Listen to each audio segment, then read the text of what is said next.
Chapter 1. Charleston, September 27th, 1869. It is high tide, and 3 o'clock in the afternoon when we leave the Battery Key. The ebb carries us offshore, and as Captain Huntley has hoisted both main and topsails, the northerly breeze drives the Chancellor briskly across the bay. Fort Sumter ere long is doubled.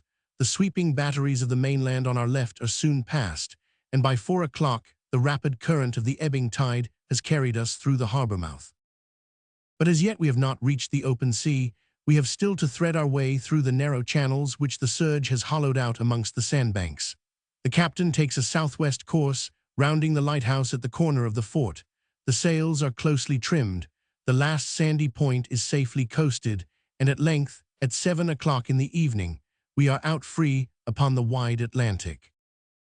The Chancellor is a fine square-rigged three-master of 900 tons burden and belongs to the wealthy Liverpool firm of Laird Brothers. She is 2 years old, is sheathed and secured with copper, her decks being of teak, and the base of all her masts, except the mizzen, with all their fittings, being of iron. She is registered first-class AI, and is now on her third voyage between Charleston and Liverpool. As she wended her way through the channels of Charleston Harbor, it was the British flag that was lowered from her masthead. But without colors at all, no sailor could have hesitated for a moment in telling her nationality. For English she was, and nothing but English from her waterline upwards to the truck of her masts. I must now relate how it happens that I have taken my passage on board the Chancellor on her return voyage to England.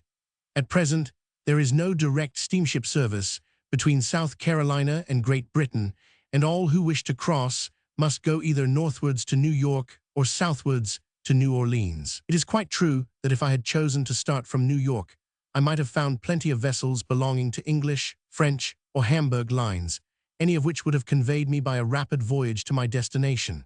And it is equally true that if I had selected New Orleans for my embarkation, I could readily have reached Europe by one of the vessels of the National Steam Navigation Company, which joined the French transatlantic line of Colon and Aspinwall. But it was fated to be otherwise. One day, as I was loitering about the Charleston Keys, my eye lighted upon this vessel. There was something about the Chancellor that pleased me, and a kind of involuntary impulse took me on board, where I found the internal arrangements perfectly comfortable. Yielding to the idea that a voyage in a sailing vessel had certain charms beyond the transit in a steamer, and reckoning that with wind and wave in my favor there would be little material difference in time, considering, moreover, that in these low latitudes the weather in early autumn is fine and unbroken, I came to my decision, and proceeded forthwith to secure my passage by this route to Europe. Have I done right or wrong? Whether I shall have reason to regret my determination is a problem to be solved in the future. However, I will begin to record the incidents of our daily experience, dubious as I feel whether the lines of my chronicle will ever find a reader. Chapter 2. September 28th. John Silas Huntley, the captain of the Chancellor, has the reputation of being an experienced navigator of the Atlantic. He is a Scotchman, a native of Dundee, and is about 50 years of age. He is of middle height and slight build, and has a small head, which he has a habit of holding a little over his left shoulder. I do not pretend to be much of a physiognomist, but I am inclined to believe that my few hours' acquaintance with our captain has given me considerable insight into his character. That he is a good seaman and thoroughly understands his duties I could not for a moment venture to deny, but that he is a man of resolute temperament, or that he possesses the amount of courage that would render him, physically or morally, capable of coping with any great emergency, I confess I cannot believe. I observe a certain heaviness and dejection about his whole carriage. His wavering glances, the listless motions of his hands, and his slow, unsteady gait all seem to me to indicate a weak and sluggish disposition. He does not appear as though he could be energetic enough ever to be stubborn. He never frowns, sets his teeth, or clenches his fist. There is something enigmatical about him. However, I shall study him closely and do what I can to understand the man who, as commander of a vessel, should be to those around him second only to God. Unless I am greatly mistaken, there is another man on board who, if circumstances should require it, would take the more prominent position, I mean the mate. I have hitherto, however, had such little opportunity of observing his character that I must defer saying more about him at present. Besides the captain and this mate, whose name is Robert Curtis, our crew consists of Walter, the lieutenant, the boatswain, and 14 sailors, all English or Scotch, making 18 altogether, a number quite sufficient for working a vessel of 900 tons burden. Up to this time my sole experience of their capabilities is that under the command of the mate, they brought us skillfully enough through the narrow channels of Charleston, and I have no reason to doubt but that they are well up to their work. My list of the ship's officials is incomplete unless I mention Hobart, the steward, and Jinkstrop, the Negro cook. In addition to these, the Chancellor carries 8 passengers, including myself. Hitherto, the bustle of embarkation, the arrangement of cabins, and all the variety of preparations inseparable from starting on a voyage for at least 20 or 25 days have precluded the formation of any acquaintanceships. But the monotony of the voyage, the close proximity into which we must be thrown, and the natural curiosity to know something of each other's affairs will doubtless lead us in due time to an interchange of ideas. 2 days have elapsed, and I have not even seen all the passengers. Probably seasickness has prevented some of them from making their appearance at the common table. One thing, however, I do know, namely, that there are 2 ladies occupying the stern cabins, the windows of which are in the aft board of the vessel. I have seen the ship's list and subjoin a list of the passengers. They are as follow: Mr. and Mrs. Keir, Americans of Buffalo; Miss Herbie, a young English lady, companion to Mrs. Keir; M. Letourneur and his son André, Frenchman of Havre; William Falston, a Manchester engineer; John Ruby, a Cardiff merchant; and myself, J.R. Kazallon of London. Chapter 3. September 29th. Captain Huntley's bill of lading, that is to say, the document that describes the Chancellor's cargo and the conditions of transport, is couched in the following terms. Bronsfield & Co., Agents, Charleston. I, John Silas Huntley, of Dundee, Scotland, commander of the ship Chancellor, of about 900 tons burden, now at Charleston, do purpose, by the blessing of God, at the earliest convenient season, and by the direct route, to sail for the port of Liverpool, where I shall obtain my discharge. I do hereby acknowledge that I have received from you, Messrs. Bronsfield & Co., commission agents, Charleston, and have placed the same under the gun deck of the aforesaid ship, 1,700 bales of cotton, of the estimated value of 26,000 L, all in good condition, marked and numbered as in the margin, which goods I do undertake to transport to Liverpool, and there to deliver, free from injury, save only such injury as shall have been caused by the chances of the sea, to Messrs. Laird Brothers, or to their order, or to their representative, who shall on due delivery of the said freight pay me the sum of 2,000 L, inclusive, according to the charter party, and damages in addition, according to the usages and customs of the sea. And for the fulfillment of the above covenant, I have pledged and do pledge my person, my property, and my interest in the vessel aforesaid, with all its appurtenances. In witness whereof, I have signed 3 agreements, all of the same purport, on the condition that when the terms of one are accomplished, the other 2 shall be absolutely null and void. Given at Charleston, September 13th, 1869. J.S. Huntley. From the foregoing document, it will be understood that the Chancellor is conveying 1,700 bales of cotton to Liverpool, that the shippers are Bronsfield of Charleston, and the consignees are Laird Brothers of Liverpool. The ship was constructed with the especial design of carrying cotton, and the entire hold, with the exception of a very limited space reserved for passengers. Luggage is closely packed with the bales. The lading was performed with the utmost care, each bale being pressed into its proper place by the aid of screwjacks, so that the whole freight forms one solid and compact mass. Not an inch of space is wasted, and the vessel is thus made capable of carrying her full complement of cargo. Chapter 4. September 30th to October 6th. The Chancellor is a rapid sailor, and more than a match for many a vessel of the same dimensions.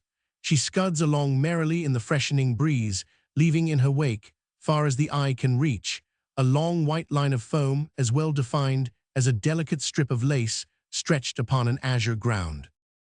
The Atlantic is not visited by many gales, and I have every reason to believe that the rolling and pitching of the vessel no longer incommode any of the passengers, who are all more or less accustomed to the sea. A vacant seat at our table is now very rare. We are beginning to know something about each other, and our daily life, in consequence, is becoming somewhat less monotonous. M. Letourneur, our French fellow passenger, often has a chat with me. He is a fine tall man, about 50 years of age, with white hair and a grizzly beard. To say the truth, he looks older than he really is. His drooping head, his dejected manner, and his eye, ever and again suffused with tears, indicate that he is haunted by some deep and abiding sorrow. He never laughs, he rarely even smiles, and then only on his son, his countenance ordinarily bearing a look of bitterness tempered by affection, while his general expression is one of caressing tenderness. It excites an involuntary commiseration to learn that M. Letourneur is consuming himself by exaggerated reproaches on account of the infirmity of an afflicted son. André Letourneur is about 20 years of age, with a gentle, interesting countenance, but, to the irrepressible grief of his father, is a hopeless cripple. His left leg is miserably deformed, and he is quite unable to walk without the assistance of a stick. It is obvious that the father's life is bound up with that of his son. His devotion is unceasing. Every thought, every glance is for André. He seems to anticipate his most trifling wish, watches his slightest movement, and his arm is ever ready to support or otherwise assist the child whose sufferings he more than shares. M. Letourneur seems to have taken a peculiar fancy to myself and constantly talks about André. This morning, in the course of conversation, I said, "You have a good son, M. Letourneur. I have just been talking to him. He is a most intelligent young man." "Yes, Mr. Kazallon," replied M. Letourneur, brightening up into a smile. "His afflicted frame contains a noble mind. He is like his mother, who died at his birth." "He is full of reverence and love for you, sir," I remarked. "Dear boy," muttered the father half to himself. "Ah, Mr. Kazallon," he continued, "you do not know what it is to a father to have a son a cripple beyond hope of cure." "M. Letourneur," I answered, "you take more than your share of the affliction which has fallen upon you and your son. That M. André is entitled to the very greatest commiseration no one can deny, but you should remember that after all a physical infirmity is not so hard to bear as mental grief. Now, I have watched your son pretty closely, and unless I am much mistaken, there is nothing that troubles him so much as the sight of your own sorrow." "But I never let him see it," he broke in hastily. "My sole thought is how to divert him. I have discovered that in spite of his physical weakness, he delights in traveling, so for the last few years we have been constantly on the move. We first went all over Europe, and are now returning from visiting the principal places in the United States. I never allowed my son to go to college, but instructed him entirely myself, and these travels, I hope, will serve to complete his education. He is very intelligent and has a lively imagination, and I am sometimes tempted to hope that, in contemplating the wonders of nature, he forgets his own infirmity." "Yes, sir, of course he does," I assented. "But," continued M. Letourneur, taking my hand, "although, perhaps, he may forget, I can never forget. Ah, sir, do you suppose that André can ever forgive his parents for bringing him into the world a cripple?" The remorse of the unhappy father was very distressing, and I was about to say a few kind words of sympathy when André himself made his appearance. M. Letourneur hastened toward him and assisted him up the few steep steps that led to the poop. As soon as André was comfortably seated on one of the benches, and his father had taken his place by his side, I joined them, and we fell into conversation upon ordinary topics, discussing the various points of the Chancellor, the probable length of the passage, and the different details of our life on board. I find that M. Letourneur's estimate of Captain Huntley's character very much coincided with my own, and that, like me, he is impressed with the man's undecided manner and sluggish appearance. Like me, too, he has formed a very favorable opinion of Robert Curtis, the mate, a man of about 30 years of age, of great muscular power, with a frame and a will that seem ever ready for action. Whilst we were still talking of him, Curtis himself came on deck, and as I watched his movements, I could not help being struck with his physical development. His erect and easy carriage, his fearless glance and slightly contracted brow all betokened a man of energy, thoroughly endowed with the calmness and courage that are indispensable to the true sailor. He seems a kind-hearted fellow, too, and is always ready to assist and amuse young Letourneur, who evidently enjoys his company. After he had scanned the weather and examined the trim of the sails, he joined our party and proceeded to give us some information about those of our fellow passengers with whom at present we have made but slight acquaintance. Mr. Keir, the American, who is accompanied by his wife, has made a large fortune in the petroleum springs in the United States. He is a man of about 50, a most uninteresting companion, being overwhelmed with a sense of his own wealth and importance, and consequently supremely indifferent to all around him. His hands are always in his pockets, and the chink of money seems to follow him wherever he goes. Vain and conceited, a fool as well as an egotist, he struts about like a peacock showing its plumage, and to borrow the words of the physiognomist Gratiolet, ill sea flare, ill sea savor, ill sea gout. Why he should have taken his passage on board a mere merchant vessel instead of enjoying the luxuries of a transatlantic steamer, I am altogether at a loss to explain. The wife is an insignificant, insipid woman of about 40 years of age. She never reads, never talks, and I believe I am not wrong in saying never thinks. She seems to look without seeing and listen without hearing, and her sole occupation consists in giving her orders to her companion, Miss Herbie, a young English girl of about 20. Miss Herbie is extremely pretty. Her complexion is fair and her eyes deep blue, whilst her pleasing countenance is altogether free from that insignificance of feature which is not unfrequently alleged to be characteristic of English beauty. Her mouth would be charming if she ever smiled, but exposed as she is to the ridiculous whims and fancies of a capricious mistress, her lips rarely relax from their ordinary grave expression. Yet humiliating as her position must be, she never utters a word of open complaint, but quietly and gracefully performs her duties, accepting without a murmur the paltry salary which the bumptious petroleum merchant condescends to allow her. The Manchester engineer, William Falston, looks like a thorough Englishman. He has the management of some extensive hydraulic works in South Carolina and is now on his way to Europe to obtain some improved apparatus and more especially to visit the mines worked by centrifugal force belonging to the firm of Messrs.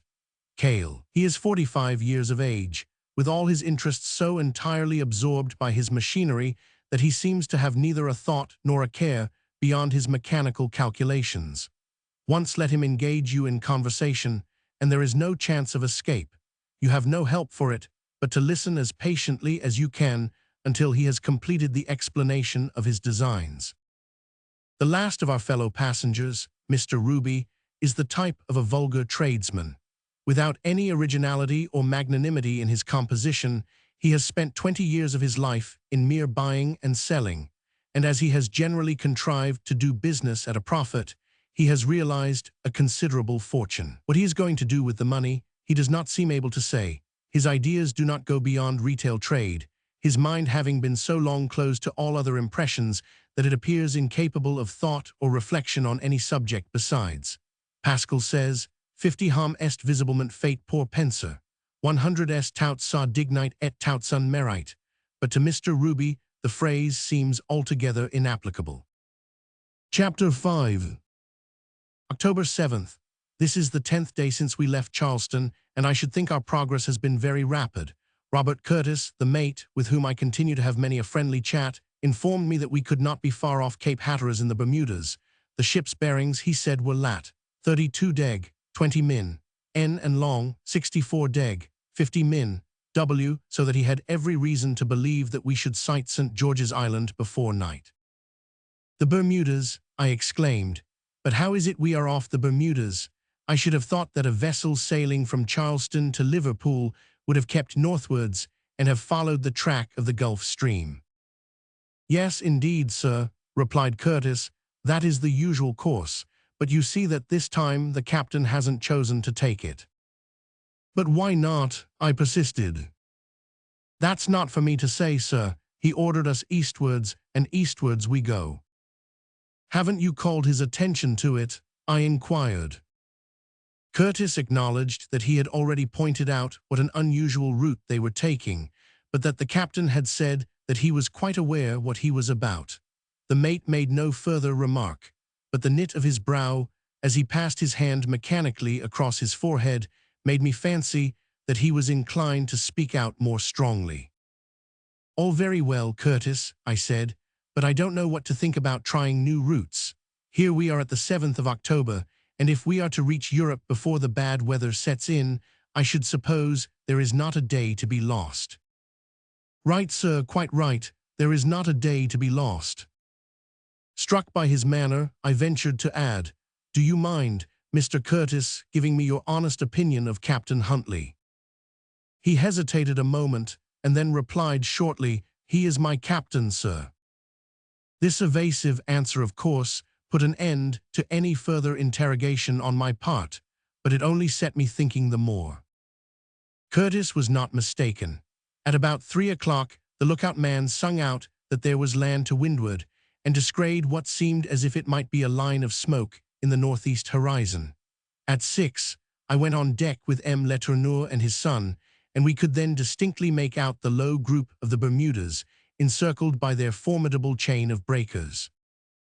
"There," said André Letourneur to me, as we stood gazing at the distant land, "there lies the enchanted archipelago, sung by your poet Moore. The exile Waller, too, as long ago as 1643, wrote an enthusiastic panegyric on the islands, and I have been told that at one time English ladies would wear no other bonnets than such as were made of the leaves of the Bermuda palm." "Yes," I replied, "the Bermudas were all the rage in the 17th century, although latterly they have fallen into comparative oblivion." "But let me tell you, M. André," interposed Curtis, who had as usual joined our party, "that although poets may rave and be as enthusiastic as they like about these islands, sailors will tell a different tale. The hidden reefs that lie in a semicircle about 2 or 3 leagues from shore make the attempt to land a very dangerous piece of business. And another thing I know, let the natives boast as they will about their splendid climate, they are visited by the most frightful hurricanes. They get the fag end of the storms that rage over the Antilles, and the fag end of a storm is like the tail of a whale. It's just the strongest bit of it. I don't think you'll find a sailor listening much to your poets, your Moors, and your Wallers." "No doubt you are right, Mr. Curtis," said André, smiling, "but poets are like proverbs. You can always find one to contradict another. Although Waller and Moore have chosen to sing the praises of the Bermudas, it has been supposed that Shakespeare was depicting them in the terrible scenes that are found in The Tempest. The whole vicinity of these islands is beyond a question extremely perilous to mariners. Situated between the Antilles and Nova Scotia, the Bermudas have ever since their discovery belonged to the English, who have mainly used them for a military station. But this little archipelago, comprising some 150 different isles and islets, is destined to increase, and that perhaps on a larger scale than has yet been anticipated. Beneath the waves there are madrepores, in infinity of number, silently but ceaselessly pursuing their labors, and with time, that fundamental element in nature's workings, who shall tell whether these may not gradually build up island after island, which shall unite and form another continent. I may mention that there was not another of our fellow passengers who took the trouble to come on deck and give a glance at this strange cluster of islands. Miss Herbie, it is true, was making an attempt to join us, but she had barely reached the poop when Mrs. Keir's languid voice was heard recalling her for some trifling service to her side. Chapter 6. October 8th to October 13th. The wind is blowing hard from the northeast, and the Chancellor, under low-reefed topsail and foresail, and laboring against a heavy sea, has been obliged to be brought ahull. The joists and girders all creak again until one's teeth are set on edge. I am the only passenger not remaining below, but I prefer being on deck notwithstanding the driving rain, fine as dust, which penetrates to my very skin. We have been driven along in this fashion for the best part of 2 days. The stiffish breeze has gradually freshened into a gale, the topgallants have been lowered, and as I write, the wind is blowing with a velocity of 50 or 60 miles an hour. Although the Chancellor has many good points, her drift is considerable, and we have been carried far to the south. We can only guess at our precise position, as the cloudy atmosphere entirely precludes us from taking the sun's altitude.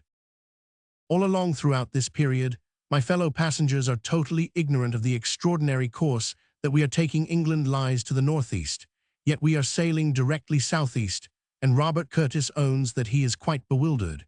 He cannot comprehend why the captain, ever since this northeasterly gale has been blowing, should persist in allowing the ship to drive to the south, instead of tacking to the northwest, until she gets into better quarters. I was alone with Curtis today upon the poop, and could not help saying to him, "Curtis, is your captain mad?" "Perhaps, sir, I might be allowed to ask what you think upon that matter," was his cautious reply. "Well, to say the truth," I answered, "I can hardly tell, but I confess there is every now and then a wandering in his eye and an odd look on his face that I do not like. Have you ever sailed with him before?" "No, this is our first voyage together. Again last night I spoke to him about the route we were taking, but he only said he knew all about it and that it was all right." "What do Lieutenant Walter and your boatswain think of it all?" I inquired. "Think? Why, they think just the same as I do," replied the mate. "But if the captain chooses to take the ship to China, we should obey his orders." "But surely," I exclaimed, "there must be some limit to your obedience. Suppose the man is actually mad, what then?"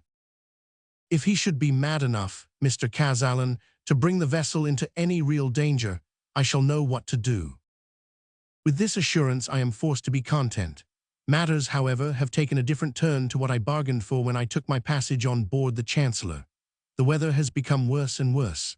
As I have already said, the ship under her large low-reefed topsail and fore staysail has been brought ahull, that is to say, she copes directly with the wind by presenting her broad bows to the sea, and so we go on still drift, continually to the south. How southerly our course has been is very apparent, for upon the night of the 11th we fairly entered upon that portion of the Atlantic which is known as the Sargasso Sea. An extensive tract of water is this, enclosed by the warm current of the Gulf Stream and thickly covered with the wrack, called by the Spaniards Sargasso, the abundance of which so seriously impeded the progress of Columbus's vessels on his first voyage across the ocean. Each morning at daybreak, the Atlantic has presented an aspect so remarkable that at my solicitation, M. Letourneur and his son have ventured upon deck to witness the unusual spectacle. The squally gusts make the metal shrouds vibrate like harpstrings, and unless we were on our guard to keep our clothes wrapped tightly to us, they would have been torn off our backs in shreds. The scene presented to our eyes is one of strangest interest. The sea, carpeted thickly with masses of prolific fucus, is a vast unbroken plain of vegetation, through which the vessel makes her way as a plough. Long strips of seaweed caught up by the wind become entangled in the rigging, and hang between the masts in festoons of verdure, whilst others, varying from 200 to 300 feet in length, twine themselves up to the very mast heads, from whence they float like streaming pendants. For many hours now, the Chancellor has been contending with this formidable accumulation of algae. Her masts are circled with hydrophytes. Her rigging is wreathed everywhere with creepers, fantastic as the untrammeled tendrils of a vine. And as she works her arduous course, there are times when I can only compare her to an animated grove of verdure making its mysterious way over some illimitable prairie. Chapter 7. October 14th. At last we are free from the sea of vegetation. The boisterous gale has moderated into a steady breeze. The sun is shining brightly. The weather is warm and genial, and thus, 2 reefs in her topsails, briskly and merrily sails the Chancellor. Under conditions so favorable, we have been able to take the ship's bearings. Our latitude, we find, is 21 deg, 33 min, N. Our longitude 50 deg, 17 min, W. Incomprehensible altogether is the conduct of Captain Huntley. Here we are, already more than 10 degrees south of the point from which we started, and yet still we are persistently following a southeasterly course. I cannot bring myself to the conclusion that the man is mad. I have had various conversations with him. He has always spoken rationally and sensibly. He shows no tokens of insanity. Perhaps his case is one of those in which insanity is partial, and where the mania is of a character which extends only to the matters connected with his profession, yet it is unaccountable. I can get nothing out of Curtis. He listens coldly whenever I allude to the subject, and only repeats what he has said before, that nothing short of an overt act of madness on the part of the captain could induce him to supersede the captain's authority, and that the imminent peril of the ship could alone justify him in taking so decided a measure. Last evening I went to my cabin about 8 o'clock, and after an hour's reading by the light of my cabin lamp, I retired to my berth and was soon asleep. Some hours later I was aroused by an unaccustomed noise on deck. There were heavy footsteps hurrying to and fro, and the voices of the men were loud and eager, as if the crew were agitated by some strange disturbance. My first impression was that some tacking had been ordered which rendered it needful to fathom the yards. But the vessel continuing to lie to starboard convinced me that this was not the origin of the commotion. I was curious to know the truth, and made all haste I could to go on deck. But before I was ready, the noise had ceased. I heard Captain Huntley return to his cabin, and accordingly I retired again to my own berth. Whatever may have been the meaning of the maneuver, I cannot tell. It did not seem to have resulted in any improvement in the ship's pace. Still, it must be owned, there was not much wind to speed us along. At 6 o'clock this morning I mounted the poop and made as keen a scrutiny as I could of everything on board. Everything appeared as usual. The Chancellor was running on the larboard tack and carried low sails, topsails, and gallant sails. Well braced she was, and under a fresh, but not uneasy breeze, was making no less than 11 knots an hour. Shortly afterwards, M. Letourneur and André came on deck. The young man enjoyed the early morning air, laden with its briny fragrance, and I assisted him to mount the poop. In answer to my inquiry as to whether they had been disturbed by any bustle in the night, André replied that he did not wake at all, and had heard nothing. "I am glad, my boy," said his father, "that you have slept so soundly. I heard the noise of which Mr. Kazallon speaks. It must have been about 3 o'clock this morning, and it seemed to me as though they were shouting. I thought I heard them say, 'Here, quick, look to the hatches,' but as nobody was called up, I presumed that nothing serious was the matter." As he spoke, I cast my eye at the panel slides, which fore and aft of the main mast open into the hold. They seemed to be all close as usual, but I now observed for the first time that they were covered with heavy tarpauling. Wondering, in my own mind, what could be the reason for these extra precautions, I did not say anything to M. Letourneur, but determined to wait until the mate should come on watch, when he would doubtless give me, I thought, an explanation of the mystery. The sun rose gloriously, with every promise of a fine dry day. The waning moon was yet above the western horizon, for as it still wants 3 days to her last quarter, she does not set unt 57 a.m. On consulting my almanac, I find that there will be a new moon on the 24th, and that on that day, little as it may affect us here in mid-ocean, the phenomenon of the high Sigizian tides will take place on the shores of every continent and island. At the breakfast hour, M. Letourneur and André went below for a cup of tea, and I remained on the poop alone. As I expected, Curtis appeared, that he might relieve Lieutenant Walter of the watch. I advanced to meet him, but before he even wished me good morning, I saw him cast a quick and searching glance upon the deck, and then, with a slightly contracted brow, proceed to examine the state of the weather and the trim of the sails. "Where is Captain Huntley?" he said to Walter. "I have seen nothing of him," answered the lieutenant. "Is there anything fresh up?" "Nothing whatever," was the curt reply. They then conversed for a few moments in an undertone, and I could see that Walter, by his gesture, gave a negative answer to some question which the mate had asked him. "Send me the boatswain, Walter," said Curtis aloud as the lieutenant moved away. The boatswain immediately appeared, and another conversation was carried on in whispers.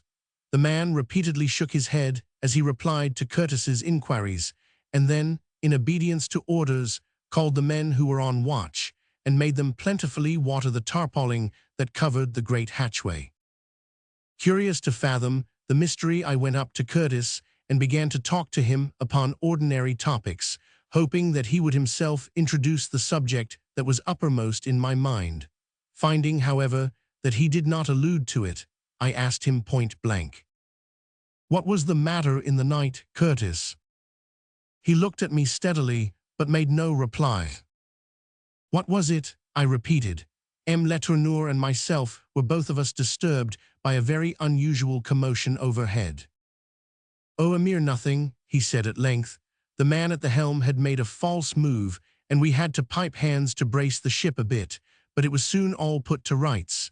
It was nothing, nothing at all." I said no more, but I cannot resist the impression that Robert Curtis has not acted with me in his usual straightforward manner. Chapter 8. October 15th to October 18th. The wind is still in the northeast. There is no change in the Chancellor's course, and to an unprejudiced eye all would appear to be going on as usual. But I have an uneasy consciousness that something is not quite right. Why should the hatchways be so hermetically closed, as though a mutinous crew was imprisoned between decks? I cannot help thinking, too, that there is something in the sailors so constantly standing in groups and breaking off their talk so suddenly whenever we approach. And several times I have caught the word hatches, which arrested Letourneur's attention on the night of the disturbance. On the 15th, while I was walking on the forecastle, I overheard one of the sailors, a man named Owen, say to his mates, "Now I just give you all warning that I am not going to wait until the last minute. Every one for himself, say I." "Why, what do you mean to do?" asked Jinkstrop the cook.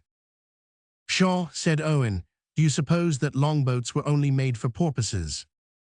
Something at that moment occurred to interrupt the conversation, and I heard no more. It occurred to me whether there was not some conspiracy among the crew, of which probably Curtis had already detected the symptoms. I am quite aware that some sailors are most rebelliously disposed and require to be ruled with a rod of iron. Yesterday and today I have observed Curtis remonstrating somewhat vehemently with Captain Huntley, but there is no obvious result arising from their interviews, the captain apparently being bent upon some purpose, of which it is only too manifest that the mate decidedly disapproves. Captain Huntley is undoubtedly laboring under strong nervous excitement, and Letourneur has more than once remarked how silent he has become at meal times, for although Curtis continually endeavors to start some subject of general interest, yet neither Mr. Falston, Mr. Keir, nor Mr. Ruby are the men to take it up, and consequently the conversation flags hopelessly and soon drops.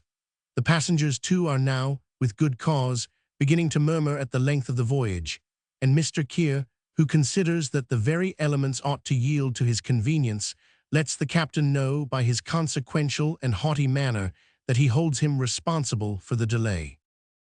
During the course of yesterday, the mate gave repeated orders for the deck to be watered again and again, and although, as a general rule, this is a business which is done, once for all, in the early morning, the crew did not utter a word of complaint at the additional work thus imposed upon them. The tarpaulins on the hatches have thus been kept continually wet, so that their close and heavy texture is rendered quite impervious to the air.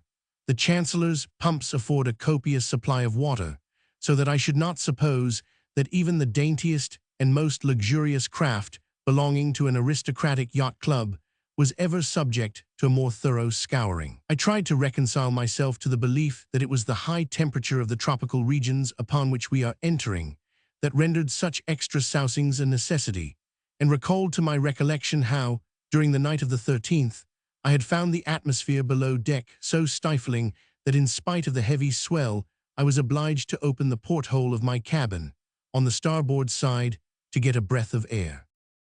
This morning at daybreak, I went on deck. The sun had scarcely risen, and the air was fresh and cool, in strange contrast to the heat which below the poop had been quite oppressive. The sailors, as usual, were washing the deck. A great sheet of water, supplied continuously by the pumps, was rolling in tiny wavelets, and escaping now to starboard, now to larboard through the scupper holes. After watching the men for a while as they ran about barefooted, I could not resist the desire to join them, so taking off my shoes and stockings, I proceeded to dabble in the flowing water. Great was my amazement to find the deck perfectly hot to my feet. Curtis heard my exclamation of surprise, and before I could put my thoughts into words, said, "Yes, there is fire on board." Chapter 9. October 19th. Everything, then, is clear. The uneasiness of the crew, their frequent conferences, Owen's mysterious words, the constant scourings of the deck, and the oppressive heat of the cabins, which had been noticed even by my fellow passengers, all are explained. After his grave communication, Curtis remained silent. I shivered with a thrill of horror. A calamity, the most terrible that can befall a voyager, stared me in the face, and it was some seconds before I could recover sufficient composure to inquire when the fire was first discovered. 6 days ago, replied the mate. 6 days ago, I exclaimed. Why then, it was that night. Yes, he said, interrupting me, it was the night you heard the disturbance upon deck. The men on watch noticed a slight smoke issuing from the large hatchway and immediately called Captain Huntley and myself. We found beyond all doubt that the cargo was on fire, and what was worse, that there was no possibility of getting at the seat of the combustion. What could we do? Why, we took the only precaution that was practicable under the circumstances and resolved most carefully to exclude every breath of air from penetrating into the hold. For some time, I hoped that we had been successful. I thought that the fire was stifled, but during the last 3 days, there is every reason to make us know that it has been gaining strength. Do what we will, the deck gets hotter and hotter, and unless it were kept constantly wet, it would be unbearable to the feet. But I am glad, Mr. Kazallon, he added, that you have made the discovery. It is better that you should know it. I listened in silence.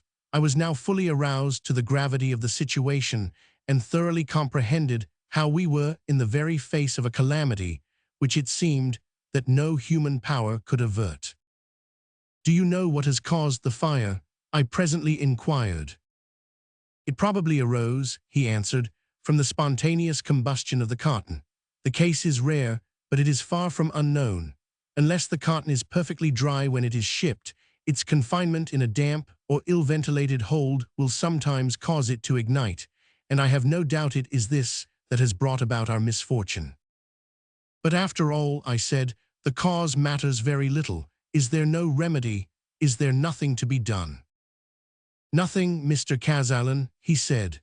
As I told you before, we have adopted the only possible measure within our power to check the fire. At one time, I thought of knocking a hole in the ship's timbers just on her waterline and letting in just as much water as the pumps could afterwards get rid of again.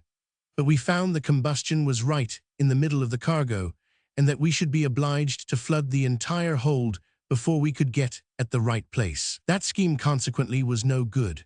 During the night, I had the deck board in various places and water poured down through the holes, but that again seemed all of no use. There is only one thing that can be done. We must persevere in excluding most carefully every breath of outer air, so that perhaps the conflagration deprived of oxygen may smolder itself out. That is our only hope. But you say the fire is increasing. Yes, and that shows that in spite of all our care, there is some aperture which we have not been able to discover, by which, somehow or other, air gets into the hold. Have you ever heard of a vessel surviving such circumstances? I asked. Yes, Mr. Kazallon, said Curtis. It is not at all an unusual thing for ships laden with cotton to arrive at Liverpool or Havre with a portion of their cargo consumed, and I have myself known more than one captain run into port with his deck scorching his very feet, and who, to save his vessel and the remainder of his freight, has been compelled to unload with the utmost expedition. But in such cases, of course, the fire has been more or less under control throughout the voyage.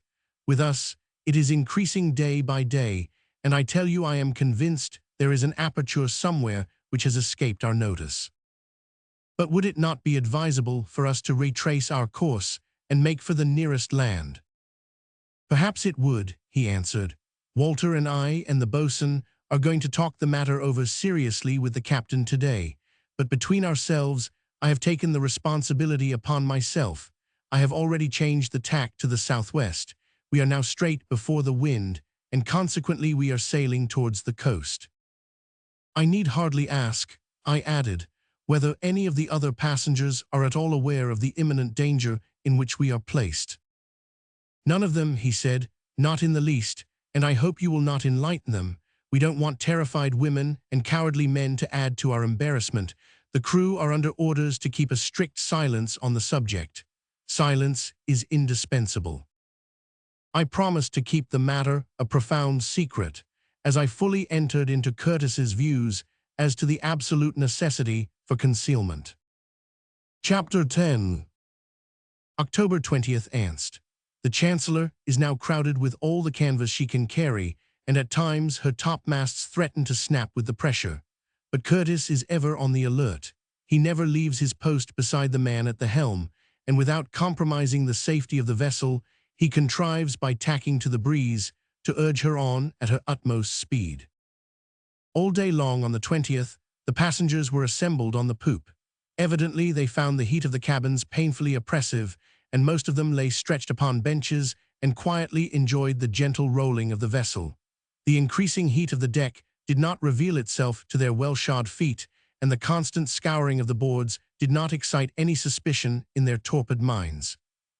Letourneur, it is true, did express his surprise that the crew of an ordinary merchant vessel should be distinguished by such extraordinary cleanliness, but as I replied to him in a very casual tone, he passed no further remark. I could not help regretting that I had given Curtis my pledge of silence, and longed intensely to communicate the melancholy secret to the energetic Frenchman.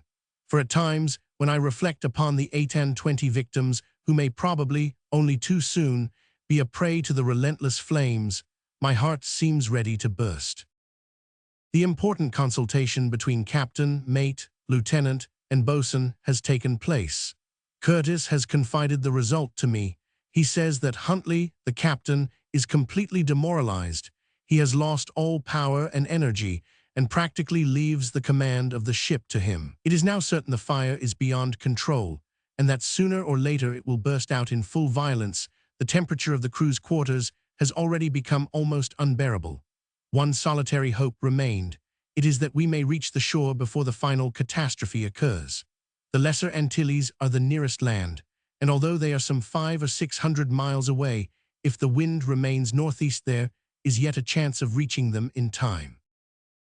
Carrying royals and studding sails, the Chancellor, during the last 24 hours, has held a steady course. Letourneur is the only one of all the passengers who has remarked the change of tack. Curtis, however, has set all speculation on his part to rest by telling him that he wanted to get ahead of the wind, and that he was tacking to the west to catch a favorable current. Today, the 21st, all has gone on as usual, and as far as the observation of the passengers has reached, the ordinary routine has been undisturbed. Curtis indulges the hope even yet that by excluding the air, the fire may be stifled before it ignites the general cargo. He has hermetically closed every accessible aperture, and has even taken the precaution of plugging the orifices of the pumps, under the impression that their suction tubes, running as they do to the bottom of the hold, may possibly be channels for conveying some molecules of air. Altogether, he considers it a good sign that the combustion has not betrayed itself by some external issue of smoke.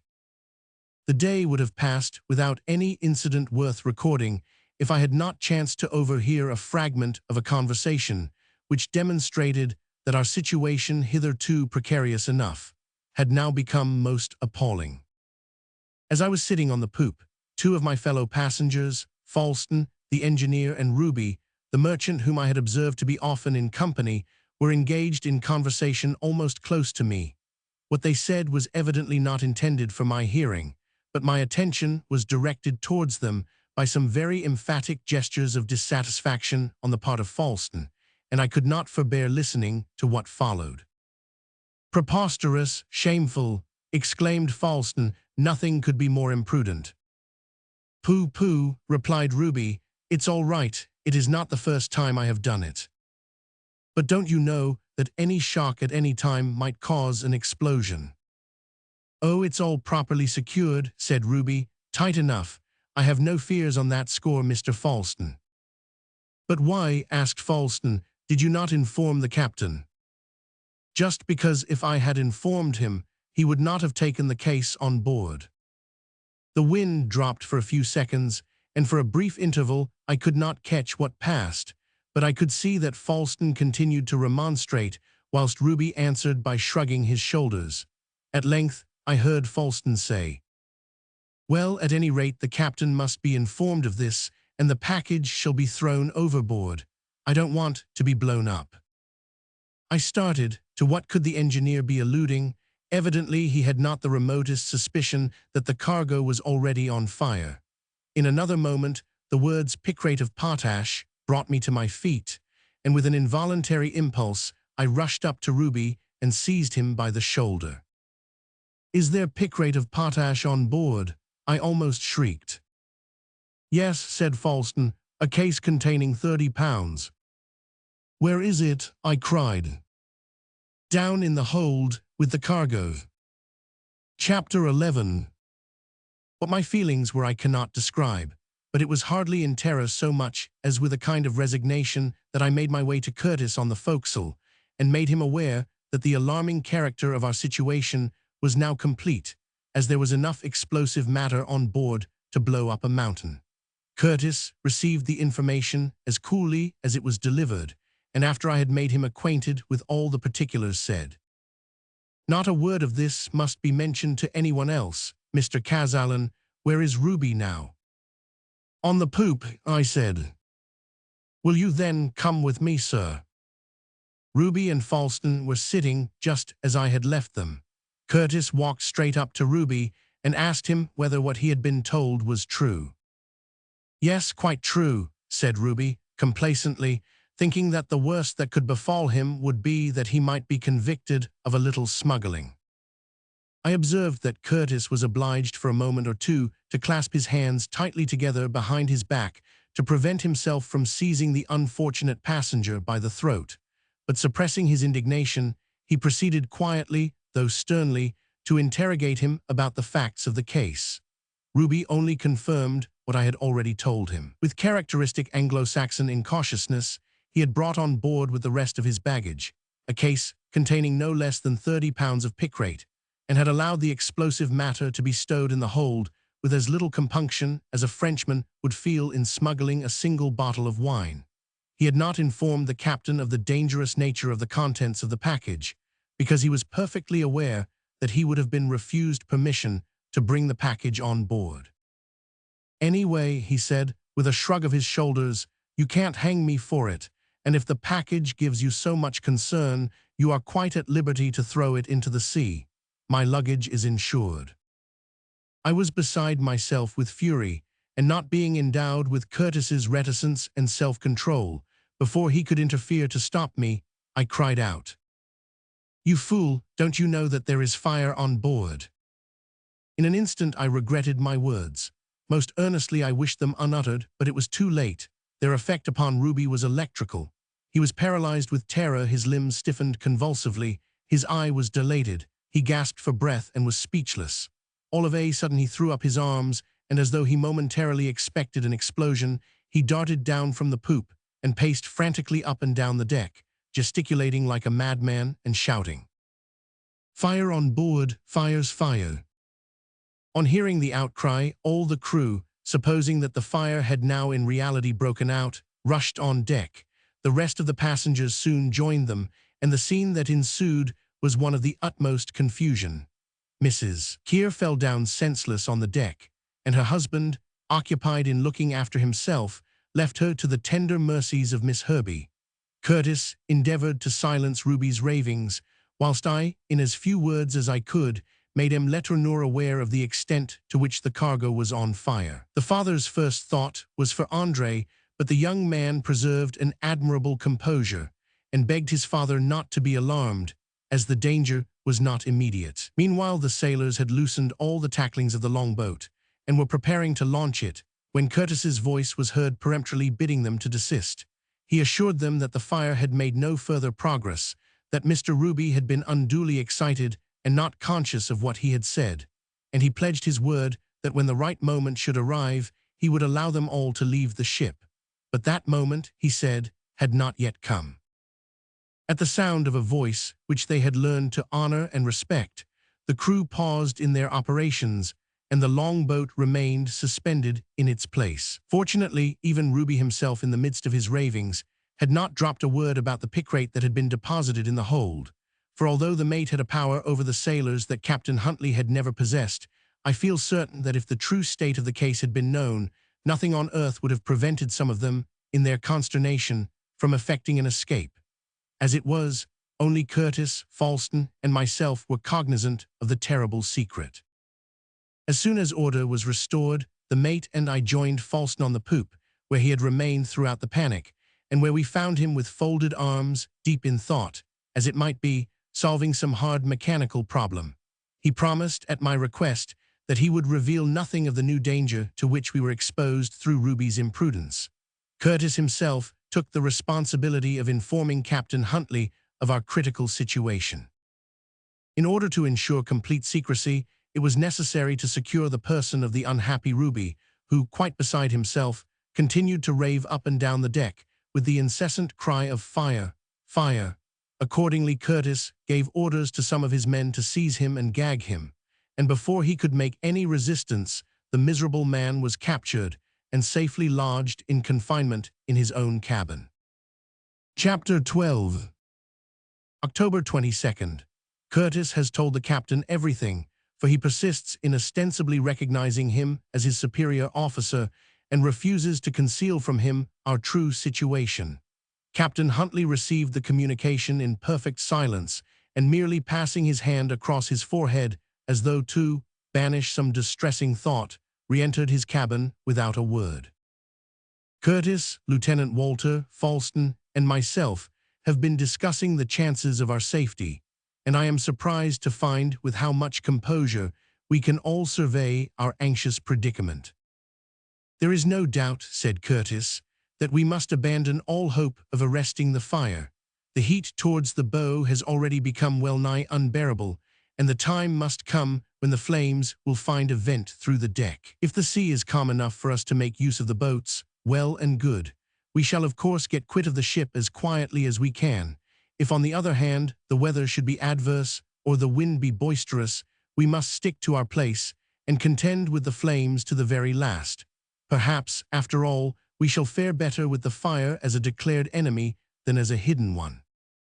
Falston and I agreed with what he said, but I pointed out to him that he had quite overlooked the fact of there being 30 pounds of combustible matter in the hold. "No," he gravely replied, "I have not forgotten it, but it is a circumstance of which I do not trust myself to think. I dare not run the risk of admitting air into the hold by going down to search for the powder, and yet I know not at what moment it may explode. No, it is a matter that I cannot take at all into my reckoning. It must remain in higher hands than mine." We bowed our heads in a silence which was solemn. In the present state of the weather, immediate flight was, we knew, impossible. After a considerable pause, Falston, as calmly as though he were delivering some philosophically dogma, observed, "The explosion, if I may use the formula of science, is not necessary but contingent." "But tell me, Mr. Falston," I asked, "is it possible for picrate of potash to ignite without concussion?" "Certainly it is," replied the engineer. "Under ordinary circumstances, picrate of potash, although not more inflammable than common powder, yet possesses the same degree of inflammability." We now prepared to go on deck. As we left the saloon in which we had been sitting, Curtis seized my hand. "Oh, Mr. Kazallon," he exclaimed, "if you only knew the bitterness of the agony I feel at seeing this fine vessel doomed to be devoured by flames and at being so powerless to save her." Then quickly recovering himself, he continued, "But I am forgetting myself. You, if no other, must know what I am suffering. It is all over now," he said more cheerfully. "Is our condition quite desperate?" I asked. "It is just this," he answered deliberately. "We are over a mine, and already the match has been applied to the train. How long that train may be, 'tis not for me to say." And with these words he left me. The other passengers, in common with the crew, are still in entire ignorance of the extremity of peril to which we are exposed, although they are all aware that there is fire in the hold. As soon as the fact was announced, Mr. Keir, after communicating to Curtis his instructions that he thought he should have the fire immediately extinguished, and intimating that he held him responsible for all contingencies that might happen, retired to his cabin, where he has remained ever since, fully occupied in collecting and packing together the more cherished articles of his property, and without the semblance of a care or a thought for his unfortunate wife, whose condition, in spite of her ludicrous complaints, was truly pitiable. Miss Herbey, however, is unrelaxing in her attentions, and the unremitted diligence with which she fulfills her offices of duty commands my highest admiration. October 23rd. This morning, Captain Huntley sent for Curtis into his cabin, and the mate has since made me acquainted with what passed between them. "Curtis," began the captain, his haggard eye betraying only too plainly some mental derangement, "I am a sailor, am I not?" "Certainly, Captain," was the prompt acquiescence of the mate. "I do not know how it is," continued the captain, "but I seem bewildered. I cannot recollect anything. Are we not bound for Liverpool?" "Ah, yes, of course. And have we kept a northeasterly direction since we left?" "No, sir. According to your orders, we have been sailing southeast, and here we are in the tropics." "And what is the name of the ship?" "The Chancellor, sir." Yes, the Chancellor, so it is. Well, Curtis, I really can't take her back to the north. I hate the sea, the very sight of it makes me ill. I would much rather not leave my cabin." Curtis went on to tell me how he had tried to persuade him that with a little time and care he would soon recover his indisposition and feel himself again, but the captain had interrupted him by saying, Well, we shall see by and by, but for the present you must take this for my positive order. You must, from this time, at once take the command of the ship and act just as if I were not on board. Under present circumstances, I can do nothing. My brain is all in a whirl. You cannot tell what I am suffering."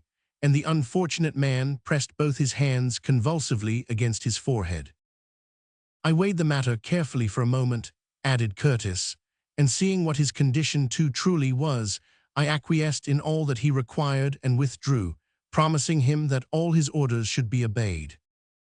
After hearing these particulars, I could not help remarking how fortunate it was that the captain had resigned of his own accord, for although he might not be actually insane, it was very evident that his brain was in a very morbid condition. "I succeed him at a very critical moment," said Curtis thoughtfully, "but I shall endeavor to do my duty."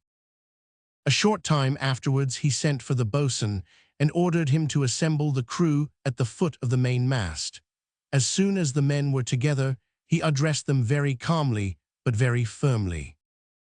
"My men," he said, "I have to tell you that Captain Huntley, on account of the dangerous situation in which circumstances have placed us, and for other reasons known to myself, has thought right to resign his command to me. From this time forward, I am captain of this vessel." Thus quietly and simply the change was effected, and we have the satisfaction of knowing that the Chancellor is now under the command of a conscientious, energetic man, who will shirk nothing that he believes to be for our common good. M. Letourneur, André, Mr. Falston, and myself immediately offered him our best wishes, in which Lieutenant Walter and the boatswain most cordially joined. The ship still holds her course southwest, and Curtis crowds on all sail and makes as speedily as possible for the nearest of the Lesser Antilles. Chapter 13. October 24th to 29th. For the last 5 days, the sea has been very heavy, and although the Chancellor sails with wind and wave in her favor, yet her progress is considerably impeded. Here on board this veritable fireship, I cannot help contemplating with a longing eye this vast ocean that surrounds us. The water supply should be all we need. "Why not bore the deck?" I said to Curtis. "Why not admit the water by tons into the hold? What could be the harm? The fire would be quenched, and what would be easier than to pump the water out again?" "I have already told you, Mr. Kazallon," said Curtis, "that the very moment we admit the air, the flames will rush forth to the very top of the masts. No, we must have courage and patience. We must wait. There is nothing whatever to be done except to close every aperture. The fire continued to progress even more rapidly than we had hitherto suspected.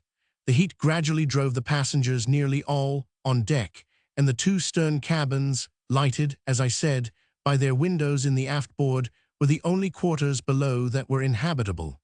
Of these Mrs. Keir occupied one, and Curtis reserved the other for Ruby, who, a raving maniac, had to be kept rigidly under restraint. I went down occasionally to see him, but invariably found him in a state of abject terror, uttering horrible shrieks, as though possessed with the idea that he was being scorched by the most excruciating heat. Once or twice, too, I looked in upon the ex-captain.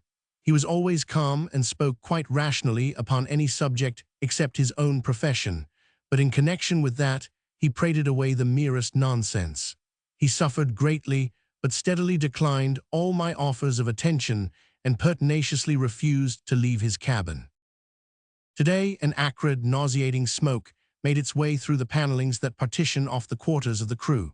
At once Curtis ordered the partition to be enveloped in wet tarpaulin, but the fumes penetrated even this, and filled the whole neighborhood of the ship's bows with a reeking vapor that was positively stifling. As we listened, too, we could hear a dull rumbling sound, but we were as mystified as ever to comprehend where the air could have entered that was evidently fanning the flames. Only too certainly, it was now becoming a question not of days, nor even of hours, before we must be prepared for the final catastrophe. The sea was still running high, and escape by the boats was plainly impossible. Fortunately, as I have said, the mainmast and the mizzen are of iron. Otherwise, the heat at their base would long ago have brought them down, and our chances of safety would have been much imperiled. But by crowding on sail, the Chancellor, in the full northeast wind, continued to make her way with undiminished speed.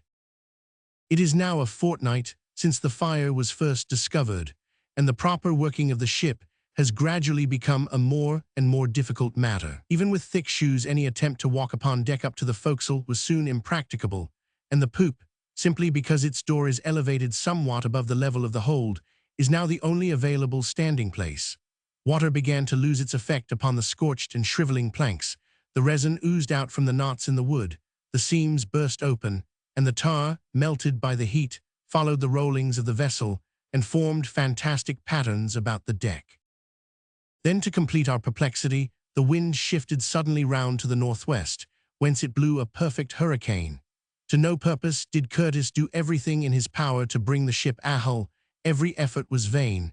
The Chancellor could not bear her trysail, so there was nothing to be done but to let her go with the wind and drift further and further from the land for which we are longing so eagerly.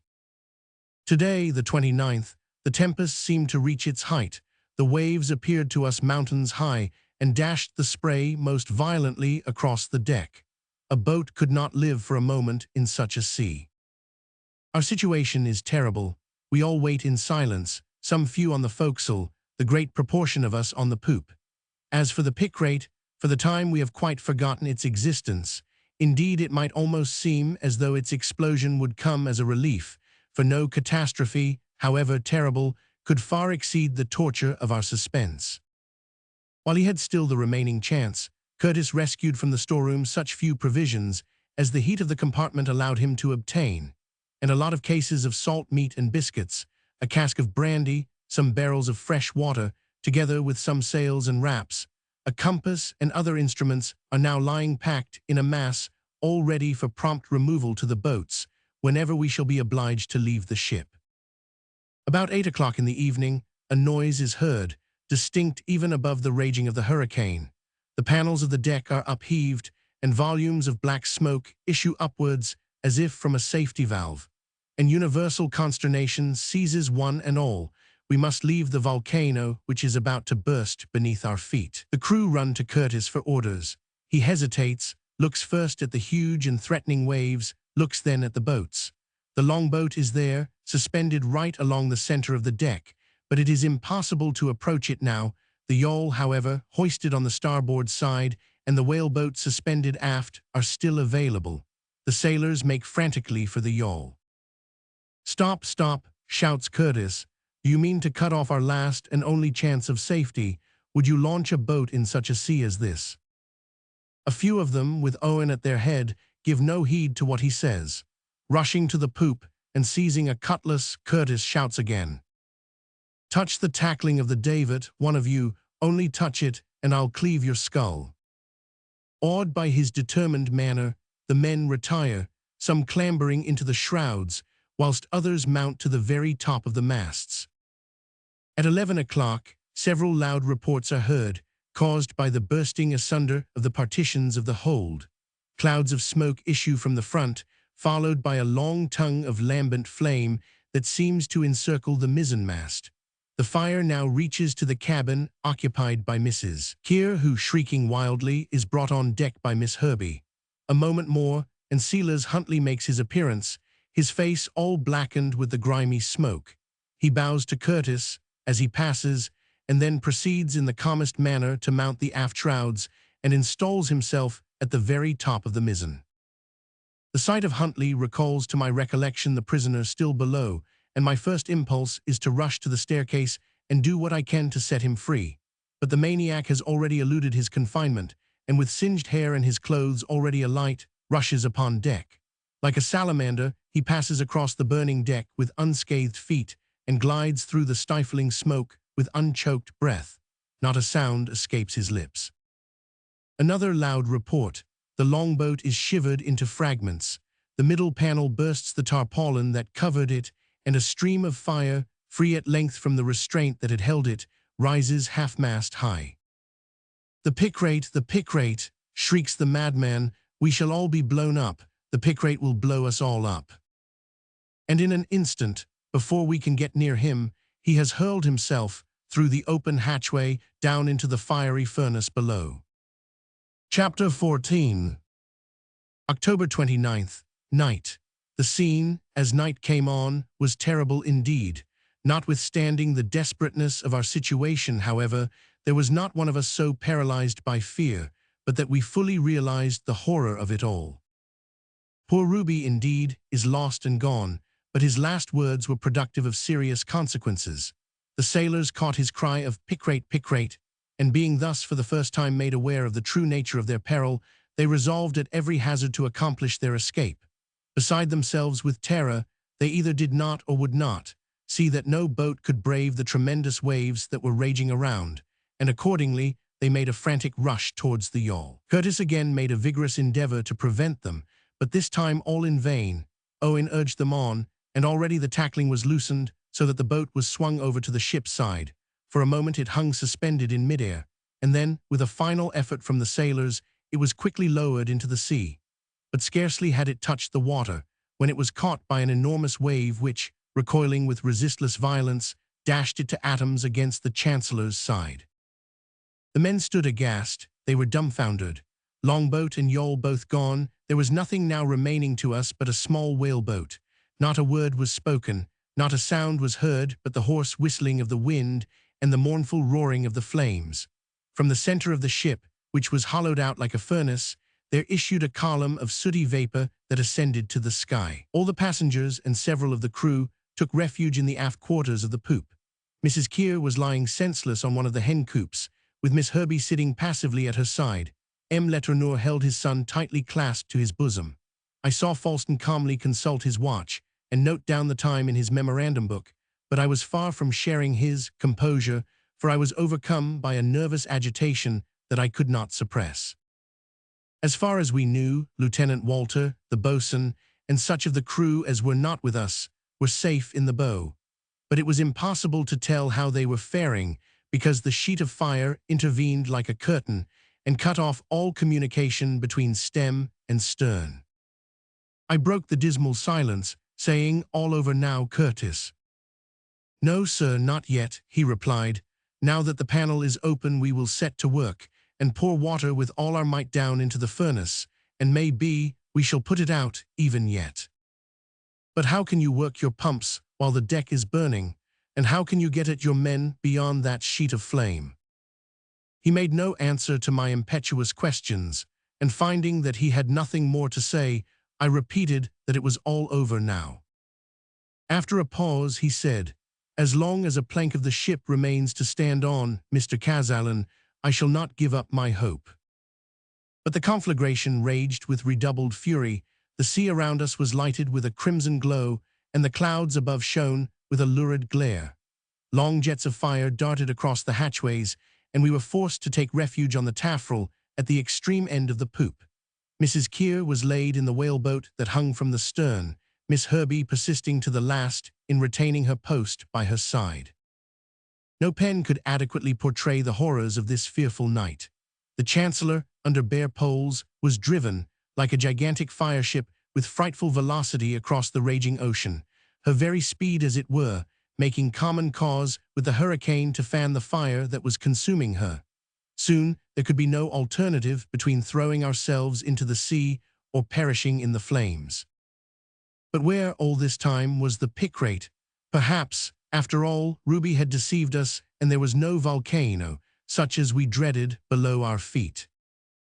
At 11:30, when the tempest seems at its very height, there is heard a peculiar roar distinguishable even above the crash of the elements. The sailors in an instant recognize its import.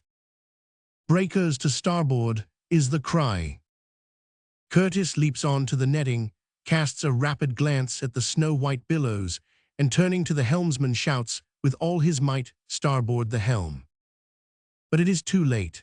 There is a sudden shock. The ship is caught up by an enormous wave. She rises upon her beam ends. Several times she strikes the ground. The mizzenmast snaps short off level with the deck, falls into the sea, and the Chancellor is motionless. Chapter 15. The night of the 29th continued. It was not yet midnight. The darkness was most profound, and we could see nothing. But was it probable that we had stranded on the coast of America? Very shortly after the ship had thus come to a standstill, a clanking of chains was heard proceeding from her bows. "That is well," said Curtis. "Walter and the boatswain have cast both the anchors. Let us hope they will hold." Then, clinging to the netting, he clambered along the starboard side, on which the ship had heeled as far as the flames would allow him. He clung to the holdfasts of the shrouds, and in spite of the heavy seas that dashed against the vessel, he maintained his position for a considerable time, evidently listening to some sound that had caught his ear in the midst of the tempest. In about a quarter of an hour, he returned to the poop. "Heaven be praised," he said. "The water is coming in, and perhaps may get the better of the fire." "True," said I, "but what then?" "That," he replied, "is a question for by and by. We can now only think of the present." Already I fancied that the violence of the flames was somewhat abated, and that the two opposing elements were in fierce contention. Some plank in the ship's side was evidently stove in, admitting free passage for the waves. But how, when the water had mastered the fire, should we be able to master the water? Our natural course would be to use the pumps, but these, in the very midst of the conflagration, were quite unavailable. For 3 long hours, in anxious suspense, we watched and waited. Where we were we could not tell. One thing alone was certain: the tide was ebbing beneath us, and the waves were relaxing in their violence. Once let the fire be extinguished, and then, perhaps, there would be room to hope that the next high tide would set us afloat. Towards 4:30 in the morning, the curtain of fire and smoke, which had shut off communication between the two extremities of the ship, became less dense, and we could faintly distinguish that party of the crew who had taken refuge in the forecastle. And before long, although it was impracticable to step upon the deck, the lieutenant and the boatswain contrived to clamber over the gunwale, along the rails, and joined Curtis on the poop. Here they held a consultation, to which I was admitted. They were all of opinion that nothing could be done until daylight should give us something of an idea of our actual position. If we then found that we were near the shore, we would, weather permitting, endeavor to land, either in the boat or upon a raft. If, on the other hand, no land were in sight, and the Chancellor were ascertained to be stranded on some isolated reef, all we could do would be to get her afloat, and put her into condition for reaching the nearest coast. Curtis told us that it was long since he had been able to take any observation of altitude, but there was no doubt the northwest wind had driven us far to the south, and he thought, as he was ignorant of the existence of any reef in this part of the Atlantic, that it was just possible that we had been driven on to the coast of some portion of South America. I reminded him that we were in momentary expectation of an explosion and suggested that it would be advisable to abandon the ship and take refuge on the reef. But he would not hear of such a proceeding, said that the reef would probably be covered at high tide, and persisted in the original resolution that no decided action could be taken before the daylight appeared. I immediately reported this decision of the captain to my fellow passengers. None of them seemed to realize the new danger to which the Chancellor may be exposed by being cast upon an unknown reef, hundreds of miles it may be from land. All are for the time possessed with one idea, one hope, and that is that the fire may now be quenched and the explosion averted. And certainly, their hopes seem in a fair way of being fulfilled. Already the raging flames that poured forth from the hatches have given place to dense black smoke, and although occasionally some fiery streaks dart across the dusky fumes, yet they are instantly extinguished. The waves are doing what pumps and buckets could never have effected. By their inundation, they are steadily stifling the fire, which was as steadily spreading to the whole bulk of the 1,700 bales of cotton. Chapter 16. October 30th. At the first gleam of daylight, we eagerly scanned the southern and western horizons, but the morning mists limited our view. Land was nowhere to be seen.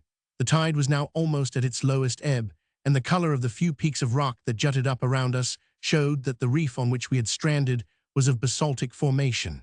There were now only about 6 feet of water around the Chancellor, though with a full freight she draws about 15. It was remarkable how far she had been carried on to the shelf of rock, but the number of times that she had touched the bottom before she finally ran aground left us no doubt that she had been lifted up and borne along on the top of an enormous wave. She now lies with her stern considerably higher than her bows, a position which renders walking upon the deck anything but an easy matter. Moreover, as the tide receded, she heeled over so much to larboard that at one time Curtis feared she would altogether capsize. That fear, however, since the tide has reached its lowest mark, has happily proved groundless. At 6 o'clock, some violent blows were felt against the ship's side, and at the same time a voice was distinguished, shouting loudly, "Curtis! Curtis!" Following the direction of the cries, we saw that the broken mizzenmast was being washed against the vessel, and in the dusky morning twilight we could make out the figure of a man clinging to the rigging. Curtis, at the peril of his life, hastened to bring the man on board. It proved to be none other than Silas Huntley, who, after being carried overboard with the mast, had thus, almost by a miracle, escaped a watery grave. Without a word of thanks to his deliverer, the ex-captain, passive, like an automaton, passed on and took his seat in the most secluded corner of the poop.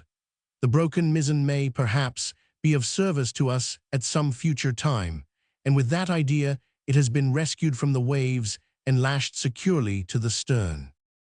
By this time it was light enough to see for a distance of 3 miles round, but as yet nothing could be discerned to make us think that we were near a coast. The line of breakers ran for about a mile from southwest to northeast, and 200 fathoms to the north of the ship. An irregular mass of rocks formed a small islet. This islet rose about 50 feet above the sea and was consequently above the level of the highest tides, whilst a sort of causeway, available at low water, would enable us to reach the island if necessity required. But there the reef ended. Beyond it the sea again resumed its somber hue, betokening deep water. In all probability, then, this was a solitary shoal, unattached to a shore, and the gloom of a bitter disappointment began to weigh upon our spirits. In another hour the mists had totally disappeared, and it was broad daylight. I and M. Letourneur stood watching Curtis as he continued eagerly to scan the western horizon. Astonishment was written on his countenance. To him it appeared perfectly incredible that, after our course for so long had been due south from the Bermudas, no land should be in sight. But not a speck, however minute, broke the clearly defined line that joined sea and sky. After a time Curtis made his way along the netting to the shrouds and swung himself quickly up to the top of the mainmast. For several minutes he remained there examining the open space around, then seizing one of the backstays he glided down and rejoined us on the poop. "No land in sight," he said, in answer to our eager looks of inquiry. At this point Mr. Keir interposed, and in a gruff, ill-tempered tone, asked Curtis where we were. Curtis replied that he did not know. "You don't know, sir? Then all I can say is that you ought to know," exclaimed the petroleum merchant. "That may be, sir, but at present I am as ignorant of our whereabouts as you are yourself," said Curtis. "Well," said Mr. Keir, "just please to know that I don't want to stay forever on your everlasting ship, so I beg you will make haste and start off again." Curtis condescended to make no other reply than a shrug of the shoulders, and turning away he informed M. Letourneur and myself that if the sun came out, he intended to take its altitude and find out to what part of the ocean we had been driven. His next care was to distribute preserved meat and biscuit amongst the passengers and crew already half fainting with hunger and fatigue, and then he set to work to devise measures for setting the ship afloat.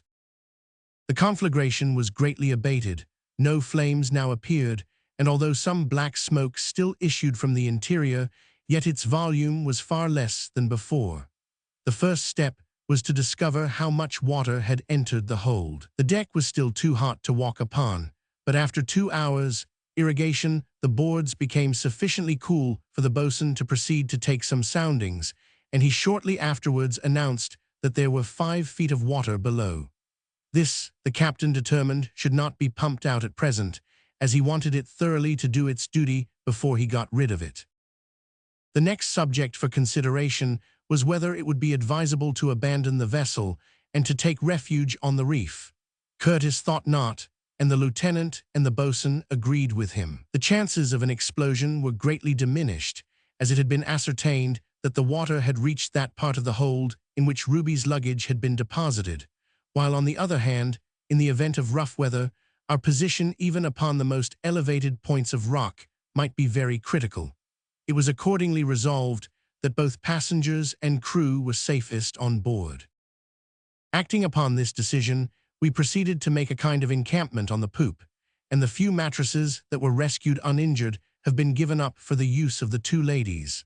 Such of the crew as had saved their hammocks have been told to place them under the forecastle, where they would have to stow themselves as best they could, their ordinary quarters being absolutely uninhabitable. Fortunately, although the storeroom has been considerably exposed to the heat, its contents are not very seriously damaged, and all the barrels of water and the greater part of the provisions are quite intact. The stack of spare sails, which had been packed away in front, is also free from injury. The wind has dropped considerably since the early morning, and the swell in the sea is far less heavy. On the whole, our spirits are reviving, and we begin to think we may yet find a way out of our troubles. M. Letourneur, his son, and I have just had a long conversation about the ship's officers. We consider their conduct, under the late trying circumstances, to have been most exemplary, and their courage, energy, and endurance to have been beyond all praise. Lieutenant Walter, the boatswain, and Dowlers, the carpenter, have all alike distinguished themselves, and made us feel that they are men to be relied on. As for Curtis, words can scarcely be found to express our admiration of his character. He is the same as he has ever been, the very life of his crew, cheering them on by word or gesture, finding an expedient for every difficulty, and always foremost in every action. The tide turned at 7 this morning, and by 11 all the rocks were submerged, none of them being visible except the cluster of those which formed the rim of a small and almost circular basin to 300 feet in diameter, in the north angle of which the ship is lying. As the tide rose, the white breakers disappeared, and the sea, fortunately for the Chancellor, was pretty calm.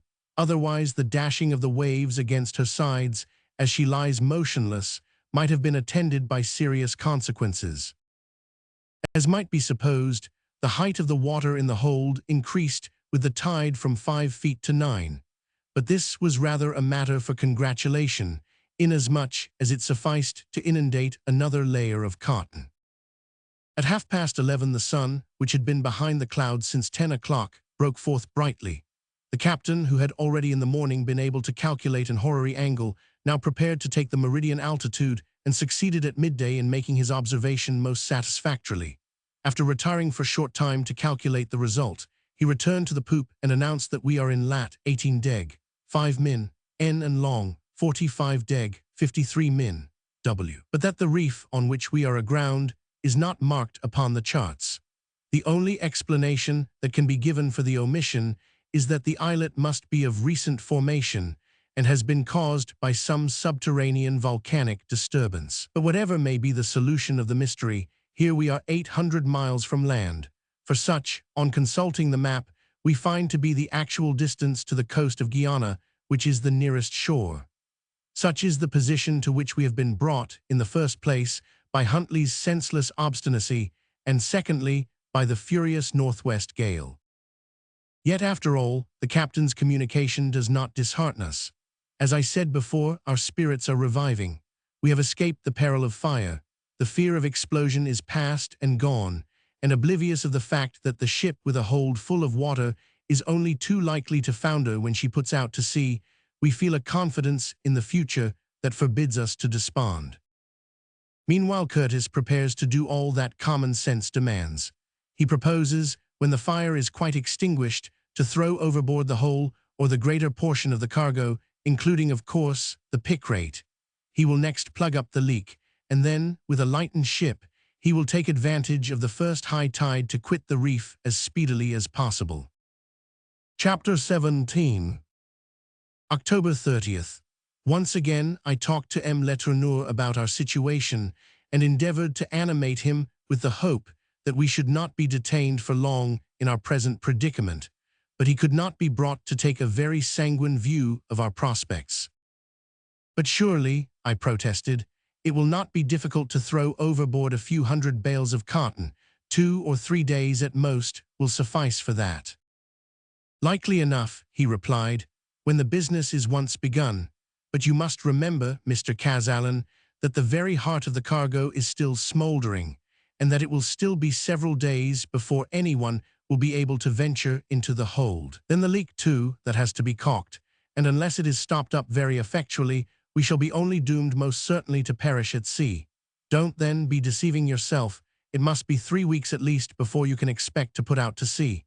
I can only hope meanwhile that the weather will continue propitious. It wouldn't take many storms to knock the Chancellor, shattered as she is, completely into pieces. Here then was the suggestion of a new danger to which we were to be exposed. The fire might be extinguished, the water might be got rid of by the pumps, but after all, we must be at the mercy of the wind and waves, and, although the rocky island might afford a temporary refuge from the tempest, what was to become of passengers and crew if the vessel should be reduced to a total wreck?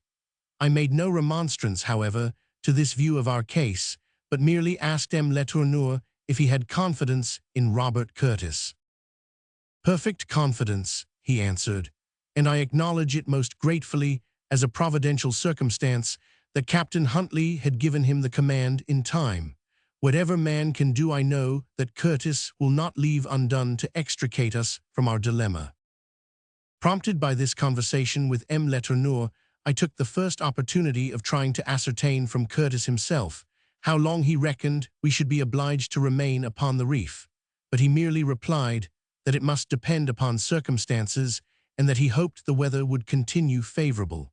Fortunately, the barometer is rising steadily, and there is every sign of a prolonged calm. Meantime, Curtis is taking active measures for totally extinguishing the fire. He is at no great pains to spare the cargo, and as the bales that lie just above the level of the water are still alight, he has resorted to the expedient of thoroughly saturating the upper layers of the cotton, in order that the combustion may be stifled between the moisture descending from above and that ascending from below. This scheme has brought the pumps once more into requisition. At present, the crew are adequate to the task of working them, but I and some of our fellow passengers are ready to offer our assistance whenever it shall be necessary. With no immediate demand upon our labor, we are thrown upon our own resources for passing our time. Letourneur, André, and myself have frequent conversations. I also devote an hour or two to my diary. Falston holds little communication with any of us, but remains absorbed in his calculations and amuses himself by tracing mechanical diagrams with ground plan, section, elevation, all complete. It would be a happy inspiration if he could invent some mighty engine that could set us all afloat again. Mr. and Mrs. Here too hold themselves aloof from their fellow passengers, and we are not sorry to be relieved from the necessity of listening to their incessant grumbling.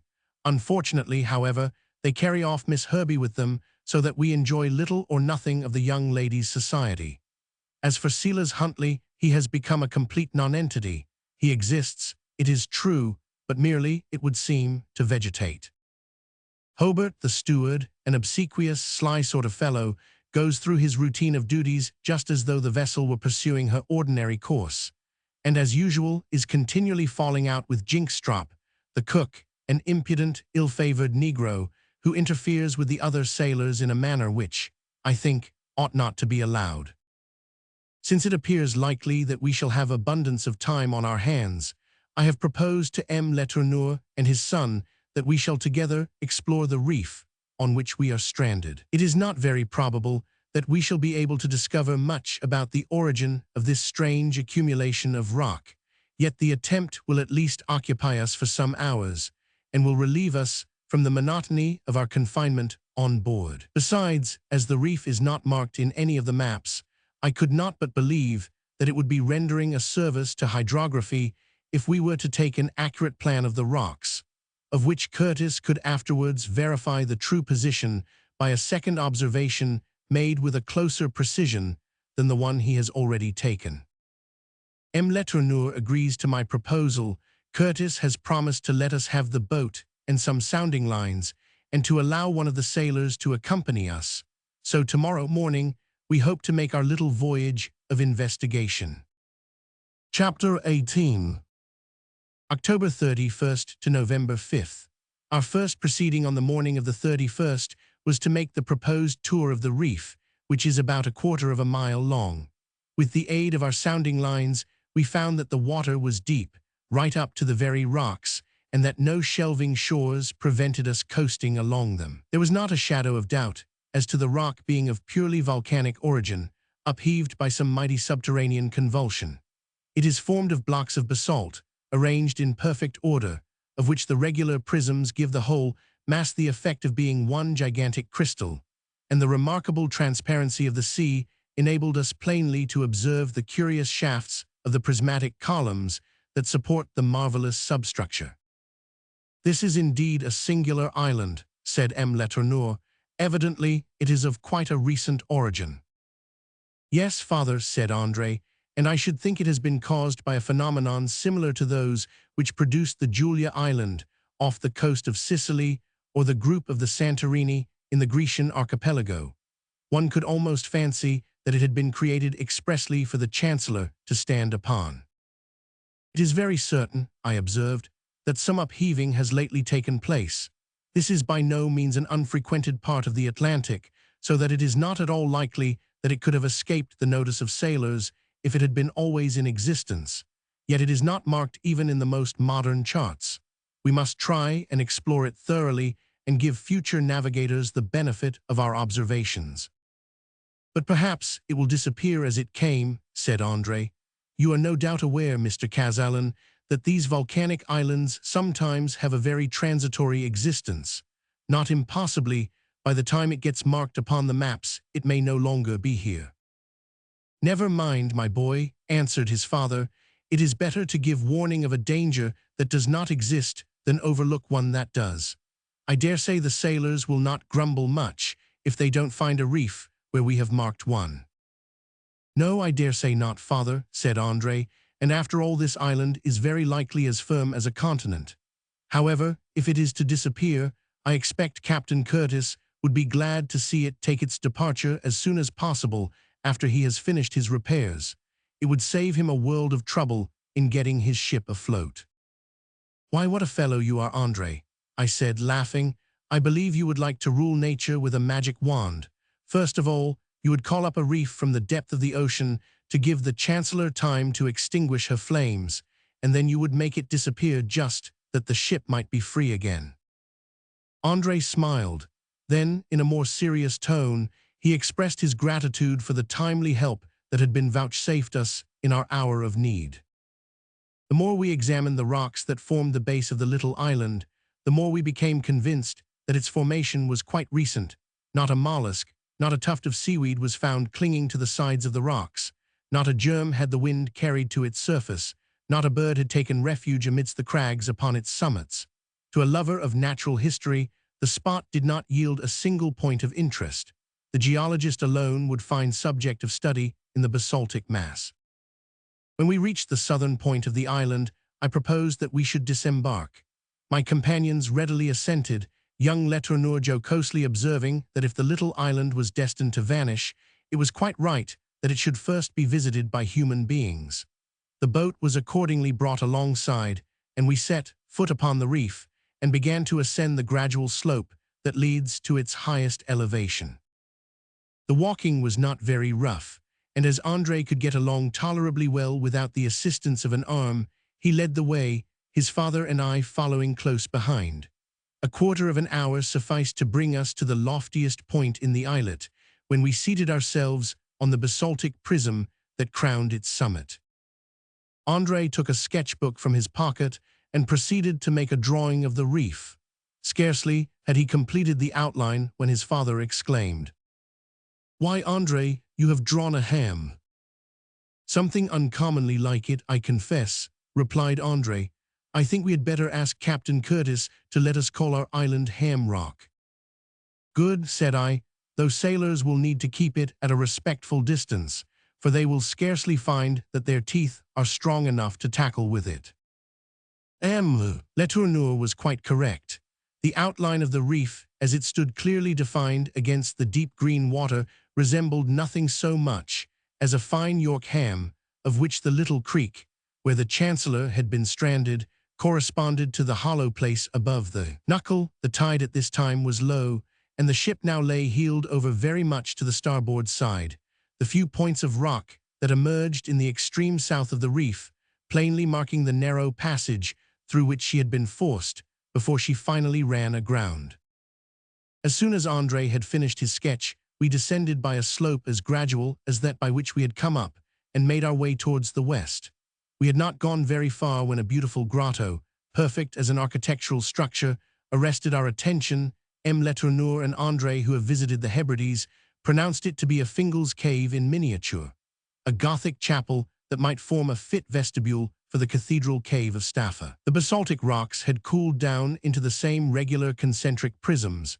There was the same dark canopied roof with its interstices filled up with its yellow lutings, the same precision of outline in the prismatic angles, sharp as though chiseled by a sculptor's hand, the same sonorous vibration of the air across the basaltic rocks, of which the Gaelic poets have feigned that the harps of the Fingal minstrelsy were made. But whereas at Staffa, the floor of the cave is always covered with a sheet of water, here the grotto was beyond the reach of all but the highest waves, whilst the prismatic shafts themselves formed quite a solid pavement. After remaining nearly an hour in our newly discovered grotto, we returned to the Chancellor and communicated the result of our explorations to Curtis, who entered the island upon his chart by the name that André Letourneur had proposed. Since its discovery, we have not permitted a day to pass without spending some time in our Ham Rock grotto. Curtis has taken an opportunity of visiting it, but he is too preoccupied with other matters to have much interest to spare for the wonders of nature. Falston, too, came once and examined the character of the rocks, knocking and chipping them about with all the mercilessness of a geologist. Mr. Keir would not trouble himself to leave the ship, and although I asked his wife to join us in one of our excursions, she declined, upon the plea that the fatigue, as well as the inconvenience of embarking in the boat, would be more than she could bear.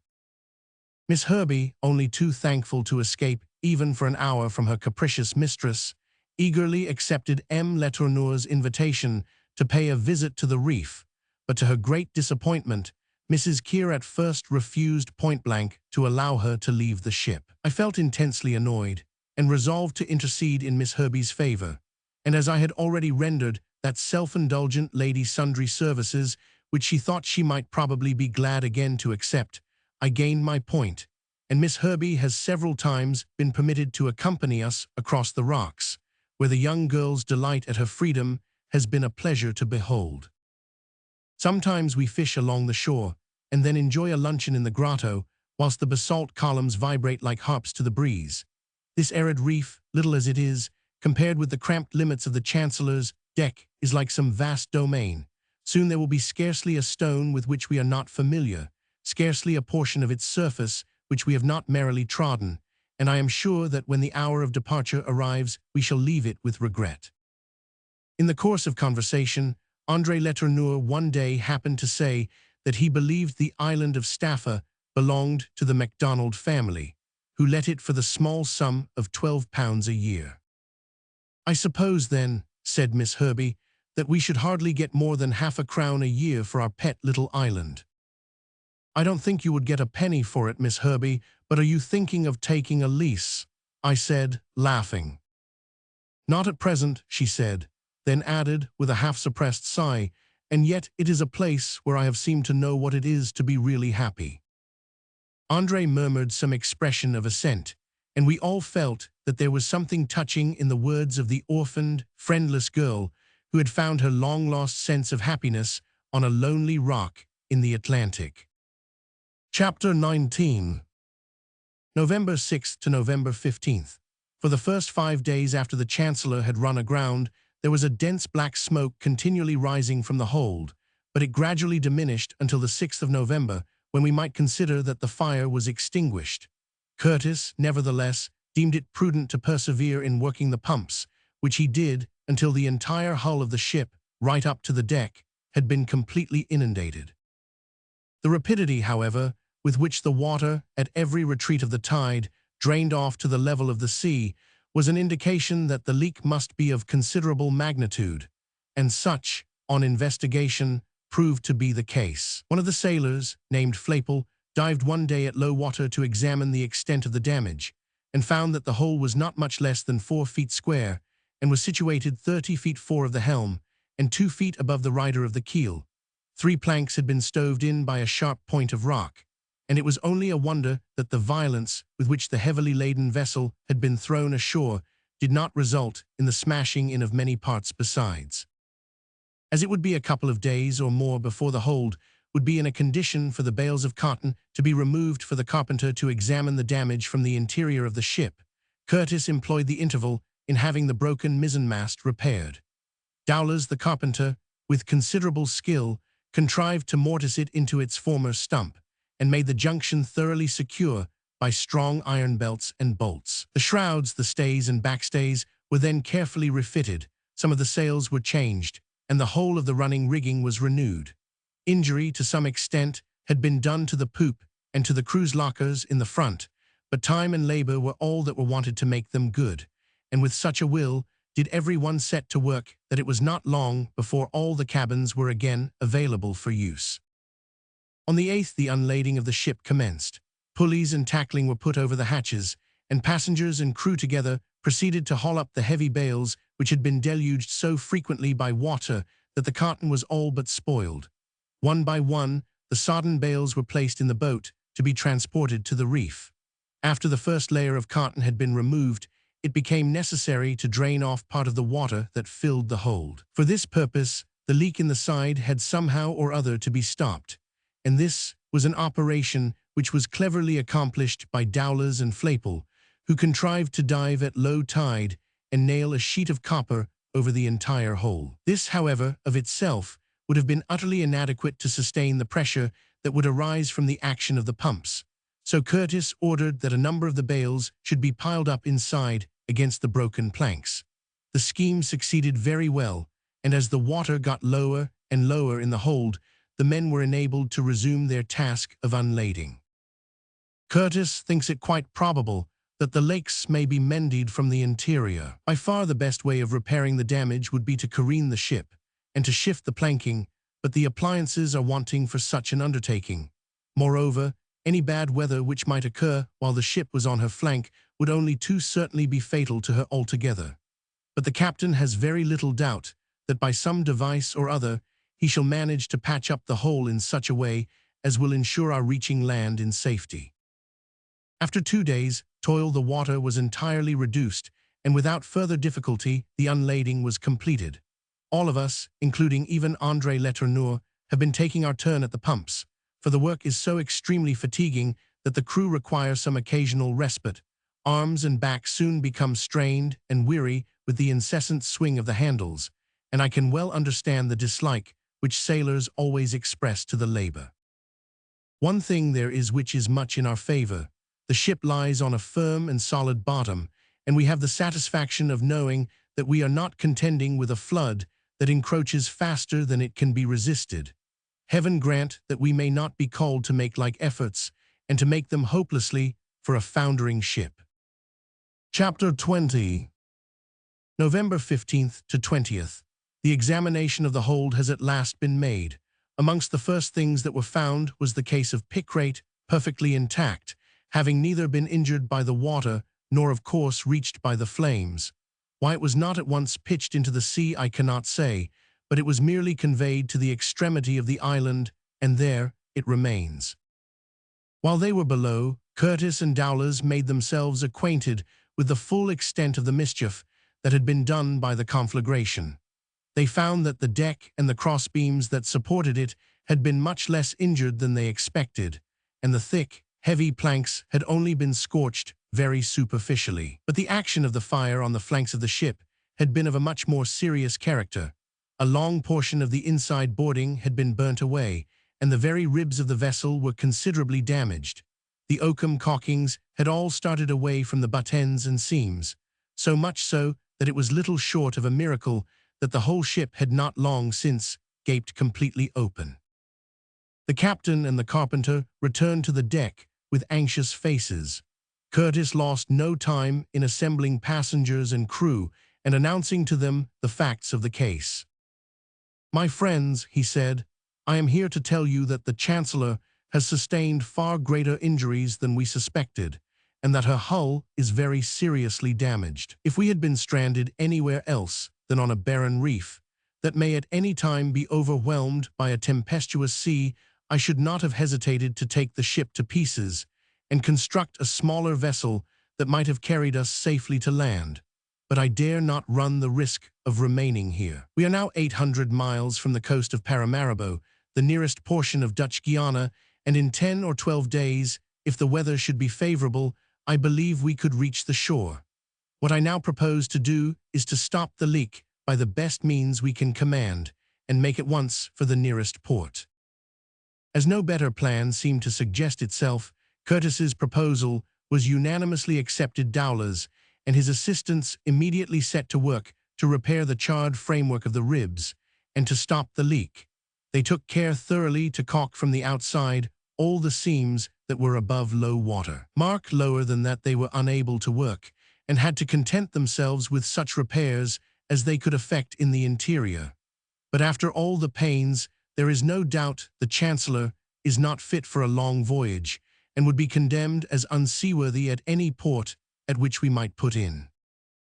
Today, the 20th, Curtis, having done all that human power could do to repair his ship, determined to put her to sea.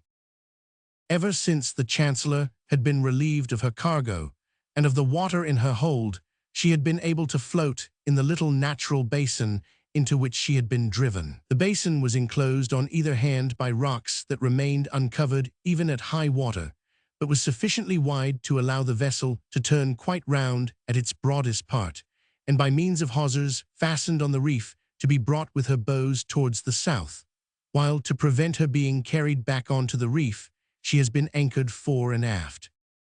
To all appearance, then, it seemed as though it would be an easy matter to put the Chancellor to sea. If the wind were favorable, the sails would be hoisted; if otherwise, she would have to be towed through the narrow passage. All seemed simple, but unlooked-for difficulties had yet to be surmounted.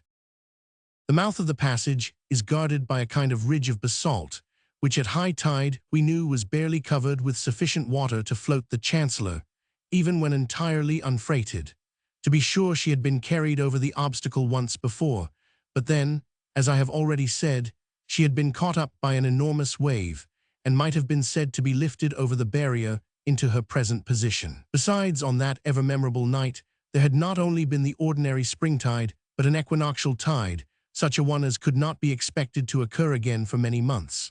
Waiting was out of the question, so Curtis determined to run the risk, and to take advantage of the springtide, which would occur today, to make an attempt to get the ship, lightened as she was, over the bar, after which he might ballast her sufficiently to sail. The wind was blowing from the northwest, and consequently right in the direction of the passage. The captain, however, after a consultation, preferred to tow the ship over the ridge, as he considered it was scarcely safe to allow a vessel of doubtful stability at full sail to charge an obstacle that would probably bring her to a dead lock. Before the operation was commenced, Curtis took the precaution of having an anchor ready in the stern, for in the event of the attempt being unsuccessful, it would be necessary to bring the ship back to her present moorings. 2 more anchors were next carried outside the passage, which was not more than 200 feet in length. The chains were attached to the windlass, the sailors worked away at the handspikes, and at 4 o'clock in the afternoon, the Chancellor was in motion. High tide would be at 20 minutes past 4, and at 10 minutes before that time, the ship had been hauled as far as her sea range would allow.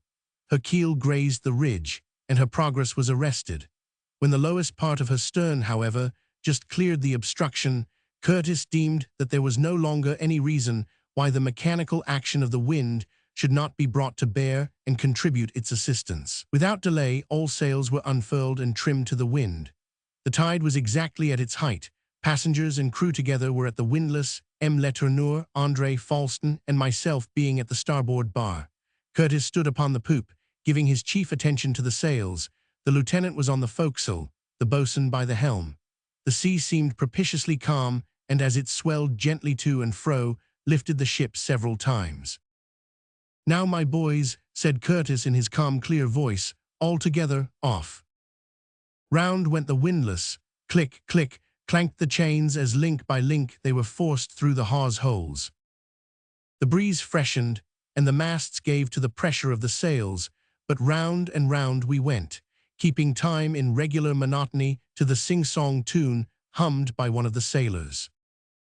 We had gained about 20 feet and were redoubling our efforts when the ship grounded again. And now no effort would avail, all was in vain, the tide began to turn, and the Chancellor would not advance an inch. Was there time to go back? She would inevitably go to pieces if left balanced upon the ridge. In an instant the captain has ordered the sails to be furled and the anchor dropped from the stern. One moment of terrible anxiety, and all is well. The Chancellor tacks to stern and glides back into the basin, which is once more her prison. "Well, Captain," says the boatswain, "what's to be done now?" "I don't know," said Curtis, "but we shall get across somehow." Chapter 21. November 21st to 24th. There was assuredly no time to be lost before we ought to leave Ham Rock Reef. The barometer had been falling ever since the morning, the sea was getting rougher, and there was every symptom that the weather, hitherto so favorable, was on the point of breaking, and in the event of a gale, the Chancellor must inevitably be dashed to pieces on the rocks. In the evening, when the tide was quite low, and the rocks uncovered, Curtis, the boatswain, and Dowlers went to examine the ridge which had proved so serious an obstruction. Falston and I accompanied them. We came to the conclusion that the only way of effecting a passage was by cutting away the rocks with pikes over a surface measuring 10 feet by 6. An extra depth of 9 or 10 inches would give a sufficient gauge, and the channel might be accurately marked out by buoys. In this way, it was conjectured, the ship might be got over the ridge, and so reach the deep water beyond. "But this basalt is as hard as granite," said the boatswain. "Besides, we can only get at it at low water, and consequently could only work at it for 2 hours out of the 24. "All the more reason why we should begin at once, boatswain," said Curtis. "But if it is to take us a month, Captain, perhaps by that time the ship may be knocked to atoms. Couldn't we manage to blow up the rock? We have got some powder on board." "Not enough for that," said the boatswain. "You have something better than powder," said Falston. "What's that?" asked the captain. "Picrate of potash," was the reply. And so the explosive substance, with which poor Ruby had so grievously imperiled, the vessel was now to serve her in good stead, and I now saw what a lucky thing it was that the case had been deposited safely on the reef, instead of being thrown into the sea. Picric acid is a crystalline bitter product extracted from coal tar, and forming, in combination with potash, a yellow salt known as picrate of potash. The explosive power of this substance is inferior to that of gun cotton or of dynamite, but far greater than that of ordinary gunpowder, 1 grain of picric powder producing an effect equal to that of 13 grains of common powder. Picrate is easily ignited by any sharp or violent shock, and some gun priming which we had in our possession would answer the purpose of setting it alight. The sailors went off at once for their pikes, and Dowlers and his assistants, under the direction of Falston, who, as an engineer, understood such matters, proceeded to hollow out a mine wherein to deposit the powder. At first we hoped that everything would be ready for the blasting to take place on the following morning, but when daylight appeared, we found that the men, although they had labored with a will, had only been able to work for an hour at low water, and that 4 tides must ebb before the mine had been sunk to the required depths. Not until 8 o'clock on the morning of the 23rd was the work complete. The hole was bored obliquely in the rock and was large enough to contain about 10 pounds of explosive matter. Just as the picrate was being introduced into the aperture, Falston interposed. "Stop," he said. "I think it will be best to mix the picrate with common powder, as that will allow us to fire the mine with a match, instead of the gun priming which would be necessary to produce a shock. Besides, it is an understood thing that the addition of gunpowder renders picrate far more effective in blasting such rocks as this, as then the violence of the picrate prepares the way for the powder which, slower in its action, will complete the disseverment of the basalt." Falston is not a great talker, but what he does say is always very much to the point. His good advice was immediately followed. The 2 substances were mixed together, and after a match had been introduced, the compound was rammed closely into the hole. Notwithstanding that the Chancellor was at a distance from the rocks that ensured her from any danger of being injured by the explosion, it was thought advisable that the passengers and crew should take refuge in the grotto at the extremity of the reef, and even Mr. Keir, in spite of his many objections, was forced to leave the ship. Falston, as soon as he had set fire to the match, joined us in our retreat. The train was to burn for 10 minutes, and at the end of that time the explosion took place, the report, on account of the depth of the mine, being muffled and much less noisy than we had expected. But the operation had been perfectly successful. Before we reached the ridge we could see that the basalt had been literally reduced to powder, and that a little channel, already being filled by the rising tide, had been cut right through the obstacle. A loud hurrah rang through the air, our prison doors were opened, and we were prisoners no more. At high tide the Chancellor weighed anchor and floated out into the open sea, but she was not in a condition to sail until she had been ballasted, and for the next 24 hours the crew were busily employed in taking up blocks of stone, and such of the bales of cotton as had sustained the least amount of injury. In the course of the day, M. Letourneur, André, Miss Herbie, and I took a farewell walk round the reef, and André, with artistic skill, carved on the wall of the grotto the word Chancellor, the designation Ham Rock, which we had given to the reef, and the date of our running aground. Then we bade adieu to the scene of our 3 weeks' sojourn, where we had passed days that to some at least of our party will be reckoned as far from being the least happy of their lives. At high tide this morning, the 24th, with low, top, and gallant sails all set, the Chancellor started on her onward way, and 2 hours later the last peak of Ham Rock had vanished below the horizon. Chapter 22. November 24th to December 1st. Here we were then once more at sea, and although on board a ship of which the stability was very questionable, we had hopes, if the wind continued favorable, of reaching the coast of Guiana in the course of a few days. Our way was southwest, and consequently with the wind, and although Curtis would not crowd on all sail lest the extra speed should have a tendency to spring the leak afresh, the Chancellor made a progress that was quite satisfactory. Life on board began to fall back into its former routine.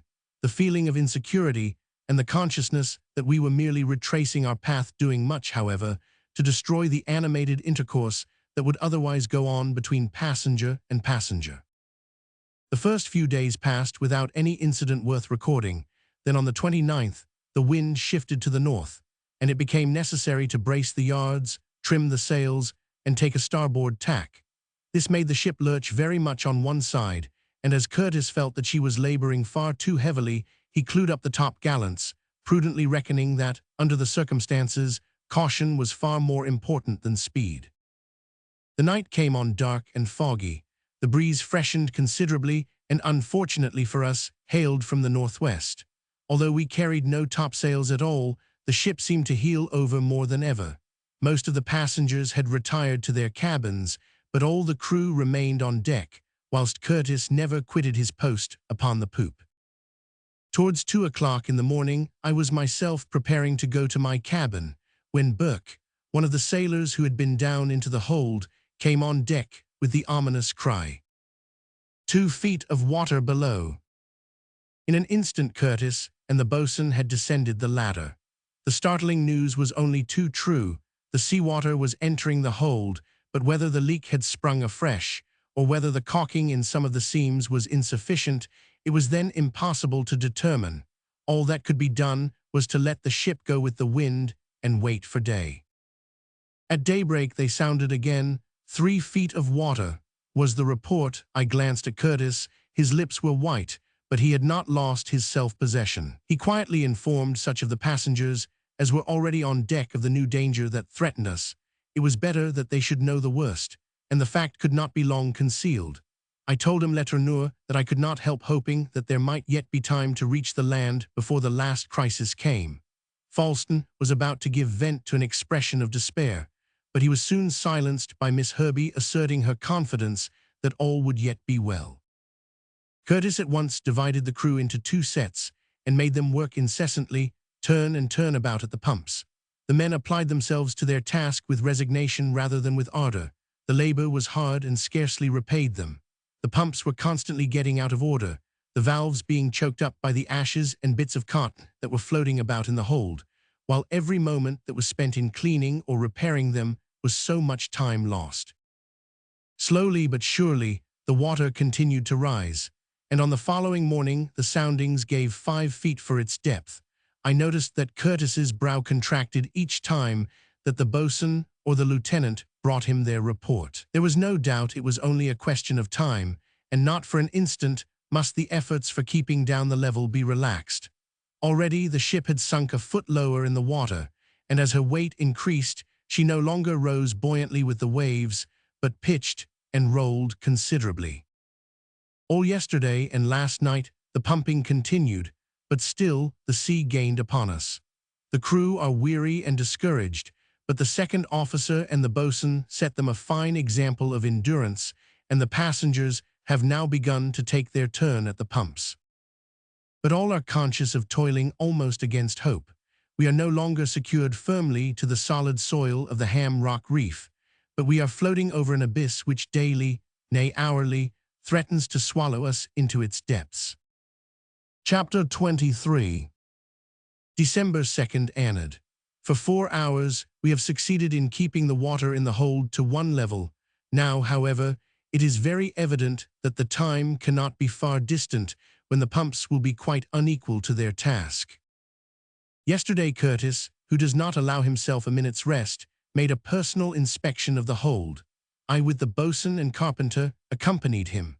After dislodging some of the bales of cotton, we could hear a splashing, or rather gurgling sound, but whether the water was entering at the original aperture, or whether it found its way in through a general dislocation of the seams, we were unable to discover. But whichever might be the case, Curtis determined to try a plan which, by cutting off communication between the interior and exterior of the vessel, might, if only for a few hours, render her hull more watertight. For this purpose, he had some strong, well-tarred sails drawn upwards by ropes from below the keel, as high as the previous leaking place, and then fastened closely and securely to the side of the hull. The scheme was dubious, and the operation difficult, but for a time it was effectual, and at the close of the day, the level of the water had actually been reduced by several inches. The diminution was small enough, but the consciousness that more water was escaping through the scupper holes than was finding its way into the hold gave us fresh courage to persevere with our work.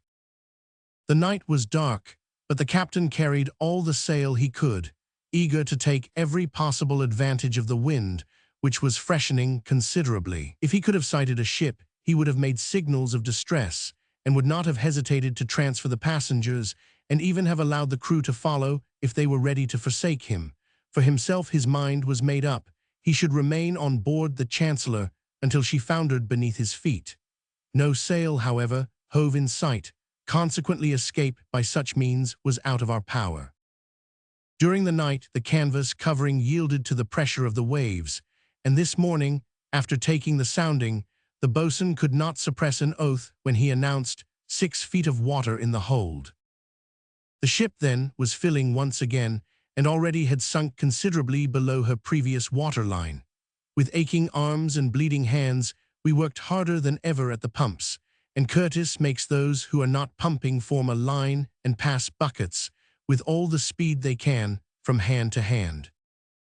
But all in vain.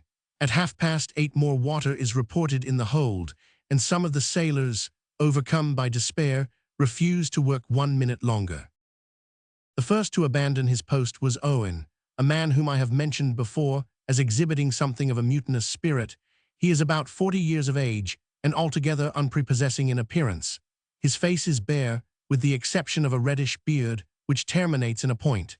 His forehead is furrowed with sinister-looking wrinkles, his lips curl inwards, and his ears protrude, whilst his bleared and bloodshot eyes are encircled with thick red rings. Amongst the 5 or 6 other men who had struck work, I noticed Jinkstrop the cook, who evidently shared all Owen's ill feelings. Twice did Curtis order the men back to the pumps, and twice did Owen, acting as spokesman for the rest, refuse, and when Curtis made a step forward as though to approach him, he said savagely, "I advise you not to touch me," and walked away to the forecastle. Curtis descended to his cabin, and almost immediately returned with a loaded revolver in his hand. For a moment Owen surveyed the captain with a frown of defiance, but at a sign from Jinkstrop he seemed to recollect himself, and with the remainder of the men he returned to his work. Chapter 24. December 4th. The first attempt at mutiny being thus happily suppressed, it is to be hoped that Curtis will succeed as well in future. An insubordinate crew would render us powerless indeed. Throughout the night the pumps were kept, without respite, steadily at work, but without producing the least sensible benefit. The ship became so waterlogged and heavy that she hardly rose at all to the waves, which consequently often washed over the deck, and contributed their part towards aggravating our case. Our situation was rapidly becoming as terrible as it had been when the fire was raging in the midst of us, and the prospect of being swallowed by the devouring billows was no less formidable than that of perishing in the flames. Curtis kept the men up to the mark, and willing or unwilling, they had no alternative but to work on as best they might. But in spite of all their efforts, the water perpetually rose, till, at length, the men in the hold who were passing the buckets found themselves immersed up to their waists and were obliged to come on deck. This morning, after a somewhat protracted consultation with Walter and the boatswain, Curtis resolved to abandon the ship. The only remaining boat was far too small to hold us all, and it would therefore be necessary to construct a raft that should carry those who could not find room in her. Dowlers, the carpenter, Mr. Falston, and 10 sailors were told off to put the raft in hand, the rest of the crew being ordered to continue their work assiduously at the pumps, until the time came and everything was ready for embarkation. Hatchet or saw in hand, the carpenter and his assistants made a beginning without delay by cutting and trimming the spare yards and extra spars to a proper length. These were then lowered into the sea, which was propitiously calm, so as to favor the operation, which otherwise would have been very difficult, of lashing them together into a firm framework, about 40 feet long and 25 feet wide, upon which the platform was to be supported.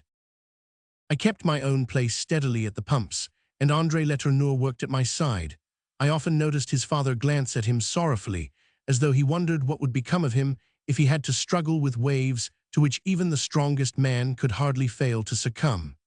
But come what may, his father will never forsake him, and I myself shall not be wanting in rendering him whatever assistance I can.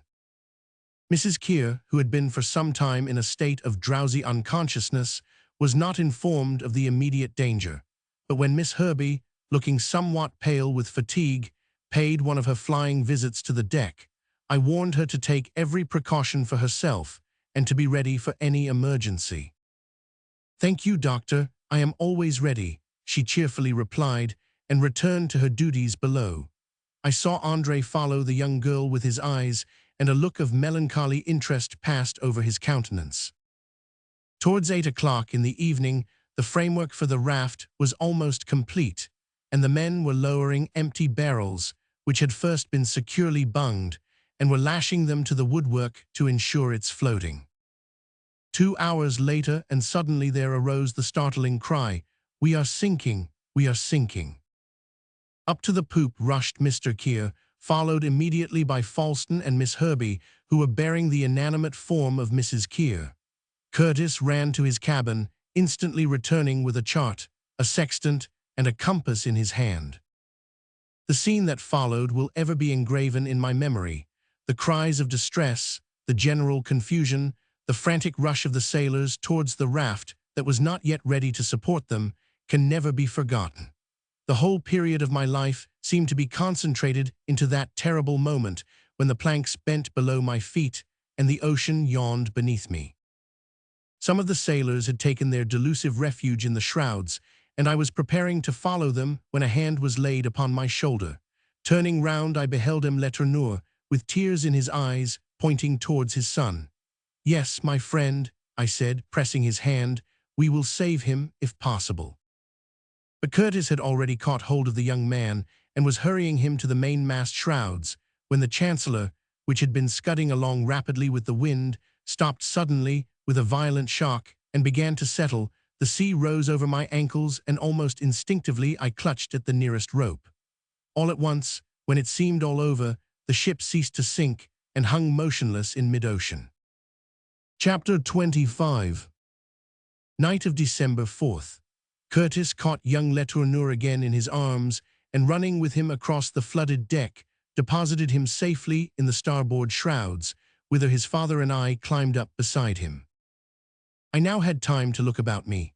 The night was not very dark, and I could see that Curtis had returned to his post upon the poop, whilst in the extreme aft near the taffrail, which was still above water, I could distinguish the forms of Mr. and Mrs. Keir, Miss Herbey, and Mr. Falston. The lieutenant and the boatswain were on the far end of the forecastle, the remainder of the crew in the shrouds and topmasts. By the assistance of his father, who carefully guided his feet up the rigging, André was hoisted into the maintop. Mrs. Keir could not be induced to join him in his elevated position, in spite of being told that if the wind were to freshen, she would inevitably be washed overboard by the waves. Nothing could induce her to listen to remonstrance, and she insisted upon remaining on the poop, Miss Herbey, of course, staying by her side. As soon as the captain saw the Chancellor was no longer sinking, he set to work to take down all the sails, yards and all, and the topgallants, in the hope that by removing everything that could compromise the equilibrium of the ship, he might diminish the chance of her capsizing altogether. "But may she not founder at any moment?" I said to Curtis when I had joined him for a while upon the poop. "Everything depends upon the weather," he replied in his calmest manner. "That, of course, may change at any hour. One thing, however, is certain: the Chancellor preserves her equilibrium for the present."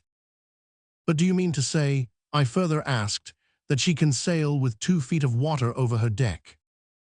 "No, Mr. Kazallon, she can't sail, but she can drift with the wind, and if the wind remains in its present quarter, in the course of a few days we might possibly sight the coast. Besides, we shall have our raft as a last resource. In a few hours it will be ready, and at daybreak we can embark." "You have not then," I added, "abandoned all hope even yet?" I marveled at his composure. "While there's life there's hope, you know, Mr. Kazallon, Out of 100 chances, 99 may be against us, but perhaps the odd one may be in our favor. Besides, I believe that our case is not without precedent. In the year 1795, a three-master, the Juno, was precisely in the same half-sunk, waterlogged condition as ourselves, and yet with her passengers and crew clinging to her topmasts, she drifted for 20 days, until she came in sight of land, when those who had survived the deprivation and fatigue were saved. So let us not despair. Let us hold on to the hope that the survivors of the Chancellor may be equally fortunate. I was only too conscious that there was not much to be said in support of Curtis's sanguine view of things, and that the force of reason pointed all the other way.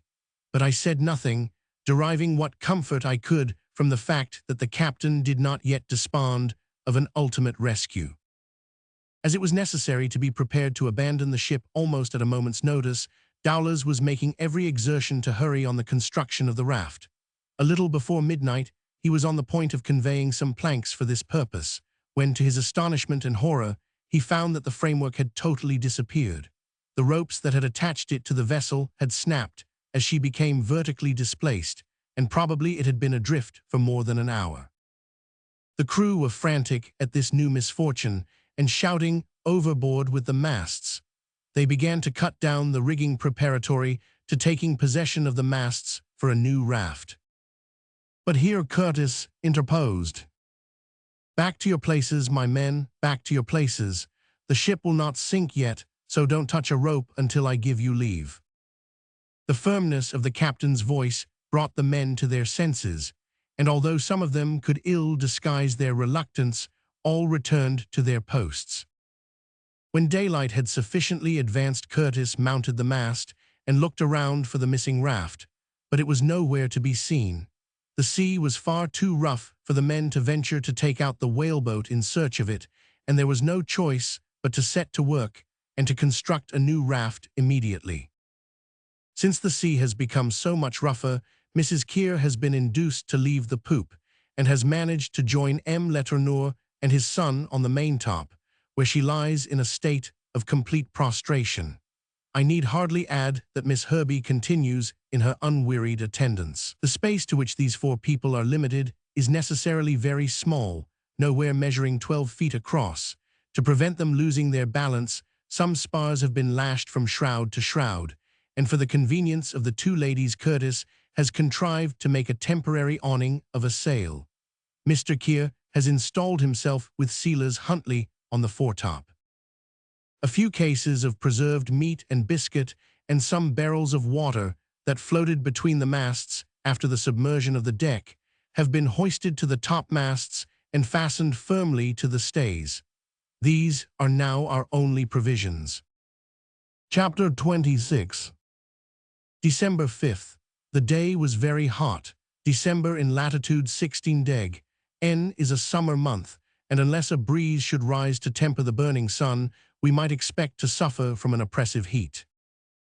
The sea still remained very rough, and as the heavy waves broke over the ship as though she were a reef, the foam flew up to the very topmasts, and our clothes were perpetually drenched by the spray. The Chancellor's hull is 3/4 immerged. Besides the three masts and the bowsprit to which the whaleboat was suspended, the poop and the forecastle are the only portions that now are visible, and as the intervening section of the deck is quite below the water, these appear to be connected only by the framework of the netting that runs along the vessel's sides. Communication between the topmasts is extremely difficult and would be absolutely precluded were it not that the sailors, with practiced dexterity, manage to hoist themselves about by means of the stays. For the passengers, cowering on their narrow and unstable platform, the spectacle of the raging sea below was truly terrific. Every wave that dashed over the ship shook the masts till they trembled again, and one could venture scarcely to look or to think lest he should be tempted to cast himself into the vast abyss. Meanwhile, the crew worked away with all their remaining vigor at the second raft, for which the topgallants and yards were all obliged to be employed.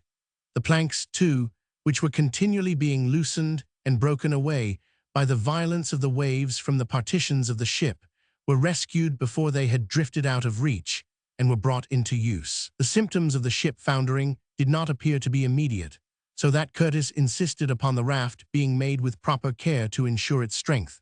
We were still several hundred miles from the coast of Guyana, and for so long a voyage, it was indispensable to have a structure of considerable solidity. The reasonableness of this was self-apparent, and as the crew had recovered their assurance, they spared no pains to accomplish their work effectually. Of all the number, there was but one, an Irishman named O'Ready, who seemed to question the utility of all their toil. He shook his head with an oracular gravity. He is an oldish man, not less than 60, with his hair and beard bleached with the storms of many travels. As I was making my way towards the poop, he came up to me and began talking. "And why, bedad, I'd like to know, why is it that they'll all be after lavin of the ship?" He turned his quid with the most serene composure and continued. "And isn't it me myself that's been wrecked 9 times already? And sure, poor fools are they that ever have put their trust in rafts or boats sure, and they found a watery grave. Nay, nay, while the ood ship lasts, let's stick to her, says I." Having thus unburdened his mind, he relapsed into silence and soon went away. About 3 o'clock, I noticed that Mr. Keir and Silas Huntley were holding an animated conversation in the foretop. The petroleum merchant had evidently some difficulty in bringing the ex-captain round to his opinion, for I saw him several times shake his head as he gave long and scrutinizing looks at the sea and sky. In less than an hour afterwards, I saw Huntley let himself down by the forestays and clamber along to the forecastle, where he joined the group of sailors, and I lost sight of him. I attached little importance to the incident, and shortly afterwards joined the party in the maintop, where we continued talking for some hours.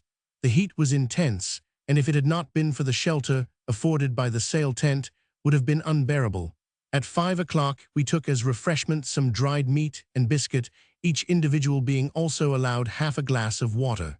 Mrs. Keir, prostrate with fever, could not touch a mouthful, and nothing could be done by Miss Herbie to relieve her, beyond occasionally moistening her parched lips. The unfortunate lady suffers greatly, and sometimes I am inclined to think that she will succumb to the exposure and privation. Not once had her husband troubled himself about her, but when shortly afterwards I heard him hail some of the sailors on the forecastle and ask them to help him down from the foretop, I began to think that the selfish fellow was coming to join his wife. At first the sailors took no notice of his request, but on his repeating it with the promise of paying them handsomely for their services, 2 of them, Burke and Sandon, swung themselves along the netting into the shrouds and were soon at his side.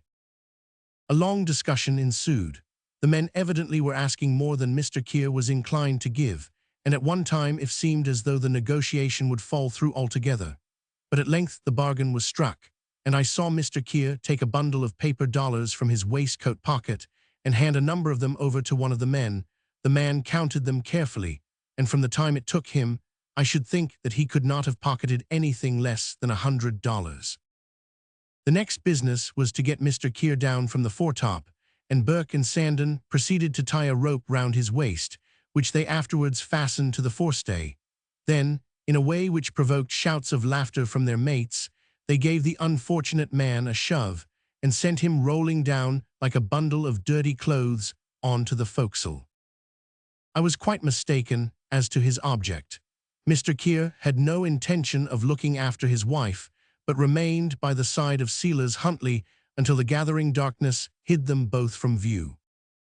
As night drew on, the wind grew calmer, but the sea remained very rough. The moon had been up ever since 4 in the afternoon, though she only appeared at rare intervals between the clouds. Some long lines of vapor on the horizon were tinged with a rosy glare that foreboded a strong breeze for the morrow, and all felt anxious to know from which quarter the breeze would come, for any but a northeaster would bear the frail raft on which we were to embark far away from land. About 8 o'clock in the evening Curtis mounted to the maintop, but he seemed preoccupied and anxious, and did not speak to anyone. He remained for a quarter of an hour, then after silently pressing my hand, he returned to his old post. I laid myself down in the narrow space at my disposal and tried to sleep, but my mind was filled with strange forebodings, and sleep was impossible. The very calmness of the atmosphere was oppressive, Scarcely a breath of air vibrated through the metal rigging, and yet the sea rose with a heavy swell as though it felt the warnings of a coming tempest. All at once, at about 11 o'clock, the moon burst brightly forth through a rift in the clouds, and the waves sparkled again as if illumined by a submarine glimmer. I start up and look around me. Is it merely imagination, or do I really see a black speck floating on the dazzling whiteness of the waters, a speck that cannot be a rock, because it rises and falls with the heaving motion of the billows? But the moon once again becomes overclouded, the sea is darkened, and I return to my uneasy couch close to the larboard shrouds. Chapter 27. December 6th. I must have fallen asleep for a few hours, when at 4 o'clock in the morning I was rudely aroused by the roaring of the wind, and could distinguish Curtis's voice as he shouted in the brief intervals between the heavy gusts. I got up and, holding tightly to the purlin, for the waves made the masts tremble with their violence, I tried to look around and below me. The sea was literally raging beneath, and great masses of livid-looking foam were dashing between the masts, which were oscillating terrifically. It was still dark, and I could only faintly distinguish two figures on the stern, whom, by the sound of their voices that I caught occasionally above the tumult, I made out to be Curtis and the boatswain. Just at that moment, a sailor, who had mounted to the maintop to do something to the rigging, passed close behind me. "What's the matter?" I asked. "The wind has changed," he answered, adding something which I could not hear distinctly, but which sounded like "dead against us." Dead against us? Then, thought I, the wind had shifted to the southwest, and my last night's forebodings had been correct. When daylight at length appeared, I found the wind, although not blowing actually from the southwest, had veered round to the northwest, a change which was equally disastrous to us, inasmuch as it was carrying us away from land. Moreover, the ship had sunk considerably during the night, and there were now 5 feet of water above deck. The side netting had completely disappeared, and the forecastle and the poop were now all but on a level with the sea, which washed over them incessantly. With all possible expedition, Curtis and his crew were laboring away at their raft, but the violence of the swell materially impeded their operations, and it became a matter of doubt as to whether the woodwork would not fall asunder before it could be properly fastened together. As I watched the men at their work, M. Letourneur, with one arm supporting his son, came and stood by my side. "Don't you think this maintop will soon give way?" he said, as the narrow platform on which we stood creaked and groaned with the swaying of the masts. Miss Herbey heard his words, and pointing towards Mrs. Keir, who was lying prostrate at her feet, asked what we thought ought to be done. "We can do nothing but stay where we are," I replied. "No," said André, "this is our best refuge. I hope you are not afraid." "Not for myself," said the young girl quietly, "only for those to whom life is precious." At 7:45, we heard the boatswain calling to the sailors in the bows. "Aye, aye, sir," said one of the men, "already, I think." "Where's the whale boat?" shouted the boatswain. "I don't know, sir, not with us," was the reply. "She's gone adrift, then." And sure enough, the whaleboat was no longer hanging from the bowsprit, and in a moment the discovery was made that Mr. Keir, Silas Huntley, and 3 sailors, a Scotchman and 2 Englishmen, were missing. Afraid that the Chancellor would founder before the completion of the raft, Keir and Huntley had plotted together to effect their escape, and had bribed the 3 sailors to seize the only remaining boat. This, then, was the black speck that I had seen during the night. The miserable husband had deserted his wife, the faithless captain had abandoned the ship that had once been under his command. "There are 5 saved, then," said the boatswain. "Faith, and it's 5 lost ye'll be manning," said O'Ready, and the state of the sea fully justified his opinion. The crew were furious when they heard of the surreptitious flight, and loaded the fugitives with all the invectives they could lay their tongues to. So enraged were they at the dastardly trick of which they had been made the dupes, that if chance should bring the deserters again on board, I should be sorry to answer for the consequences. In accordance with my advice, Mrs. Keir has not been informed of her husband's disappearance. The unhappy lady is wasting away with a fever for which we are powerless to supply a remedy, for the medicine chest was lost when the ship began to sink. Nevertheless, I do not think we have anything to regret on that score, feeling as I do that in a case like Mrs. Keir's, drugs would be of no avail. Chapter 28. December 6th continued. The Chancellor no longer maintained her equilibrium. We felt that she was gradually going down, and her hull was probably breaking up. The maintop was already only 10 feet above the water, whilst the bowsprit, with the exception of the extreme end that rose obliquely from the waves, was entirely covered. The Chancellor's last day we felt had come. Fortunately, the raft was all but finished, and unless Curtis preferred to wait till morning, we should be able to embark in the evening. The raft is a very solid structure. The spars that form the framework are crossed one above another and lashed together with stout ropes, so that the whole pile rises a couple of feet above the water. The upper platform is constructed from the planks that were broken from the ship's sides by the violence of the waves, and which had not drifted away. The afternoon has been employed in charging the raft with such provisions, sails, tools, and instruments as we have been able to save. And how can I attempt to give any idea of the feelings with which, one and all, we now contemplated the fate before us? For my own part, I was possessed rather by a benumbed indifference than by any sense of genuine resignation. Letourneur was entirely absorbed in his son, who in his turn thought only of his father, at the same time exhibiting a calm Christian fortitude, which was shown by no one else of the party except Miss Herbey, who faced her danger with the same brave composure. Incredible as it may seem, Falston remained the same as ever, occupying himself with writing down figures and memoranda in his pocketbook. Mrs. Keir, in spite of all that Miss Herbey could do for her, was evidently dying. With regard to the sailors, 2 or 3 of them were calm enough, but the rest had well-nigh lost their wits. Some of the more ill-disposed amongst them seemed inclined to run into excesses, and their conduct, under the bad influence of Owen and Jinkstrop, made it doubtful whether they would submit to control when once we were limited to the narrow dimensions of the raft. Lieutenant Walter, although his courage never failed him, was worn out with bodily fatigue and obliged to give up all active labor, but Curtis and the boatswain were resolute, energetic, and firm as ever. To borrow an expression from the language of metallurgic art, they were men at the highest degree of hardness. At 5 o'clock, one of our companions in misfortune was released from her sufferings. Mrs. Keir, after a most distressing illness, through which her young companion tended her with the most devoted care, has breathed her last. A few deep sighs and all was over, and I doubt whether the sufferer was ever conscious of the peril of her situation. The night passed on without further incident. Towards morning I touched the dead woman's hand, and it was cold and stiff. The corpse could not remain any longer on the maintop, and after Miss Herbey and I had carefully wrapped the garments about it, with a few short prayers, the body of the first victim of our miseries was committed to the deep. As the sea closed over the body, I heard one of the men in the shrouds say, "There goes a carcass that we shall be sorry we have thrown away." I looked round sharply. It was Owen who had spoken, but horrible as were his words, the conviction was forced upon my mind that the day could not be far distant when we must want for food. Chapter 29. December 7th.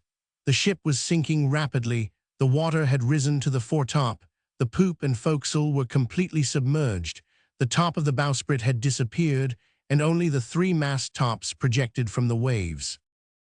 But all was ready on the raft. An erection had been made on the fore to hold a mast, which was supported by shrouds fastened to the sides of the platform. This mast carried a large royal. Perhaps, after all, these few frail planks will carry us to the shore which the Chancellor has failed to reach. At any rate, we cannot yet resign all hope. We were just on the point of embarking at 7 a.m. when the Chancellor all at once began to sink so rapidly that the carpenter and men who were on the raft were obliged with all speed to cut the ropes that secured it to the vessel to prevent it from being swallowed up in the eddying waters. Anxiety, the most intense, took possession of us all. At the very moment when the ship was descending into the fathomless abyss, the raft, our only hope of safety, was drifting off before our eyes. Two of the sailors and an apprentice, beside themselves with terror, threw themselves headlong into the sea, but it was evident from the very first that they were quite powerless to combat the winds and waves. Escape was impossible. They could neither reach the raft nor return to the ship. Curtis tied a rope round his waist and tried to swim to their assistance, but long before he could reach them, the unfortunate men, after a vain struggle for life, sank below the waves and were seen no more. Curtis, bruised and beaten with the surf that raged about the mastheads, was hauled back to the ship. Meantime, Dowlas and his men, by means of some spars which they used as oars, were exerting themselves to bring back the raft, which had drifted about 2 cables' lengths away. But in spite of all their efforts, it was fully an hour which seemed to us, waiting as we were with the water up to the level of the topmasts, like an eternity, before they succeeded in bringing the raft alongside and lashing it once again to the Chancellor's mainmast. Not a moment was then to be lost. The waves were eddying like a whirlpool around the submerged vessel, and numbers of enormous air bubbles were rising to the surface of the water. The time was come. At Curtis's word, "Embark," we all hurried to the raft. Andre, who insisted upon seeing Miss Herbie go first, was helped safely on to the platform, where his father immediately joined him. In a very few minutes, all except Curtis and old Reddy had left the Chancellor. Curtis remained standing on the maintop, deeming it not only his duty, but his right, to be the last to leave the vessel he had loved so well, and the loss of which he so much deplored. "Now then, old fellow, off of this," cried the captain to the old Irishman, who did not move. "And is it quite sure ye are that she's sinking?" he said. Aye, sure enough, my man, and you'd better look sharp." "Faith, then, and I think I will," and not a moment too soon, for the water was up to his waist, he jumped on to the raft. Having cast one last, lingering look around him, Curtis then left the ship. The rope was cut, and we went slowly adrift. All eyes were fixed upon the spot where the Chancellor lay foundering. The top of the mizzen was the first to disappear, then followed the maintop, and soon, of what had been a noble vessel, not a vestige was to be seen. Chapter 30. Will this frail float, 40 feet by 20, bear us in safety? Sink it cannot. The material of which it is composed is of a kind that must surmount the waves, but it is questionable whether it will hold together. The cords that bind it will have a tremendous strain to bear in resisting the violence of the sea. The most sanguine amongst us trembles to face the future. The most confident dares to think only of the present. After the manifold perils of the last 72 days, voyage, all are too agitated to look forward without dismay to what in all human probability must be a time of the direst distress. Vain as the task may seem, I will not pause in my work of registering the events of our drama. As scene after scene, they are unfolded before our eyes. Of the 28 persons who left Charleston in the Chancellor, only 18 are left to huddle together upon this narrow raft. This number includes the 5 passengers, namely M. Letourneur, Andre, Miss Herbie, Falston, and myself. The ship's officers, Captain Curtis, Lieutenant Walter the boatswain, Hobart the steward, Jinkstrop the cook, and Dowlas the carpenter, and 7 sailors, Austin, Owen, Wilson, Reddy, Burke, Sandon, and Flaple. Such are the passengers on the raft. It is but a brief task to enumerate their resources. The greater part of the provisions in the storeroom were destroyed at the time when the ship's deck was submerged, and the small quantity that Curtis has been able to save will be very inadequate to supply the wants of 18 people, who too probably have many days to wait ere they sight either land or a passing vessel. 1 cask of biscuit, another of preserved meat, a small keg of brandy, and 2 barrels of water complete our store, so that the utmost frugality in the distribution of our daily rations becomes absolutely necessary. Of spare clothes we have positively none. A few sails will serve for shelter by day and covering by night. Dowlas has his carpenter's tools. We have each a pocket knife and a ready an old tin pot, of which he takes the most tender care. In addition to these, we are in possession of a sextant, a compass, a chart, and a metal tea kettle, everything else that was placed on deck in readiness for the first raft having been lost in the partial submersion of the vessel. Such then is our situation, critical indeed, but after all perhaps not desperate. We have one great fear. Some there are amongst us whose courage, moral as well as physical, may give way, and over failing spirits such as these we may have no control. Chapter 31. December 7th, continued. Our first day on the raft has passed without any special incident. At 8 o'clock this morning Curtis asked our attention for a moment. "My friends," he said, "listen to me. Here on this raft, just as when we were on board the Chancellor, I consider myself your captain, and as your captain, I expect that all of you will strictly obey my orders. Let me beg of you, one and all, to think solely of our common welfare. Let us work with one heart and with one soul, and may heaven protect us." After delivering these few words with an emotion that evidenced their earnestness, the captain consulted his compass and found that the freshening breeze was blowing from the north.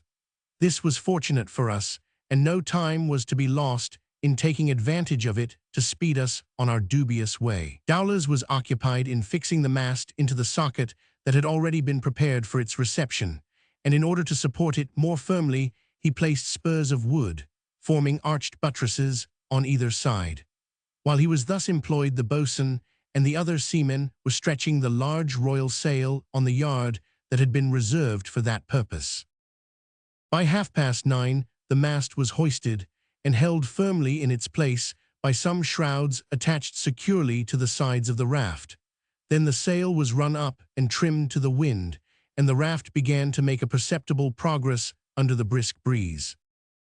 As soon as we had once started, the carpenter set to work to contrive some sort of a rudder that would enable us to maintain our desired direction. Curtis and Falston assisted him with some serviceable suggestions, and in a couple of hours' time he had made and fixed to the back of the raft a kind of paddle, very similar to those used by the Malays. At noon, after the necessary preliminary observations, Curtis took the altitude of the sun. The result gave lat. 15 deg, 7 min, n by long, 49 deg, 35 min. W as our position, which, on consulting the chart, proved to be about 650 miles northeast of the coast of Paramaribo in Dutch Guiana. Now, even under the most favorable circumstances, with trade winds and weather always in our favor, we cannot by any chance hope to make more than 10 or 12 miles a day, so that the voyage cannot possibly be performed under a period of 2 months. To be sure, there is the hope to be indulged that we may fall in with a passing vessel, but as the part of the Atlantic into which we have been driven is intermediate between the tracks of the French and English transatlantic steamers, either from the Antilles or the Brazils, we cannot reckon at all upon such a contingency happening in our favor, whilst if a calm should set in, or worse still, if the wind were to blow from the east, not only 2 months, but twice, nay, 3 times that length of time will be required to accomplish the passage. At best, however, our provisions, even though used with the greatest care, will barely last 3 months. Curtis has called us into consultation, and as the working of the raft does not require such labor as to exhaust our physical strength, all have agreed to submit to a regimen which, although it will suffice to keep us alive, will certainly not fully satisfy the cravings of hunger and thirst. As far as we can estimate, we have somewhere about 500 pounds of meat and about the same quantity of biscuit. To make this last for 3 months, we ought not to consume very much more than 5 pounds a day of each, which, when divided among 18 people, will make the daily ration 5 hours of meat and hours of biscuit for each person. Of water we have certainly not more than 200 gallons, but by reducing each person's allowance to a pint a day, we hope to eke out that, too, over the space of 3 months. It is arranged that the food shall be distributed under the boatswain's superintendence every morning at 10 o'clock. Each person will then receive his allowance of meat and biscuit, which may be eaten when and how he pleases. The water will be given out twice a day, at 10 in the morning and 6 in the evening. But as the only drinking vessels in our possession are the tea kettle and the old Irishman's tin pot, the water has to be consumed immediately on distribution. As for the brandy, of which there are only 5 gallons, it will be doled out with the strictest limitation, and no one will be allowed to touch it except with the captain's express permission. I should not forget that there are 2 sources from which we may hope to increase our store. First, any rain that may fall will add to our supply of water, and 2 empty barrels have been placed ready to receive it. Secondly, we hope to do something in the way of fishing, and the sailors have already begun to prepare some lines. All have mutually agreed to abide by the rules that have been laid down, for all are fully aware that by nothing but the most precise regimen can we hope to avert the horrors of famine, and forewarned by the fate of many who in similar circumstances have miserably perished, we are determined to do all that prudence can suggest for husbanding our stores. Chapter 32. December 8th to 17th. When night came, we wrapped ourselves in our sails. For my own part, worn out with the fatigue of the long watch in the topmast, I slept for several hours. M. Letourneur and André did the same, and Miss Herbey obtained sufficient rest to relieve the tired expression that her countenance had lately been wearing. The night passed quietly. As the raft was not very heavily laden, the waves did not break over it at all, and we were consequently able to keep ourselves perfectly dry. To say the truth, it was far better for us that the sea should remain somewhat boisterous, for any diminution in the swell of the waves would indicate that the wind had dropped, and it was with a feeling of regret that when the morning came I had to note down "weather calm" in my journal. In these low latitudes the heat in the daytime is so intense, and the sun burns with such an incessant glare, that the entire atmosphere becomes pervaded with a glowing vapor. The wind, too, blows only in fitful gusts, and through long intervals of perfect calm the sails flap idly and uselessly against the mast. Curtis and the boatswain, however, are of opinion that we are not entirely dependent on the wind. Certain indications, which a sailor's eye alone could detect, make them almost sure that we are being carried along by a westerly current that flows at the rate of 3 or 4 miles an hour. If they are not mistaken, this is a circumstance that may materially assist our progress, and at which we can hardly fail to rejoice, for the high temperature often makes our scanty allowance of water quite inadequate to allay our thirst. But with all our hardships, I must confess that our condition is far preferable to what it was when we were still clinging to the Chancellor. Here at least we have a comparatively solid platform beneath our feet, and we are relieved from the incessant dread of being carried down with a foundering vessel. In the daytime we can move about with a certain amount of freedom, discuss the weather, watch the sea, and examine our fishing lines, whilst at night we can rest securely under the shelter of our sails. "I really think, Mr. Kazallon," said André Letourneur to me a few days after we had embarked, "that our time on board the raft passes as pleasantly as it did upon Ham Rock, and the raft has one advantage even over the reef, for it is capable of motion." "Yes," André replied, "as long as the wind continues favorable the raft has decidedly the advantage, but supposing the wind shifts, what then?" "Oh, we mustn't think about that," he said. "Let us keep up our courage while we can."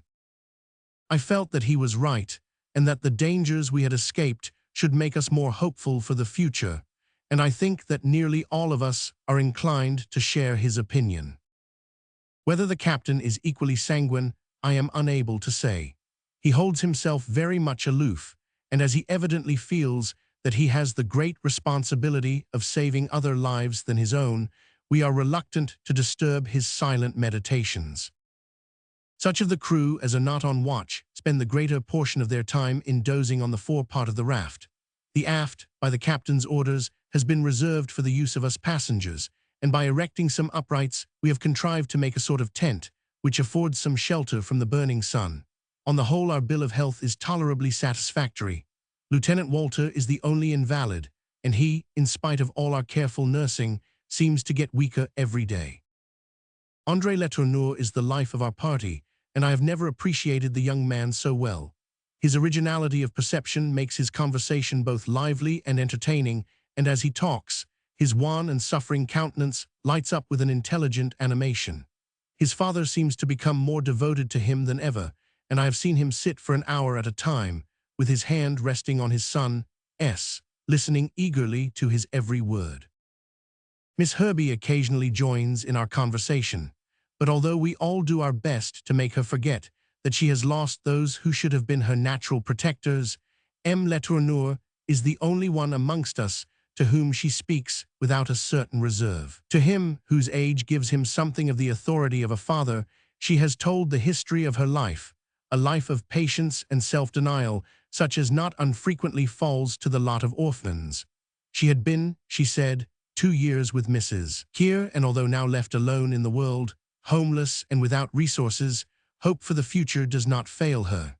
The young lady's modest deportment and energy of character command the respect of all on board, and I do not think that even the coarsest of the sailors has either by word or gesture acted towards her in a way that she could deem offensive. The 12th, 13th, and 14th of December passed away without any change in our condition. The wind continued to blow in irregular gusts, but always in the same direction, and the helm, or rather the paddle at the back of the raft, has never once required shifting, and the watch, who are posted on the fore, under orders to examine the sea with the most scrupulous attention, have had no change of any kind to report. At the end of a week, we found ourselves growing accustomed to our limited diet, and as we had no manual exertion and no wear and tear of our physical constitution, we managed very well. Our greatest deprivation was the short supply of water, for, as I said before, the unmitigated heat made our thirst at times very painful. On the 15th we held high festival. A shoal of fish, of the Sparus tribe, swarmed round the raft, and although our tackle consisted merely of long cords baited with morsels of dried meat stuck upon bent nails, the fish were so voracious that in the course of a couple of days we had caught as many as weighed almost 200 pounds, some of which were grilled, and others boiled in seawater over a fire made on the forepart of the raft. This marvelous haul was doubly welcome, inasmuch as it not only afforded us a change of diet, but enabled us to economize our stores. If only some rain had fallen at the same time, we should have been more than satisfied. Unfortunately, the shoal of fish did not remain long in our vicinity. On the 17th, they all disappeared, and some sharks, not less than 12 or 15 feet long, belonging to the species of spotted dogfish, took their place. These horrible creatures have black backs and fins covered with white spots and stripes. Here on our low raft, we seem almost on a level with them, and more than once their tails have struck the spars with terrible violence. The sailors manage to keep them at a distance by means of handspikes, but I shall not be surprised if they persist in following us, instinctively intelligent that we are destined to become their prey.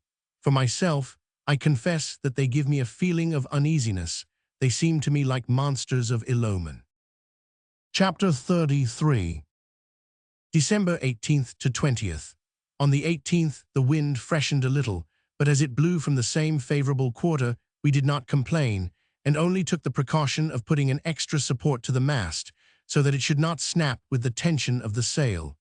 This done, the raft was carried along with something more than its ordinary speed, and left a long line of foam in its wake.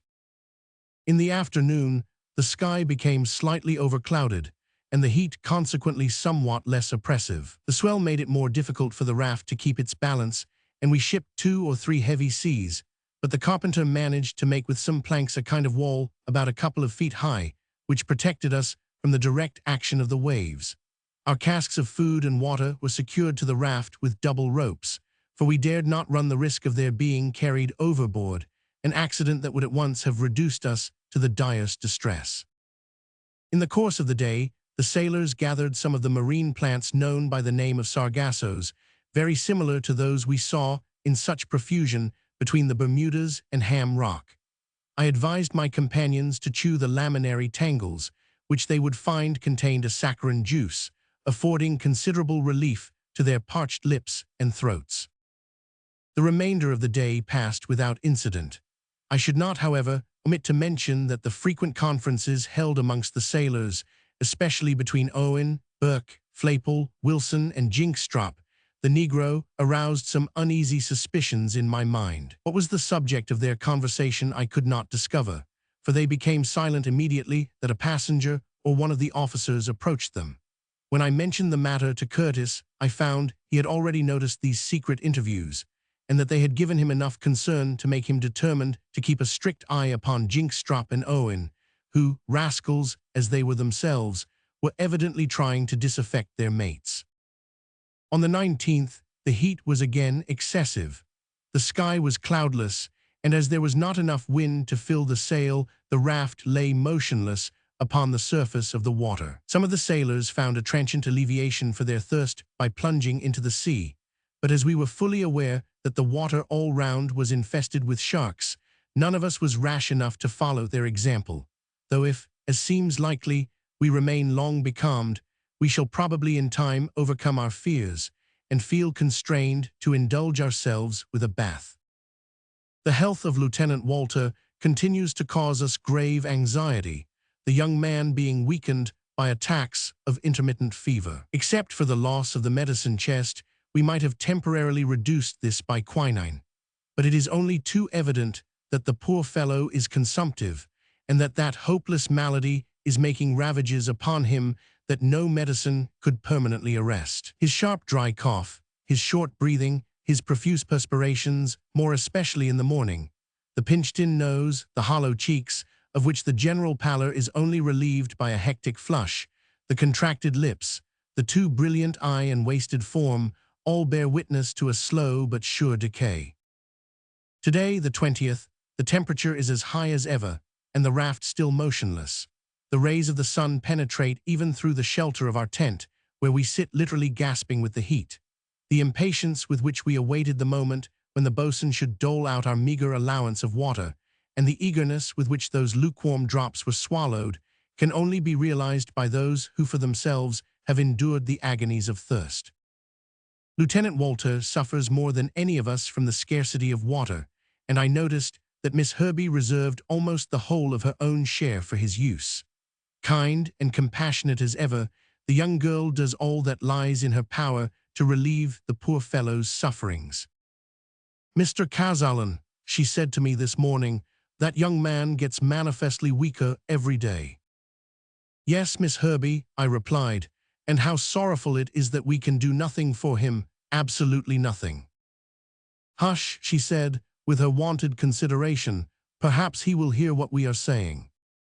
And then she sat down near the edge of the raft, where, with her head resting on her hands, she remained lost in thought. An incident sufficiently unpleasant occurred today. For nearly an hour Owen, Flaypole, Burke, and Jinkstrop had been engaged in close conversation, and although their voices were low, their gestures had betrayed that they were animated by some strong excitement. At the conclusion of the colloquy, Owen got up and walked deliberately to the quarter of the raft that has been reserved for the use of the passengers. "Where are you off to now, Owen?" said the boatswain. "That's my business," said the man insolently, and pursued his course. The boatswain was about to stop him, but before he could interfere Curtis was standing and looking Owen steadily in the face.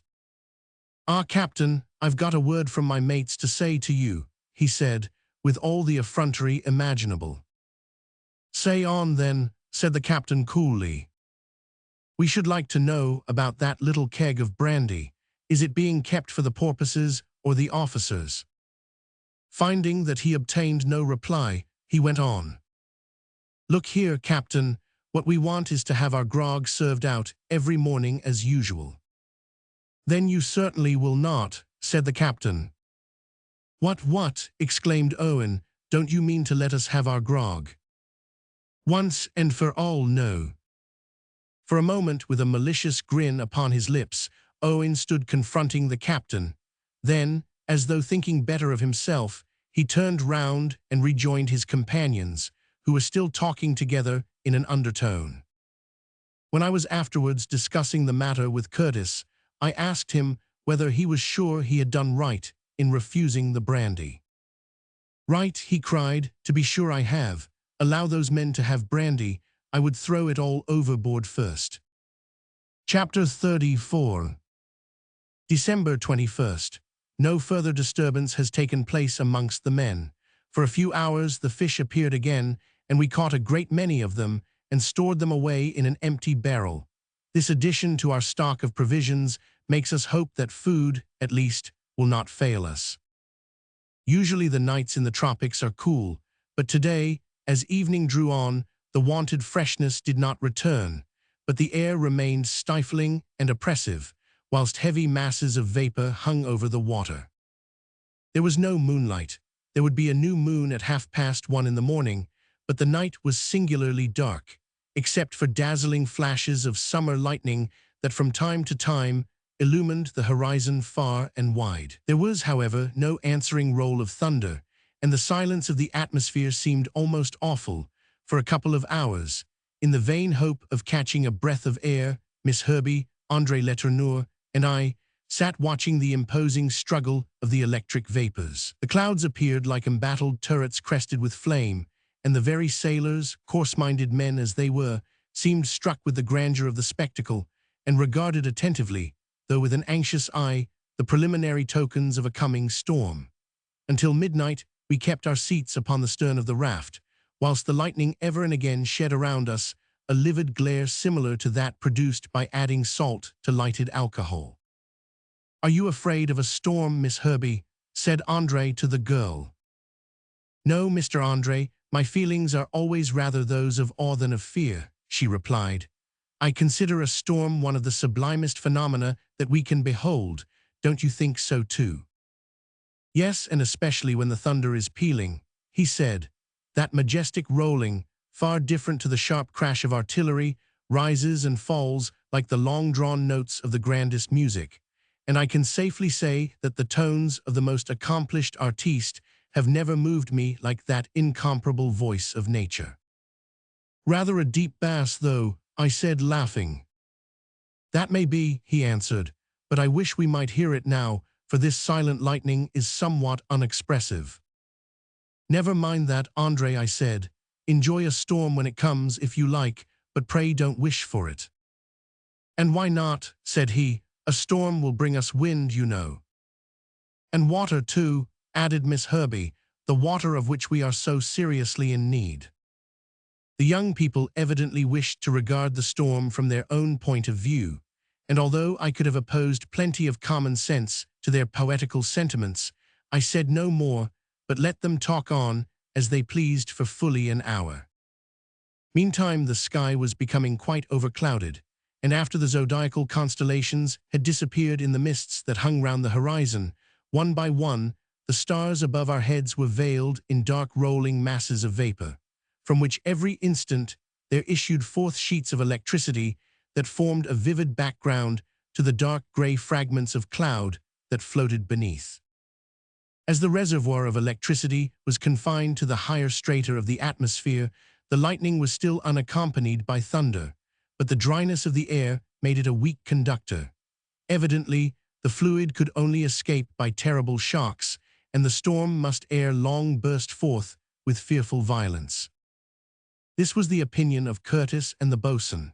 The boatswain is only weatherwise from his experience as a sailor, but Curtis, in addition to his experience, has some scientific knowledge, and he pointed out to me an appearance in the sky known to meteorologists as a cloud ring, and scarcely ever seen beyond the regions of the torrid zone, which are impregnated by damp vapors brought from all quarters of the ocean by the action of the trade winds. "Yes, Mr. Kazallon," said Curtis, "our raft has been driven into the region of storms, of which it has been justly remarked that anyone endowed with very sensitive organs can at any moment distinguish the growlings of thunder." "Hark," I said, as I strained my ears to listen, "I think I can hear it now." "You can," he answered, "yet what you hear is but the first warning of the storm which, in a couple of hours, will burst upon us with all its fury. But never mind, we must be ready for it." Sleep, even if we wished it, would have been impossible in that stifling temperature. The lightning increased in brilliancy and appeared from all quarters of the horizon, each flash covering large arcs varying Frodeg to 150 deg, leaving the atmosphere pervaded by one incessant phosphorescent glow. The thunder became at length more and more distinct, the reports, if I may use the expression, being round rather than rolling. It seemed almost as though the sky were padded with heavy clouds of which the elasticity muffled the sound of the electric bursts. Hitherto the sea had been calm, almost stagnant as a pond. Now, however, long undulations took place, which the sailors recognized, all too well, as being the rebound produced by a distant tempest. A ship, in such a case, would have been instantly brought ahull, but no maneuvering could be applied to our raft, which could only drift before the blast. At 1 o'clock in the morning, one vivid flash, followed, after the interval of a few seconds, by a loud report of thunder, announced that the storm was rapidly approaching. Suddenly, the horizon was enveloped in a vaporous fog and seemed to contract until it was close around us. At the same instant, the voice of one of the sailors was heard shouting, "A squall, a squall." Chapter 35. December 21st night. The boatswain rushed to the halyards that supported the sail and instantly lowered the yard, and not a moment too soon, for with the speed of an arrow the squall was upon us, and if it had not been for the sailors' timely warning, we must all have been knocked down and probably precipitated into the sea. As it was, our tent on the back of the raft was carried away. The raft itself, however, being so nearly level with the water, had little peril to encounter from the actual wind, but from the mighty waves now raised by the hurricane we had everything to dread. At first the waves had been crushed and flattened as it were by the pressure of the air, but now, as though strengthened by the reaction, they rose with the utmost fury. The raft followed the motions of the increasing swell and was tossed up and down, to and fro, and from side to side with the most violent oscillations. "Lash yourselves tight," cried the boatswain as he threw us some ropes, and in a few moments, with Curtis's assistance, Letourneur, André, Falston, and myself were fastened so firmly to the raft that nothing but its total disruption could carry us away. Miss Herbey was bound by a rope passed round her waist to one of the uprights that had supported our tent, and by the glare of the lightning I could see that her countenance was as serene and composed as ever. Then the storm began to rage indeed. Flash followed flash, peal followed peal in quick succession. Our eyes were blinded, our ears deafened, with the roar and glare. The clouds above, the ocean beneath, seemed verily to have taken fire, and several times I saw forked lightnings dart upwards from the crest of the waves and mingle with those that radiated from the fiery vault above. A strong odor of sulfur pervaded the air, but though thunderbolts fell thick around us, not one had touched our raft.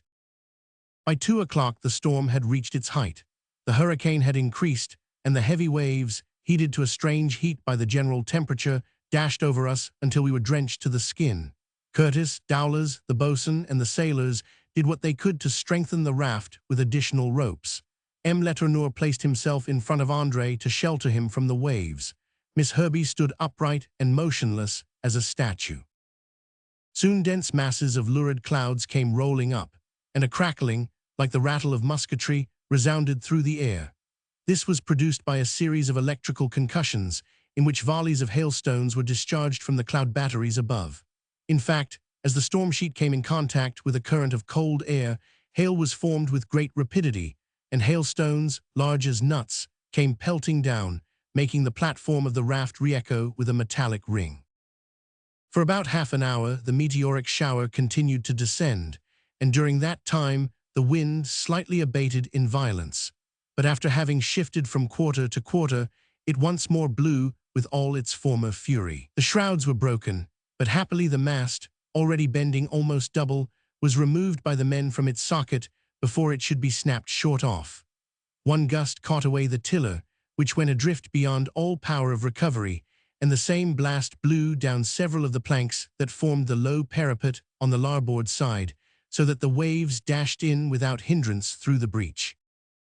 The carpenter and his mates tried to repair the damage, but tossed from wave to wave, the raft was inclined to an angle of more than 45 degrees, making it impossible for them to keep their footing, and rolling one over another, they were thrown down by the violent shocks. Why they were not altogether carried away, why we were not all hurled into the sea, was to me a mystery. Even if the cords that bound us should retain their hold, it seemed perfectly incredible that the raft itself should not be overturned, so that we should be carried down and stifled in the seething waters. At last, towards 3 in the morning, when the hurricane seemed to be raging more fiercely than ever, the raft, caught up on the crest of an enormous wave, stood literally perpendicularly on its edge.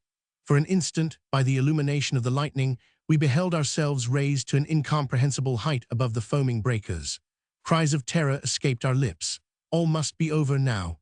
But no, another moment, and the raft had resumed its horizontal position. Safe, indeed, we were, but the tremendous upheaval was not without its melancholy consequences.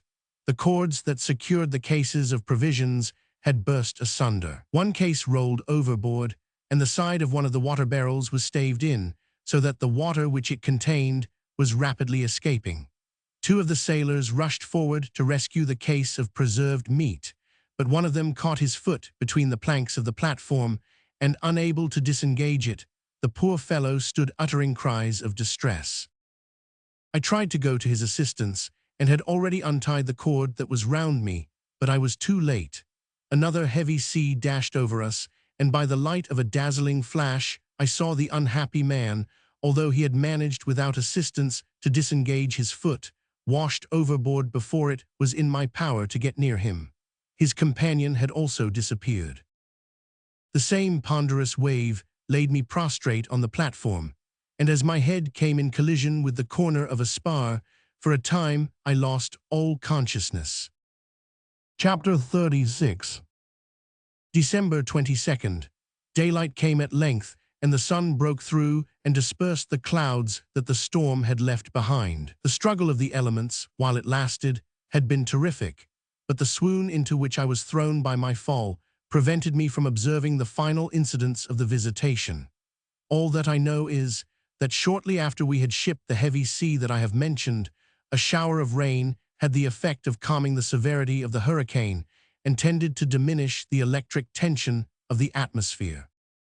Thanks to the kind care of M. Letourneur and Miss Herbie, I recovered consciousness, but I believe that it is to Robert Curtis that I owe my real deliverance, for he it was that prevented me from being carried away by a second heavy wave.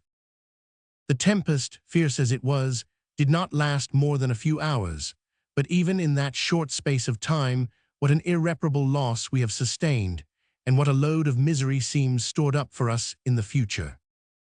Of the two sailors who perished in the storm, one was Austin, a fine active young man of about 28. The other was old Areddy, the survivor of so many shipwrecks.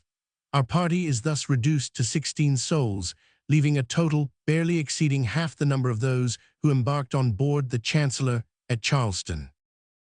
Curtis's first care had been to take a strict account of the remnant of our provisions. Of all the torrents of rain that fell in the night, we were unhappily unable to catch a single drop.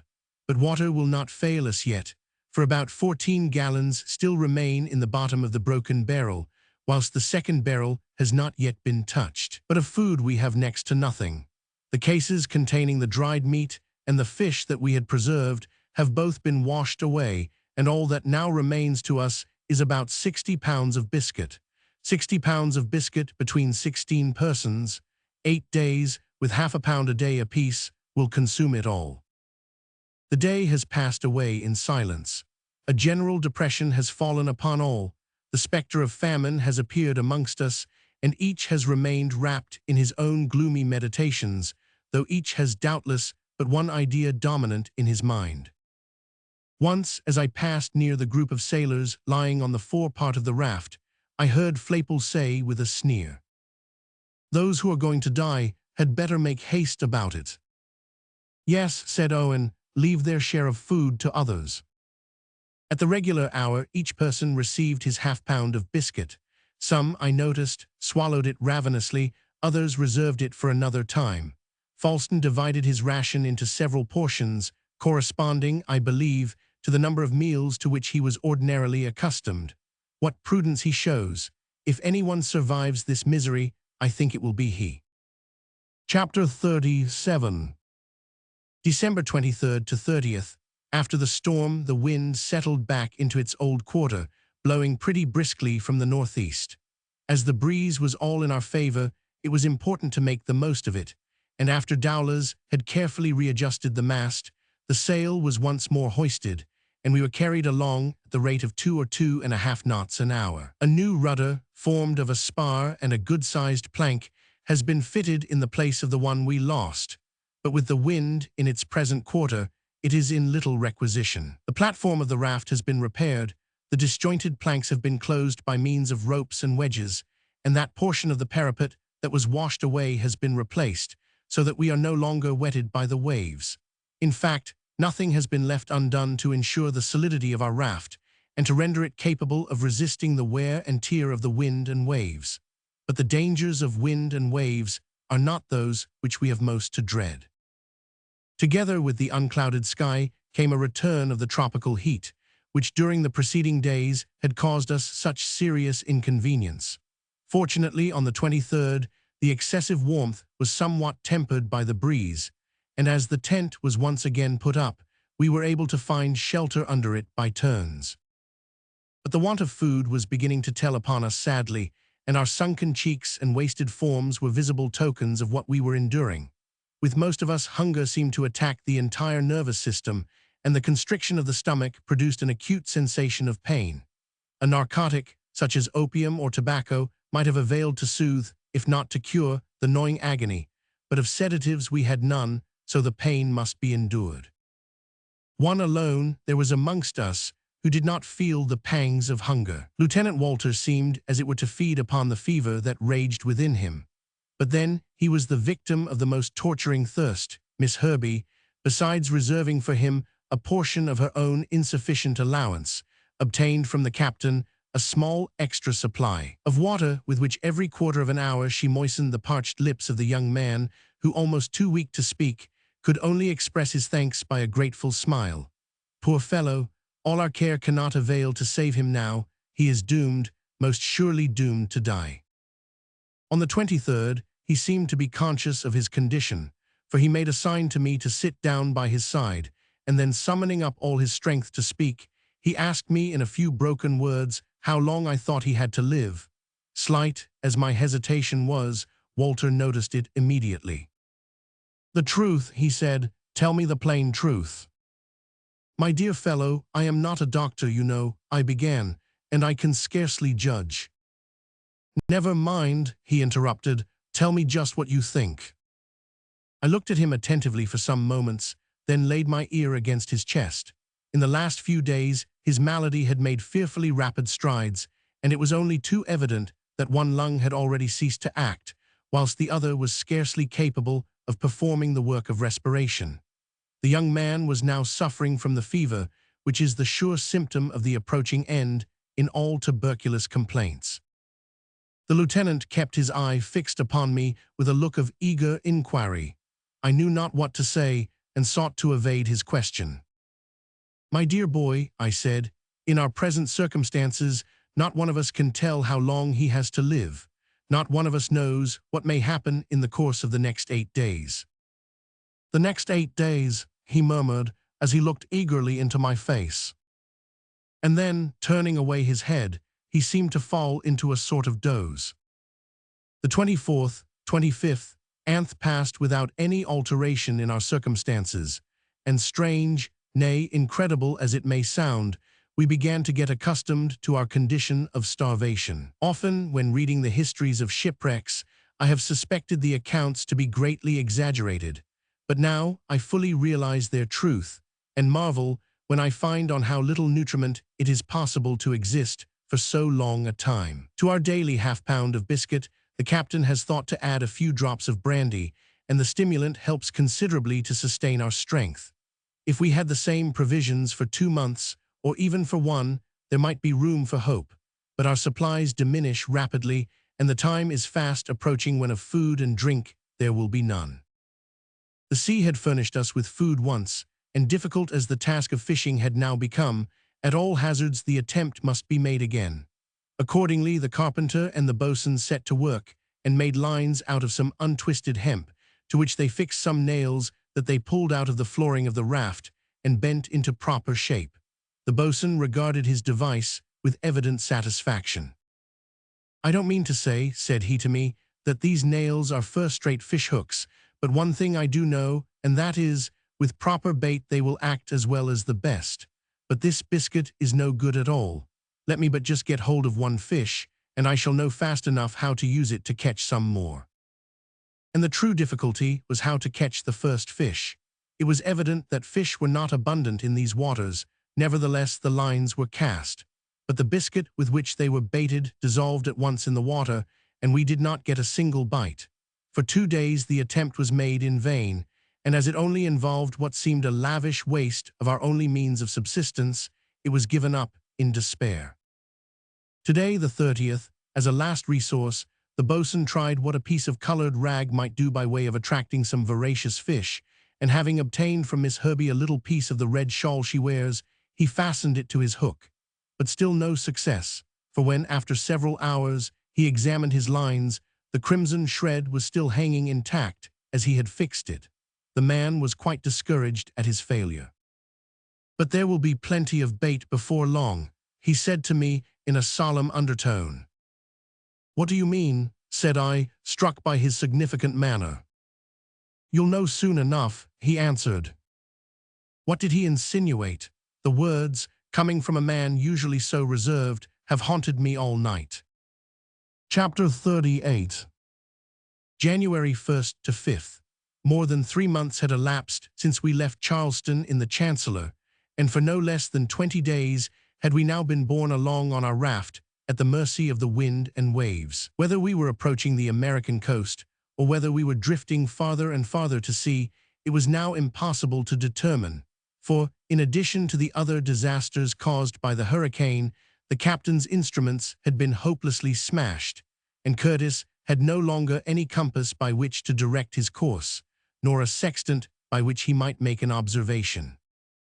Desperate, however, as our condition might be judged, hope did not entirely abandon our hearts, and day after day, hour after hour were our eyes strained towards the horizon, and many a time did our imagination shape out the distant land. But ever and again the illusion vanished. A cloud, a mist, perhaps even a wave was all that had deceived us. No land, no sail ever broke the gray line that united sea and sky, and our raft remained the center of the wide and dreary waste. On the 1st of January, we swallowed our last morsel of biscuit. The 1st of January, New Year's Day, what a rush of sorrowful recollections overwhelmed our minds. Had we not always associated the opening of another year with new hopes, new plans, and coming joys? And now, where were we? Could we dare to look at one another and breathe a New Year's greeting? The boatswain approached me with a peculiar look on his countenance. "You are surely not going to wish me a happy New Year," I said. "No, indeed, sir," he replied. "I was only going to wish you well through the first day of it, and that is pretty good assurance on my part, for we have not another crumb to eat." True as it was, we scarcely realized the fact of there being actually nothing, until on the following morning the hour came round for the distribution of the scanty ration. And then, indeed, the truth was forced upon us in a new and startling light. Towards evening I was seized with violent pains in the stomach, accompanied by a constant desire to yawn and gape that was most distressing. But in a couple of hours the extreme agony passed away, and on the 3rd I was surprised to find that I did not suffer more. I felt, it is true, that there was some great void within myself, but the sensation was quite as much moral as physical. My head was so heavy that I could not hold it up. It was swimming with giddiness, as though I were looking over a precipice. My symptoms were not shared by all my companions, some of whom endured the most frightful tortures. Dowlers and the boatswain especially, who were naturally large eaters, uttered involuntary cries of agony, and were obliged to gird themselves tightly with ropes to subdue the excruciating pain that was gnawing their very vitals. And this was only the 2nd day of our misery. What would we not have given for half, nay, for a quarter of the meager ration, which a few days back we had deemed so inadequate to supply our wants, and which now, eked out crumb by crumb, might perhaps serve for several days. In the streets of a besieged city, dire as the distress may be, some gutter, some rubbish heap, some corner may yet be found that will furnish a dry bone or a scrap of refuse that may for a moment allay the pangs of hunger. But these bare planks, so many times washed clean by the relentless waves, offer nothing to our eager search, and after every fragment of food that the wind carried into their interstices has been scraped out devoured, our resources are literally at an end. The nights seem even longer than the days. Sleep, when it comes, brings no relief. It is rather a feverish stupor, broken and disturbed by frightful nightmares. Last night, however, overcome by fatigue, I managed to rest for several hours. At 6 o'clock this morning, I was roused by the sound of angry voices, and starting up, I saw Owen and Jinkstrop, with Flaypole, Wilson, Burke, and Sandon, standing in a threatening attitude. They had taken possession of the carpenter's tools, and now, armed with hatchets, chisels, and hammers, they were preparing to attack the captain, the boatswain, and Dowlers. I attached myself in a moment to Curtis's party. Falston followed my example, and although our knives were the only weapons at our disposal, we were ready to defend ourselves to the very last extremity. Owen and his men advanced towards us. The miserable wretches were all drunk, for during the night they had knocked a hole in the brandy barrel and had recklessly swallowed its contents. What they wanted they scarcely seemed to know, but Owen and Jinkstrop, not quite so much intoxicated as the rest, seemed to be urging them on to massacre the captain and the officers. Down with the captain, overboard with Curtis. Owen shall take the command. They shouted from time to time in their drunken fury, and armed as they were, they appeared completely masters of the situation. "Now then, down with your arms," said Curtis sternly as he advanced to meet them. "Overboard with the captain," howled Owen, as by word and gesture he urged on his accomplices. Curtis pushed aside the excited rascals, and walking straight up to Owen, asked him what he wanted.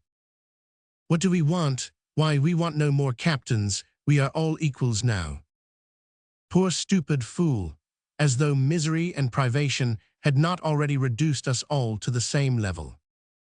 "Owen," said the captain once again, "down with your arms." "Come on, all of you," shouted Owen to his companions, without giving the slightest heed to Curtis's words. A regular struggle ensued. Owen and Wilson attacked Curtis, who defended himself with a piece of a spar. Burke and Flaypole rushed upon Falston and the boatswain, whilst I was left to confront the negro Jinkstrop, who attempted to strike me with the hammer which he brandished in his hand. I endeavored to paralyze his movements by pinioning his arms, but the rascal was my superior in muscular strength. After wrestling for a few moments, I felt that he was getting the mastery over me when all of a sudden he rolled over onto the platform, dragging me with him. André Letourneur had caught hold of one of his legs and thus saved my life. Jinkstrop dropped his weapon in his fall. I seized it instantly and was about to cleave the fellow's skull when I was myself arrested by André's hand upon my arm. By this time, the mutineers had been driven back to the forepart of the raft, and Curtis, who had managed to parry the blows which had been aimed at him, had caught hold of a hatchet, with which he was preparing to strike at Owen. But Owen made a sidelong movement to avoid the blow, and the weapon caught Wilson full in the chest. The unfortunate man rolled over the side of the raft and instantly disappeared. "Save him, shouted the boatswain. "It's too late, he's dead," said Dowlers. "Ah well, he'll do for," began the boatswain, but he did not finish his sentence. Wilson's death, however, put an end to the fray. Flaypole and Burke were lying prostrate in a drunken stupor, and Jinkstrop was soon overpowered and lashed tightly to the foot of the mast. The carpenter and the boatswain seized hold of Owen. "Now then," said Curtis, as he raised his blood-stained hatchet, "make your peace with God, for you have not a moment to live." "Oh, you want to eat me, do you?" sneered Owen with the most hardened effrontery. But the audacious reply saved his life. Curtis turned as pale as death, the hatchet dropped from his hand, and he went and seated himself moodily on the farthest corner of the raft. Chapter 39. January 5th, th. The whole scene made a deep impression on our minds, and Owen's speech, coming as a sort of climax, brought before us our misery with a force that was well-nigh overwhelming. As soon as I recovered my composure, I did not forget to thank André Letourneur for the act of intervention that had saved my life. "Do you thank me for that, Mr. Kazallon?" he said. "It has only served to prolong your misery." "Never mind, M. Letourneur," said Miss Herbey. "You did your duty." Enfeebled and emaciated as the young girl is, Her sense of duty never deserts her, and although her torn and bedraggled garments float dejectedly about her body, she never utters a word of complaint and never loses courage. "Mr. Kazallon," she said to me, "do you think we are fated to die of hunger?" "Yes, Miss Herbie, I do," I replied in a hard, cold tone. "How long do you suppose we have to live?" she asked again. "I cannot say. Perhaps we shall linger on longer than we imagine." "The strongest constitutions suffer the most, do they not?" she said. "Yes, but they have one consolation, they die the soonest," I replied coldly. Had every spark of humanity died out of my breast, that I thus brought the girl face to face with the terrible truth without a word of hope or comfort. The eyes of André and his father, dilated with hunger, were fixed upon me, and I saw reproach and astonishment written in their faces. Afterwards, when we were quite alone, Miss Herbie asked me if I would grant her a favor. "Certainly, Miss Herbie, anything you like to ask," I replied, and this time my manner was kinder and more genial. "Mr. Kazallon," she said, "I am weaker than you and shall probably die first. Promise me that, if I do, you will throw my body into the sea." "Oh, Miss Herbie," I began, "it was very wrong of me to speak to you as I did." "No, no," she replied, half smiling, "you are quite right, but it is a weakness of mine. I don't mind what they do with me as long as I am alive, but when I am dead—" She stopped and shuddered. "Oh, promise me that you will throw me into the sea." I gave her the melancholy promise, which she acknowledged by pressing my hand feebly with her emaciated fingers. Another night passed away. At times my sufferings were so intense that cries of agony involuntarily escaped my lips. Then I became calmer and sank into a kind of lethargy. When I awoke, I was surprised to find my companions still alive. The one of our party who seems to bear his privations the best is Hobart the steward, a man with whom hitherto I have had very little to do. He is small, with a fawning expression remarkable for its indecision, and has a smile which is incessantly playing round his lips. He goes about with his eyes half closed, as though he wished to conceal his thoughts, and there is something altogether false and hypocritical about his whole demeanor. I cannot say that he bears his privations without a murmur, for he sighs and moans incessantly, but with it all, I cannot but think that there is a want of genuineness in his manner, and that the privation has not really told upon him as much as it has upon the rest of us. I have my suspicions about the man, and intend to watch him carefully. Today, the 6th, M. Letourneur drew me aside to the stern of the raft, saying that he had a secret to communicate, but that he wished neither to be seen nor heard speaking to me. I withdrew with him to the larboard corner of the raft, and as it was growing dusk, nobody observed what we were doing. "Mr. Kazallon," M. Letourneur began in a low voice, "André is dying of hunger. He is growing weaker and weaker, and oh, I will not see him die." He spoke passionately, almost fiercely, and I fully understood his feelings. Taking his hand, I tried to reassure him. "We will not despair yet," I said, "perhaps some passing ship." "Ship," he cried impatiently, "don't try to console me with empty commonplaces. You know as well as I do that there is no chance of falling in with a passing ship." Then, breaking off suddenly, he asked, "How long is it since my son and all of you have had anything to eat?" Astonished at his question, I replied that it was now 4 days since the biscuit had failed. "4 days," he repeated. "Well then, it is 8 since I have tasted anything.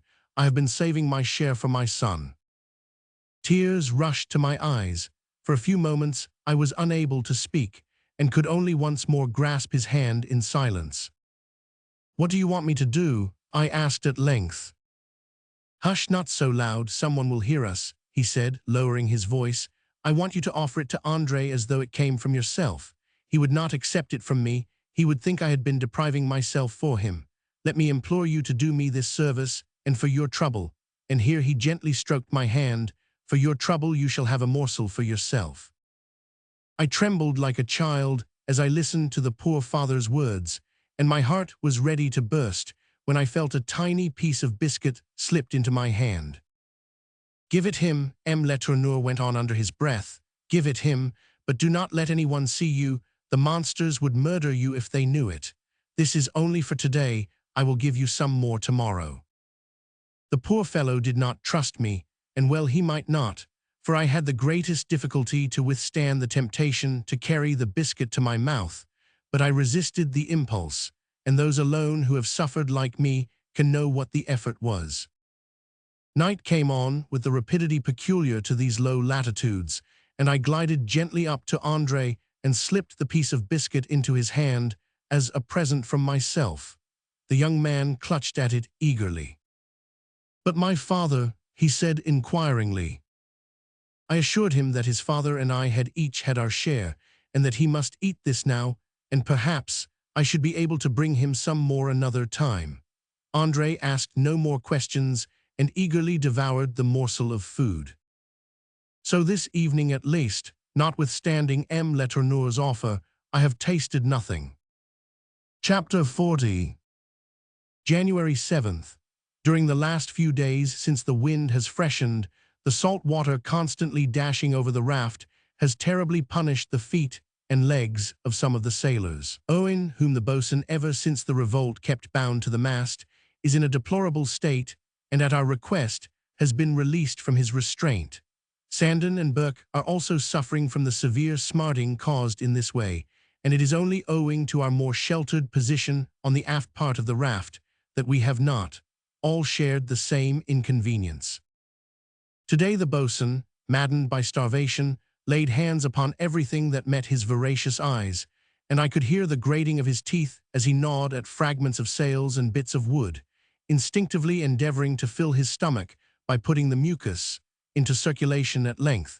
By dint of an eager search, he came upon a piece of leather hanging to one of the spars that supported the platform. He snatched it off and devoured it greedily, and as it was animal matter, it really seemed as though the absorption of the substance afforded him some temporary relief.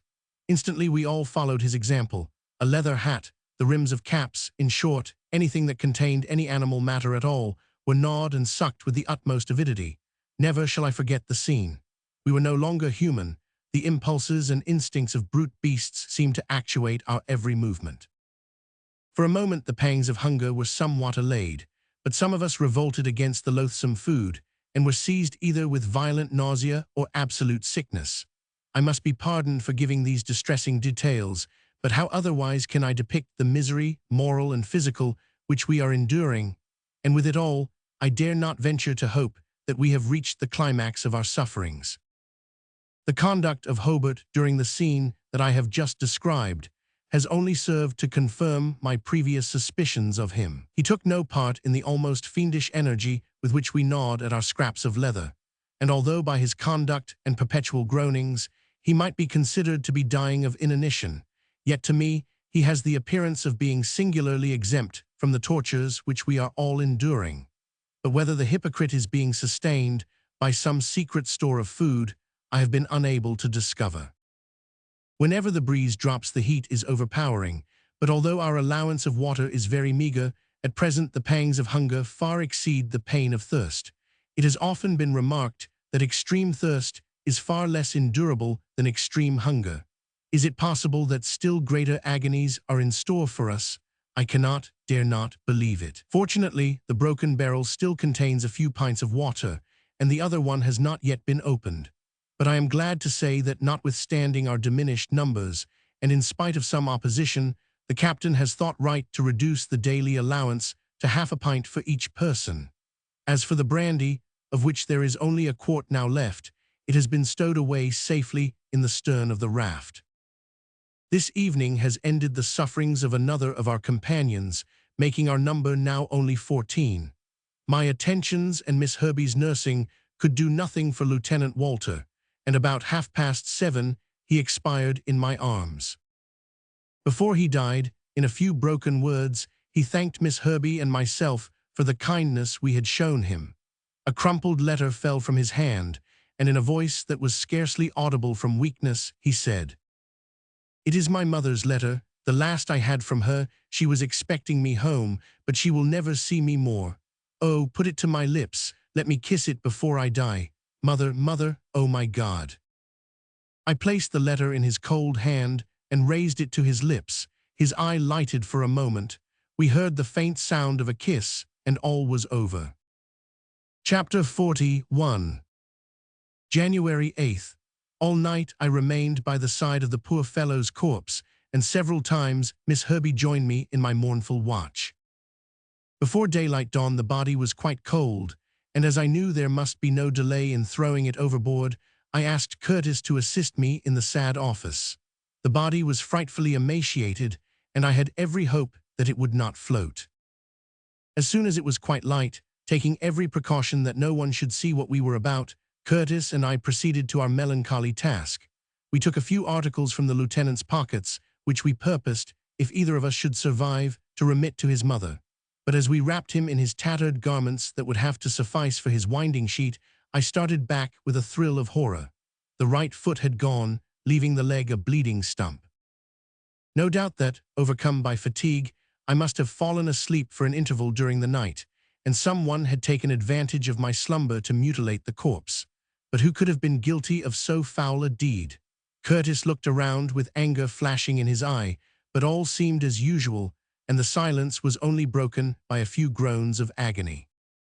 But there was no time to be lost. Perhaps we were already observed, and more horrible scenes might be likely to occur.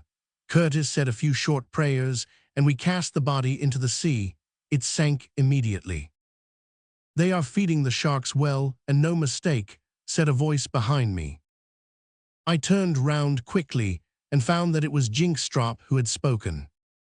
As the boatswain now approached, I asked him whether he thought it possible that any of the wretched men could have taken the dead man's foot.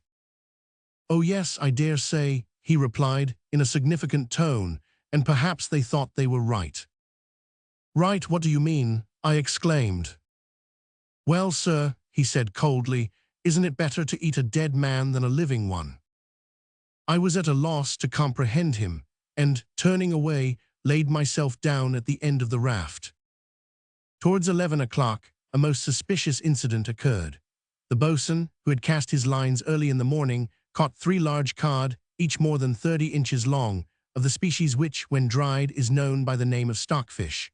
Scarcely had he hauled them on board, when the sailors made a dash at them, and it was with the utmost difficulty that Curtis, Falston, and myself could restore order, so that we might divide the fish into equal portions. 3 cod were not much amongst 14 starving persons, but small as the quantity was, it was allotted in strictly equal shares. Most of us devoured the food raw, almost I might say, alive, only Curtis, Andre, and Miss Herbie having the patience to wait until their allowance had been boiled at a fire which they made with a few scraps of wood.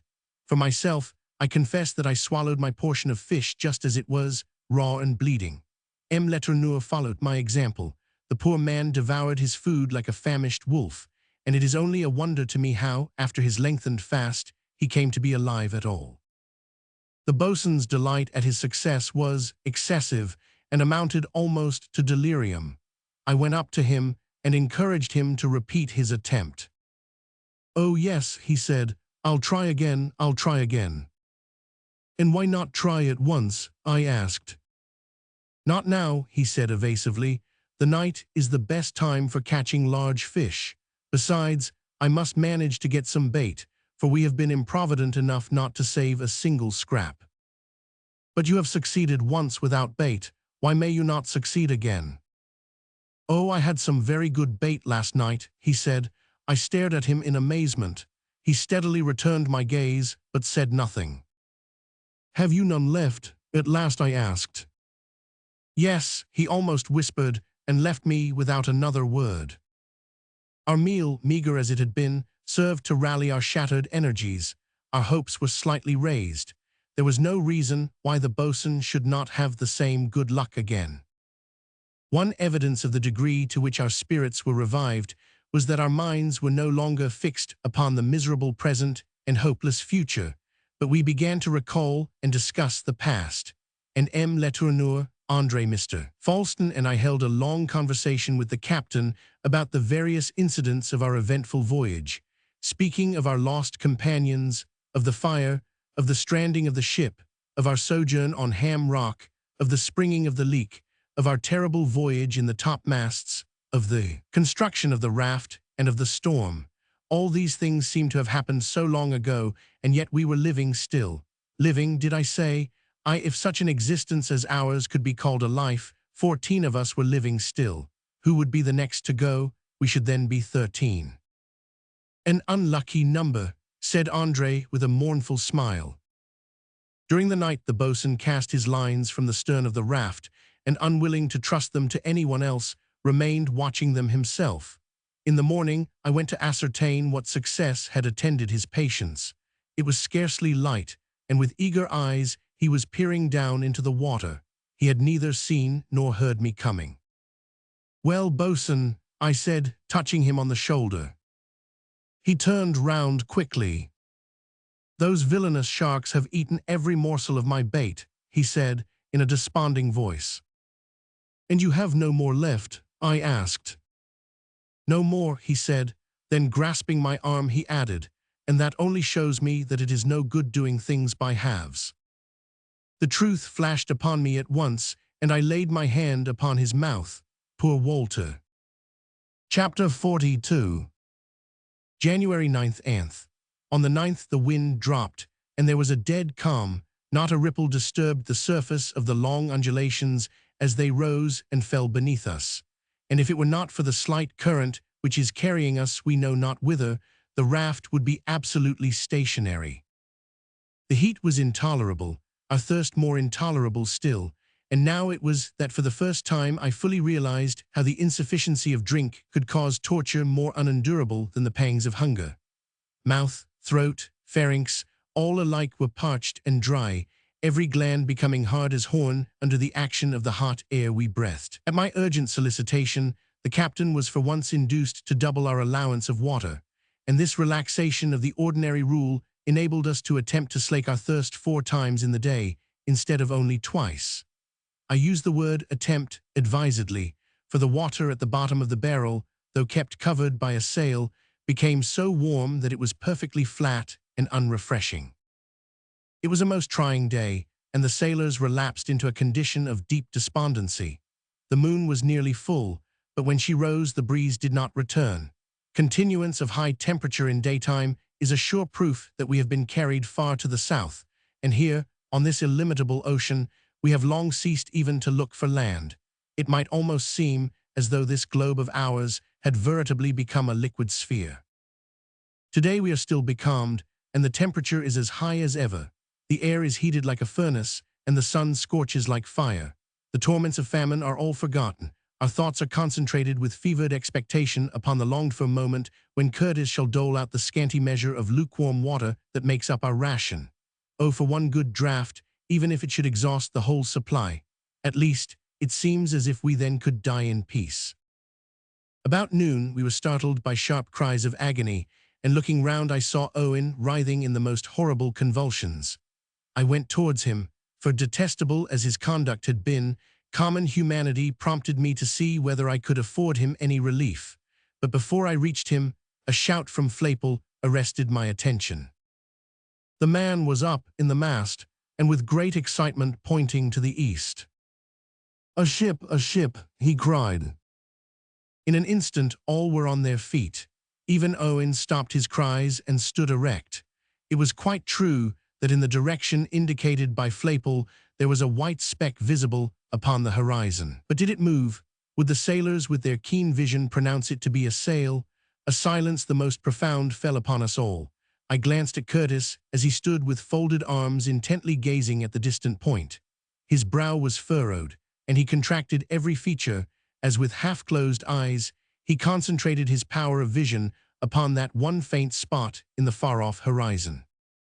But at length he dropped his arms and shook his head. I looked again, but the spot was no longer there.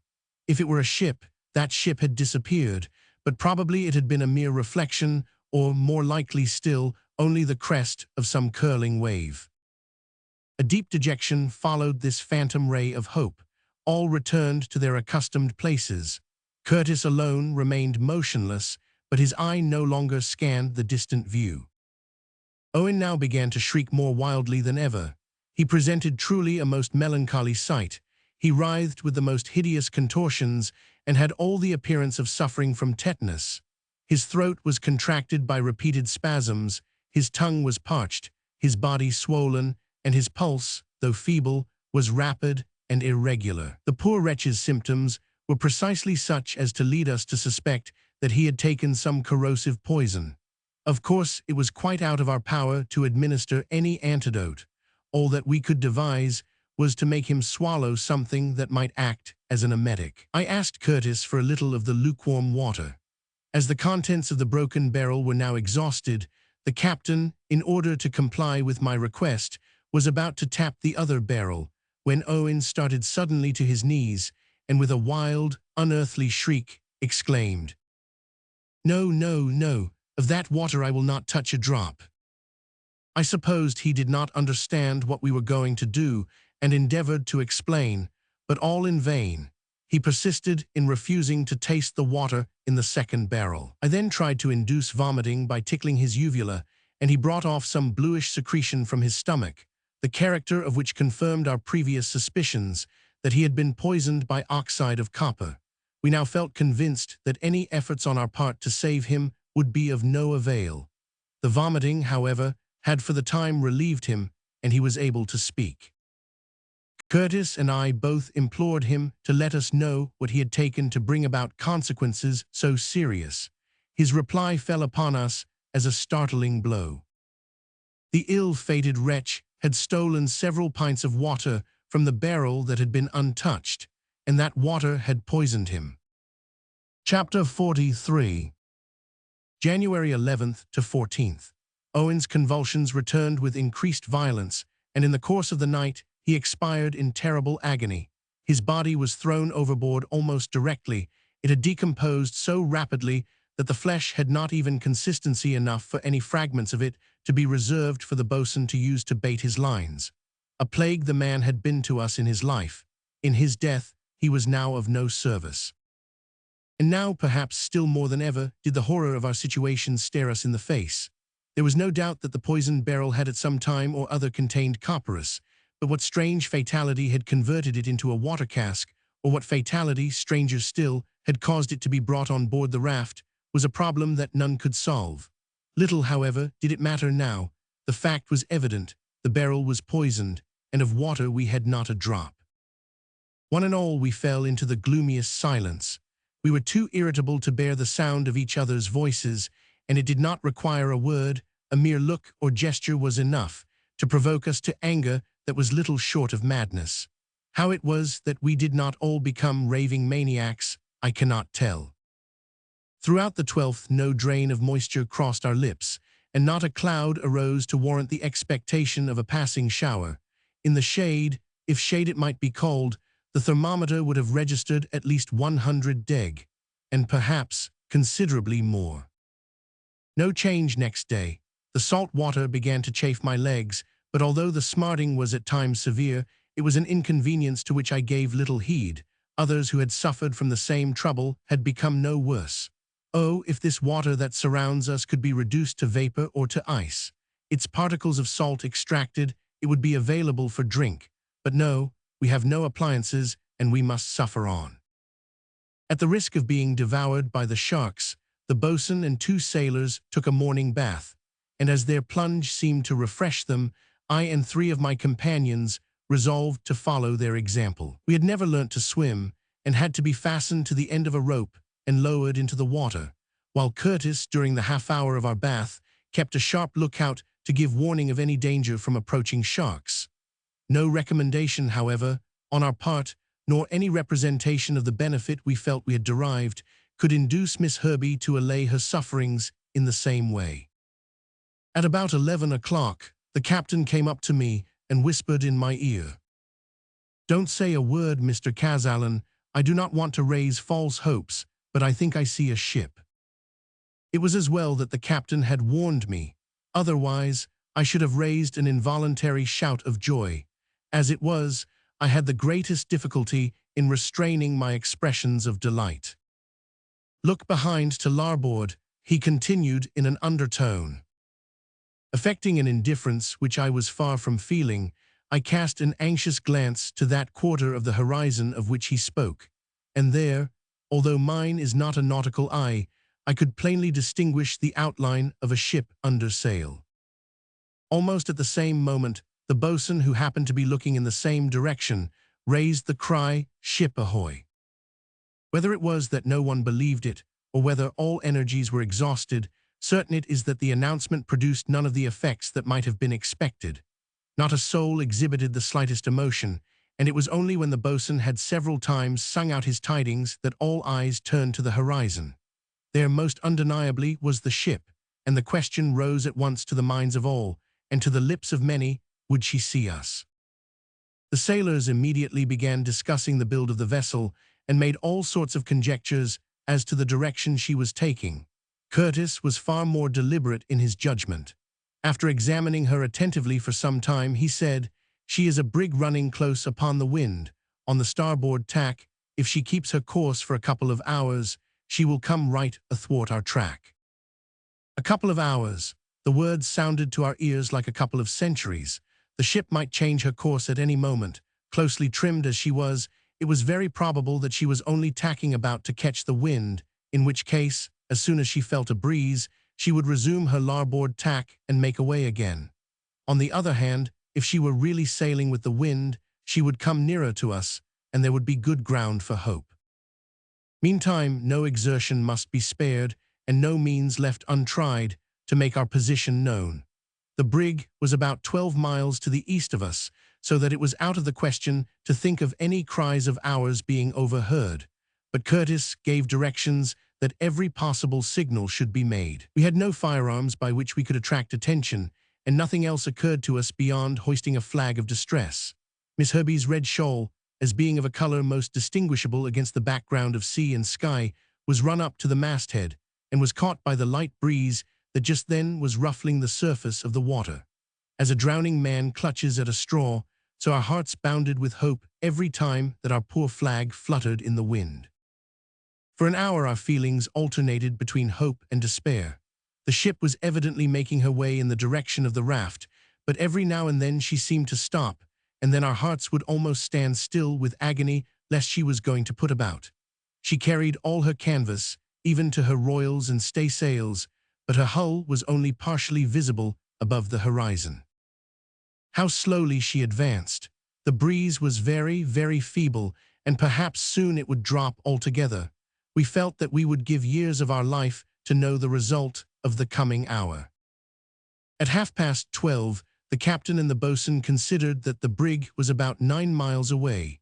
She had, therefore, gained only 3 miles in an hour and a half, and it was doubtful whether the light breeze that had been passing over our heads had reached her at all. I fancied, too, that her sails were no longer filled, but were hanging loose against her masts. Turning to the direction of the wind, I tried to make out some chance of a rising breeze, but no, the waves were calm and torpid, and the little puff of air that had aroused our hopes had died away across the sea. I stood aft with M. Letourneur, André, and Miss Herbey, and our glances perpetually wandered from the distant ship to our captain's face. Curtis stood leaning against the mast, with the boatswain by his side. Their eyes seemed never for a moment to cease to watch the brig, but their countenances clearly expressed the varying emotions that passed through their minds. Not a word was uttered, nor was the silence broken, until the carpenter exclaimed, in accents of despair, "She's putting about." All started up, some to their knees, others to their feet. The boatswain dropped a frightful oath. The ship was still 9 miles away, and at such a distance it was impossible for our signal to be seen. Our tiny raft, a mere speck upon the waters, would be lost in the intense irradiation of the sunbeams. If only we could be seen, no doubt all would be well. No captain would have the barbarous inhumanity to leave us to our fate, but there had been no chance. Only too well we knew that we had not been within the range of sight. "My friends," said Curtis, "we must make a fire. It is our last and only chance." Some planks were quickly loosened and thrown into a heap upon the forepart of the raft. They were damp and troublesome to light, but the very dampness made the smoke more dense, and ere long a tall column of dusky fumes was rising straight upwards in the air. If darkness should come on before the brig was completely out of view, the flames we hoped might still be visible. But the hours passed on, the fire died out, and yet no signs of help. The temper of resignation now deserted me entirely. Faith, hope, confidence, all vanished from my mind, and like the boatswain, I swore long and loudly. A gentle hand was laid upon my arm, and turning round I saw Miss Herbie with her finger pointing to the sky. I could stand it no longer, but gliding underneath the tent, I hid my face in my hands and wept aloud. Meanwhile the brig had altered her tack, and was moving slowly to the east.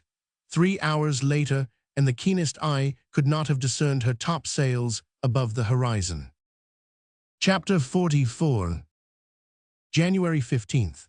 After this further shattering of our excited hopes, death alone now stares us in the face. Slow and lingering as that death may be, sooner or later it must inevitably come. Today some clouds that rose in the west have brought us a few puffs of wind, and in spite of our prostration, we appreciate the moderation, slight as it is, in the temperature. To my parched throat the air seemed a little less trying, but it is now 7 days since the boatswain took his haul of fish, and during that period we have eaten nothing. Even André Letourneur finished yesterday the last morsel of the biscuit, which his sorrowful and self-denying father had entrusted to my charge. Jinkstrop the Negro has broken loose from his confinement, but Curtis has taken no measures for putting him again under restraint. It is not to be apprehended that the miserable fellow and his accomplices, weakened as they are by their protracted fast, will attempt to do us any mischief now. Some huge sharks made their appearance today, cleaving the water rapidly with their great black fins. The monsters came close up to the edge of the raft, and Flaypole, who was leaning over, narrowly escaped having his arm snapped off by one of them. I could not help regarding them as living sepulchres, which ere long might swallow up our miserable carcasses, yet withal, I profess that my feelings were rather those of fascination than of horror. The boatswain, who stood with clenched teeth and dilated eye, regarded these sharks from quite another point of view. He thought about devouring the sharks, not about the sharks devouring him, and if he could succeed in catching one, I doubt if one of us would reject the tough and untempting flesh. He determined to make the attempt, and as he had no wool which he could fasten to his rope, he set to work to find something that might serve as a substitute. Curtis and Dowlers were consulted, and after a short conversation, during which they kept throwing bits of rope and spars into the water in order to entice the sharks to remain by the raft, Dowlers went and fetched his carpenter's tool, which is at once a hatchet and a hammer. Of this he proposed to make the whirl of which they were in need, under the hope that either the sharp edge of the adze or the pointed extremity opposite would stick firmly into the jaws of any shark that might swallow it. The wooden handle of the hammer was secured to the rope, which, in its turn, was tightly fastened to the raft. With eager, almost breathless, excitement we stood watching the preparations, at the same time using every means in our power to attract the attention of the sharks. As soon as the whirl was ready, the boatswain began to think about bait, and talking rapidly to himself, ransacked every corner of the raft, as though he expected to find some dead body coming opportunely to sight. But his search ended in nothing, and the only plan that suggested itself was again to have recourse to Miss Herbie's red shawl, of which a fragment was wrapped round the head of the hammer. After testing the strength of his line and reassuring himself that it was fastened firmly both to the hammer and to the raft, the boatswain lowered it into the water. The sea was quite transparent, and any object was clearly visible to a depth of 200 feet below the surface. Leaning over the low parapet of the raft, we looked on in breathless silence, as the scarlet rag, distinct as it was against the blue mass of water, made its slow descent. But one by one the sharks seemed to disappear. They could not, however, have gone far away, and it was not likely that anything in the shape of bait dropped near them would long escape their keen voracity. Suddenly, without speaking, the boatswain raised his hand and pointed to a dark mass skimming along the surface of the water and making straight in our direction. It was a shark, certainly not less than 12 feet long. As soon as the creature was about 4 fathoms from the raft, the boatswain gently drew in his line until the whirl was in such a position that the shark must cross right over it. At the same time he shook the line a little, that he might give the whirl the appearance, if he could, of being something alive and moving. As the creature came near, my heart beat violently. I could see its eyes flashing above the waves, and its gaping jaws, as it turned half over on its back, exhibited long rows of pointed teeth. I know not who it was, but someone at that moment uttered an involuntary cry of horror. The shark came to a standstill, turned about, and escaped quite out of sight. The boatswain was pale with anger. "The first man who speaks," he said, "I will kill him on the spot." Again he applied himself to his task. The whirl again was lowered, this time to the depth of 20 fathoms, but for half an hour or more not a shark could be distinguished. But as the waters far below seemed somehow to be troubled, I could not help believing that some of the brutes at least were still there. All at once, with a violent jerk, the cord was wrested from the boatswain's hands. Firmly attached, however, as it was to the raft, it was not lost. The bait had been seized by a shark, and the iron had made good its hold upon the creature's flesh. "Now then, my lads," cried the boatswain, "haul away." Passengers and sailors, one and all, put forth what strength they had to drag the rope, but so violent were the creature's struggles that it required all our efforts, and it is needless to say that they were willing enough to bring it to the surface. At length, after exertions that almost exhausted us, the water became agitated by the violent flappings of the tail and fins, and looking down I saw the huge carcass of the shark writhing convulsively amidst waves that were stained with blood. "Steady, steady," said the boatswain as the head appeared above. The whirl had passed right through the jaw into the middle of the throat, so that no struggle on the part of the animal could possibly release it. Dowlas seized his hatchet, ready to dispatch the brute the moment it should be landed on the raft. A short, sharp snap was heard. The shark had closed its jaws and bitten through the wooden handle of the hammer. Another moment, and it had turned round and was completely gone. A howl of despair burst from all our lips. All the labor and the patience, all had been in vain. Dowlas made a few more unsuccessful attempts, but as the whirl was lost and they had no means of replacing it, there was no further room for hope. They did indeed lower some cords twisted into running knots, but as might have been expected, these only slipped over, without holding, the slimy bodies of the sharks. As a last resource, the boatswain allowed his naked leg to hang over the side of the raft. The monsters, however, were proof even against this attraction. Reduced once again to a gloomy despondency, all turned to their places, to await the end that cannot now be long deferred. Just as I moved away, I heard the boatswain say to Curtis, "Captain, when shall we draw lots?" The captain made no reply. Chapter 45. January 16th. If the crew of any passing vessel had caught sight of us as we lay still and inanimate upon our sailcloth, they would scarcely, at first sight, have hesitated to pronounce us dead. My sufferings were terrible.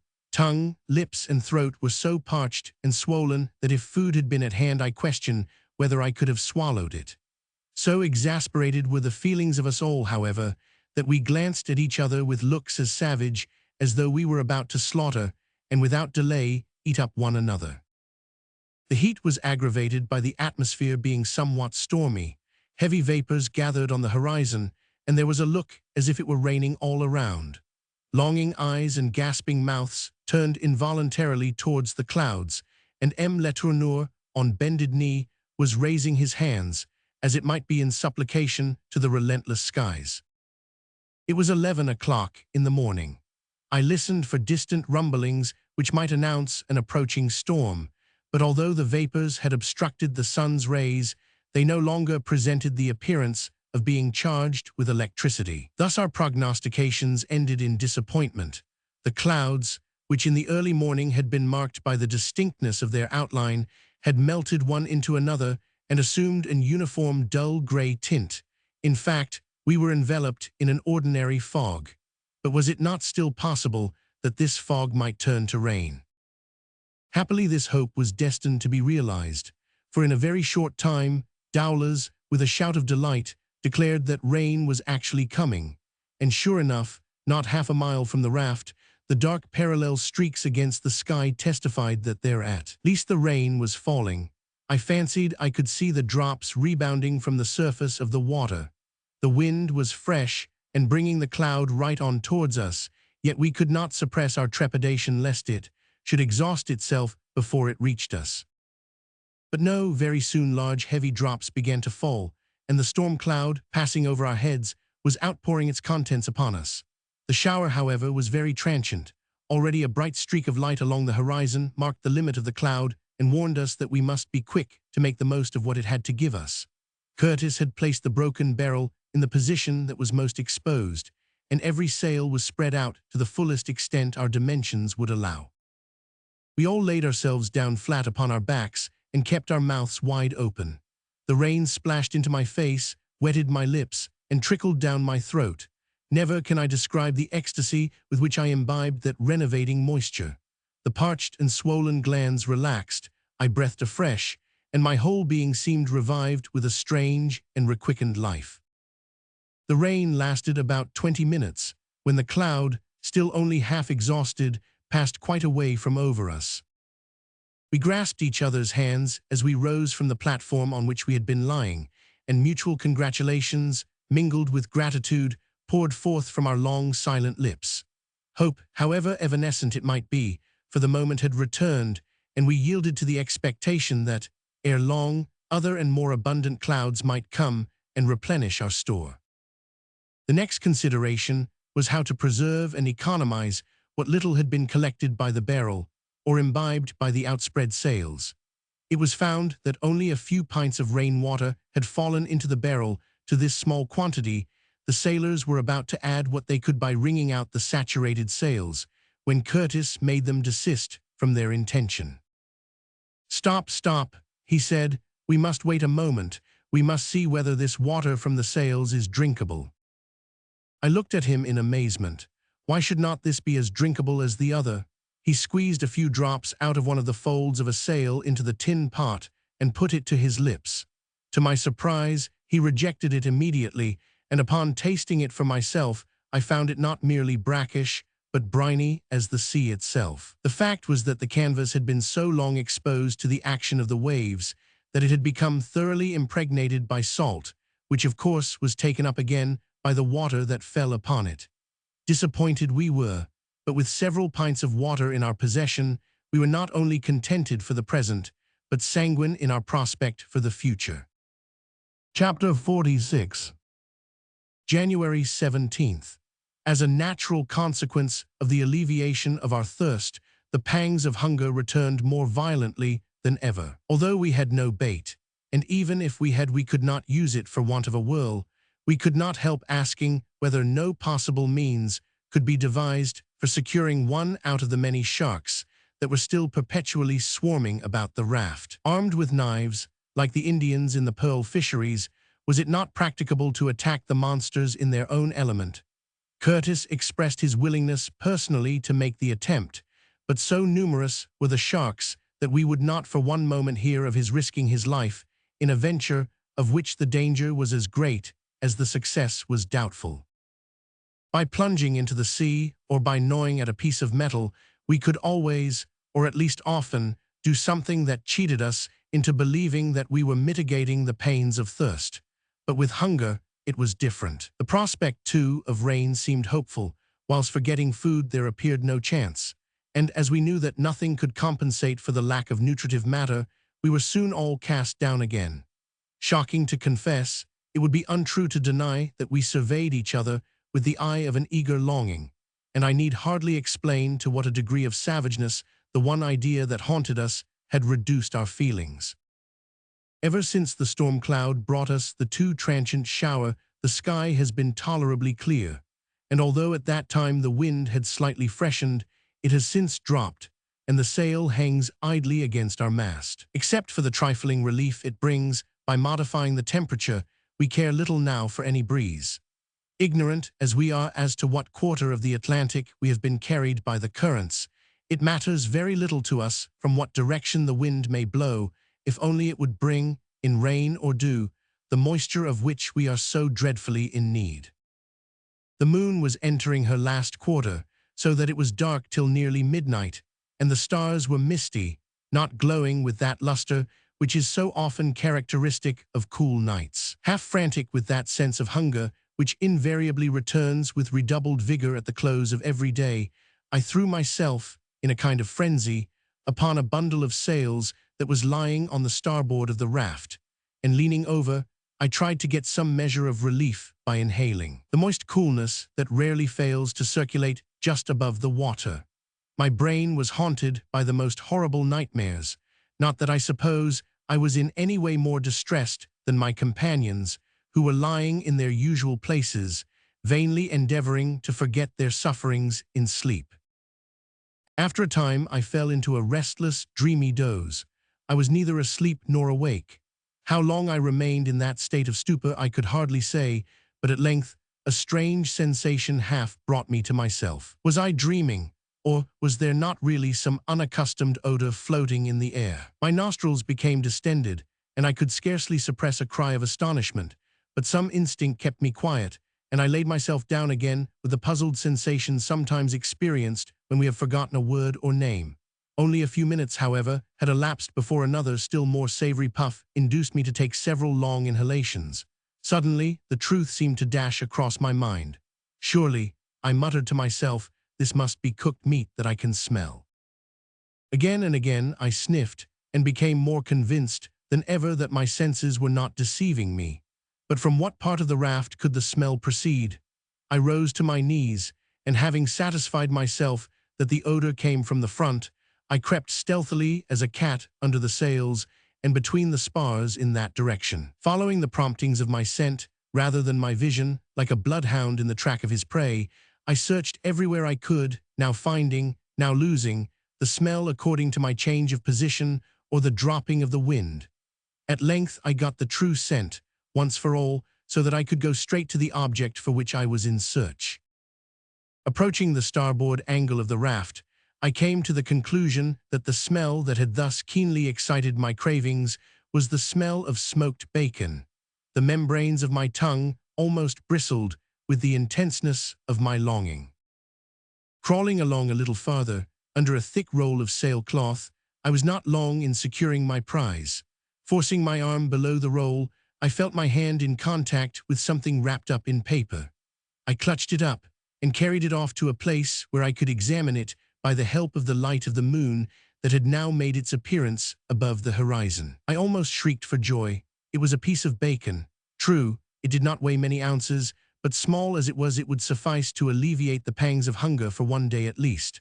I was just on the point of raising it to my mouth when a hand was laid upon my arm. It was only by a most determined effort that I kept myself from screaming out one instant more, and I found myself face to face with Hobart. In a moment I understood all. Plainly, this rascal Hobart had saved some provision from the wreck, upon which he had been subsisting ever since. The steward had provided for himself, whilst all around him were dying of starvation. Detestable wretch! This accounts for the inconsistency of his well-to-do looks and his pitiable groans. Vile hypocrite! Yet why, it struck me, should I complain? Was not I reaping the benefit of that secret store that he, for himself, had saved? But Hobart had no idea of allowing me the peaceable possession of what he held to be his own.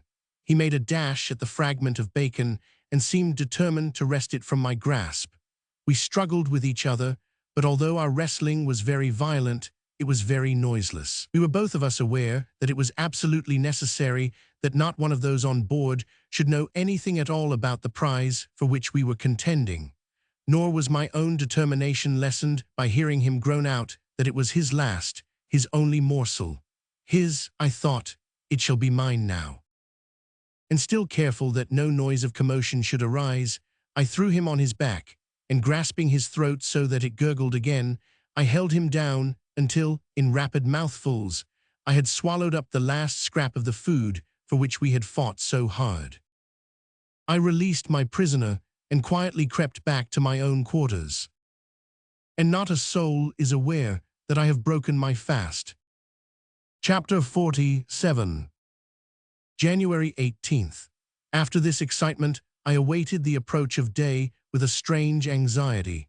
My conscience told me that Hobart had the right to denounce me in the presence of all my fellow passengers, yet my alarm was vain. The idea of my proceedings being exposed by him was quite absurd, In a moment, he would himself be murdered without pity by the crew, if it should be revealed that, unknown to them, he had been living on some private store which, by clandestine cunning, he had reserved. But in spite of my anxiety, I had a longing for day to come. The bit of food that I had thus stolen was very small, but small as it was, it had alleviated my hunger, and I was now tortured with remorse, because I had not shared the meager morsel with my fellow sufferers. Miss Herbie, Andre, his father, all had been forgotten, and from the bottom of my heart, I repented of my cruel selfishness. Meantime, the moon rose high in the heavens, and the first streaks of dawn appeared. There is no twilight in these low latitudes, and the full daylight came well nigh at once. I had not closed my eyes since my encounter with the steward, and ever since the first blush of day, I had labored under the impression that I could see some unusual dark mass halfway up the mast. But although it again and again caught my eye, it hardly roused my curiosity, and I did not rise from the bundle of sails on which I was lying to ascertain what it really was. But no sooner did the rays of the sun fall full upon it than I saw at once that it was the body of a man attached to a rope and swinging to and fro with the motion of the raft. A horrible presentiment carried me to the foot of the mast, and just as I had guessed, Hobart had hanged himself. I could not for a moment doubt that it was I myself that had impelled him to the suicide. A cry of horror had scarcely escaped my lips when my fellow passengers were at my side and the rope was cut. Then came the sailors. And what was it that made the group gather so eagerly around the body? Was it a humane desire to see whether any spark of life remained? No, indeed. The corpse was cold, and the limbs were rigid. There was no chance that animation should be restored. What then was it that kept them lingering so close around? It was only too apparent what they were about to do. But I could not look. I refused to take part in the horrible repast that was proposed. Neither would Miss Herbie, Andre, nor his father consent to alleviate their pangs of hunger by such revolting means. I know nothing for certain as to what Curtis did, and I did not venture to inquire. But of the others, Falston, Dowlers, the boatswain, and all the rest, I know that, to assuage their cravings, they consented to reduce themselves to the level of beasts of prey. They were transformed from human beings into ravenous brutes. The four of us who sickened at the idea of partaking of the horrid meal withdrew to the seclusion of our tent. It was bad enough to hear, without witnessing the appalling operation. But in truth, I had the greatest difficulty in the world in preventing Andre from rushing out upon the cannibals and snatching the odious food from their clutches. I represented to him the hopelessness of his attempt and tried to reconcile him by telling him that if they liked the food, they had a right to it. Hobart had not been murdered. He had died by his own hand, and after all, as the boatswain had once remarked to me, it was better to eat a dead man than a live one. Do what I would, however, I could not quiet Andre's feeling of abhorrence. In his disgust and loathing, he seemed for the time to have quite forgotten his own sufferings.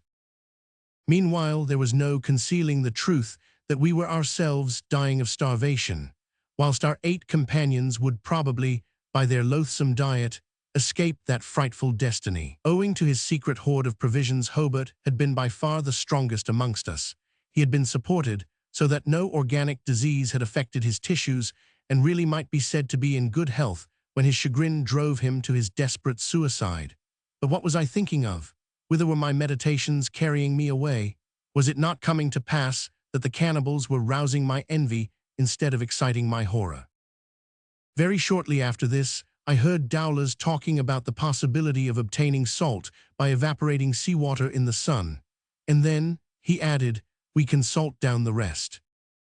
The boatswain assented to what the carpenter had said, and probably the suggestion was adopted. Silence, the most profound, now reigns upon the raft. I presume that nearly all have gone to sleep. One thing I do know, that they are no longer hungry. Chapter 48. January 19th. All through the day the sky remained unclouded and the heat intense, and night came on without bringing much sensible moderation in the temperature. I was unable to get any sleep, and towards morning was disturbed by hearing an angry clamor going on outside the tent. It aroused M. Letourneur, Andre, and Miss Herbie as much as myself, and we were anxious to ascertain the cause of the tumult. The boatswain, Dowlers, and all the sailors were storming at each other in frightful rage, and Curtis, who had come forward from the stern, was vainly endeavoring to pacify them. "But who has done it? We must know who has done it," said Dowlers, scowling with vindictive passion on the group around him. "There's a thief," howled out the boatswain, "and he shall be found. Let's know who has taken it." "I haven't taken it, nor I, cried the sailors one after another.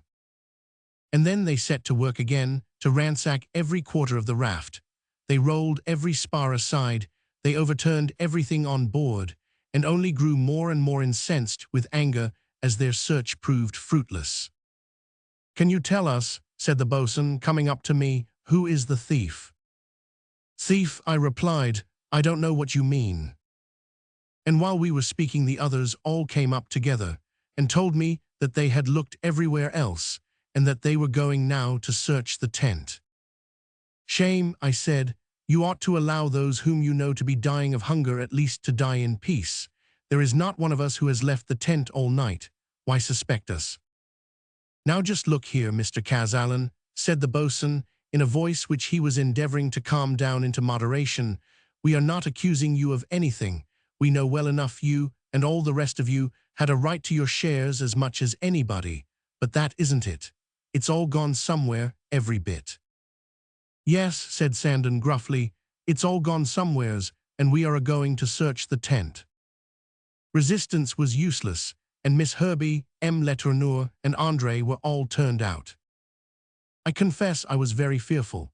I had a strong suspicion that for the sake of his son, for whom he was ready to venture anything, M. Letourneur had committed the theft. In that case, I knew that nothing would have prevented the infuriated men from tearing the devoted father to pieces. I beckoned to Curtis for protection, and he came and stood beside me. He said nothing, but waited with his hands in his pockets, and I think I am not mistaken in my belief that there was some sort of a weapon in each. To my great relief, the search was ineffectual. There was no doubt that the carcass of the suicide had been thrown overboard, and the rage of the disappointed cannibals knew no bounds. Yet who had ventured to do the deed? I looked at M. Letourneur and Miss Herbie, but their countenances at once betrayed their ignorance. André turned his face away, and his eyes did not meet my own. Probably it is he, but if it be, I wonder whether he has reckoned up the consequences of so rash an act. Chapter 49. January 20th to 22nd. For the day or two after the horrible repast of the 18th, those who had partaken of it appeared to suffer comparatively little either from hunger or thirst. But for the four of us who had tasted nothing, the agony of suffering grew more and more intense.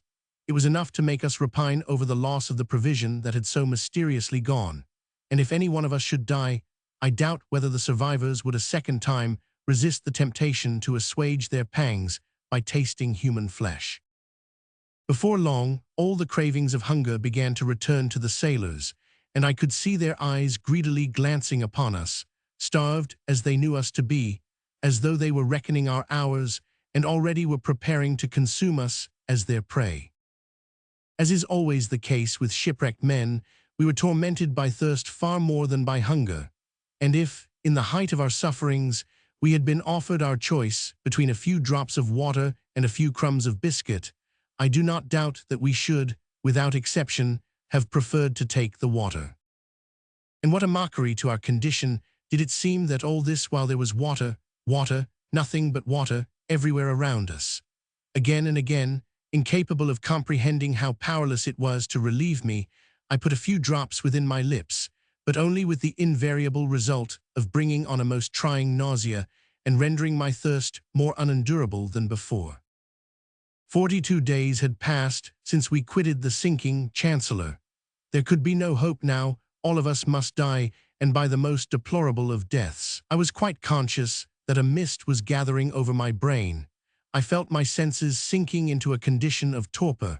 I made an effort, but all in vain, to master the delirium that I was aware was taking possession of my reason. It is out of my power to decide for how long I lost my consciousness, but when I came to myself, I found that Miss Herbie had folded some wet bandages around my forehead. I am somewhat better, but I am weakened, mind and body, and I am conscious that I have not long to live. A frightful fatality occurred today. The scene was terrible. Jinkstrap, the Negro, went raving mad. Curtis and several of the men tried their utmost to control him, but in spite of everything he broke loose and tore up and down the raft, uttering fearful yells. He had gained possession of a handspike and rushed upon us all with the ferocity of an infuriated tiger. How he contrived to escape mischief from his attacks, I know not. All at once, by one of those unaccountable impulses of madness, his rage turned against himself. With his teeth and nails he gnawed and tore away at his own flesh. Dashing the blood into our faces, he shrieked out with a demoniacal grin, "Drink, drink," and flinging us gory morsels, kept saying, "Eat, eat." In the midst of his insane shrieks, he made a sudden pause, then dashing back again from the stern to the front, he made a bound and disappeared beneath the waves. Falsten, Dowlers, and the boatswain made a rush that at least they might secure the body, but it was too late. All that they could see was a crimson circle in the water, and some huge sharks disporting themselves around the spot. Chapter 50. January 23rd. Only 11 of us now remain, and the probability is very great that every day must now carry off at least its one victim, and perhaps more. The end of the tragedy is rapidly approaching, and save for the chance, which is next to an impossibility, of our sighting land or being picked up by a passing vessel, ere another week has elapsed not a single survivor of the Chancellor will remain.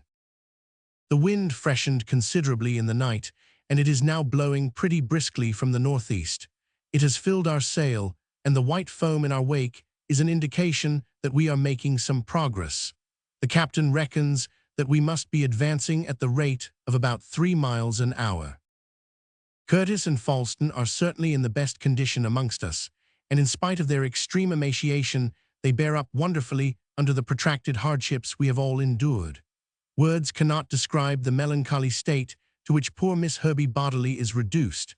Her whole being seems absorbed into her soul, but that soul is brave and resolute as ever, living in heaven rather than on earth. The boatswain, strong, energetic man that he was, has shrunk into a mere shadow of his former self, and I doubt whether anyone would recognize him to be the same man. He keeps perpetually to one corner of the raft, his head dropped upon his chest, and his long, bony hands lying upon knees that project sharply from his worn-out trousers. Unlike Miss Herbie, his spirit seems to have sunk into apathy, and it is at times difficult to believe that he is living at all, so motionless and statue-like does he sit. Silence continues to reign upon the raft. Not a sound, not even a groan, escapes our lips. We do not exchange 10 words in the course of the day, and the few syllables that our parched tongue and swollen lips can pronounce are almost unintelligible.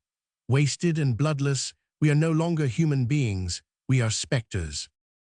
Chapter 51. January 24th. I have inquired more than once of Curtis if he has the faintest idea to what quarter of the Atlantic we have drifted, and each time he has been unable to give me a decided answer, though from his general observation of the direction of the wind and currents he imagines that we have been carried westwards, that is to say, towards the land. Today the breeze has dropped entirely, but the heavy swell is still upon the sea, and is an unquestionable sign that a tempest has been raging at no great distance. The raft labors hard against the waves, and Curtis, Falsten, and the boatswain employ the little energy that remains to them in strengthening the joints. Why do they give themselves such trouble? Why not let the few frail planks part asunder, and allow the ocean to terminate our miserable existence? Certain it seems that our sufferings must have reached their utmost limit, and nothing could exceed the torture that we are enduring. The sky pours down upon us a heat like that of molten lead, and the sweat that saturates the tattered clothes that hang about our bodies goes far to aggravate the agonies of our thirst. No words of mine can describe this dire distress. These sufferings are beyond human estimate. Even bathing, the only means of refreshment that we possessed, has now become impossible, for ever since Jinkstrap's death, the sharks have hung about the raft in shoals.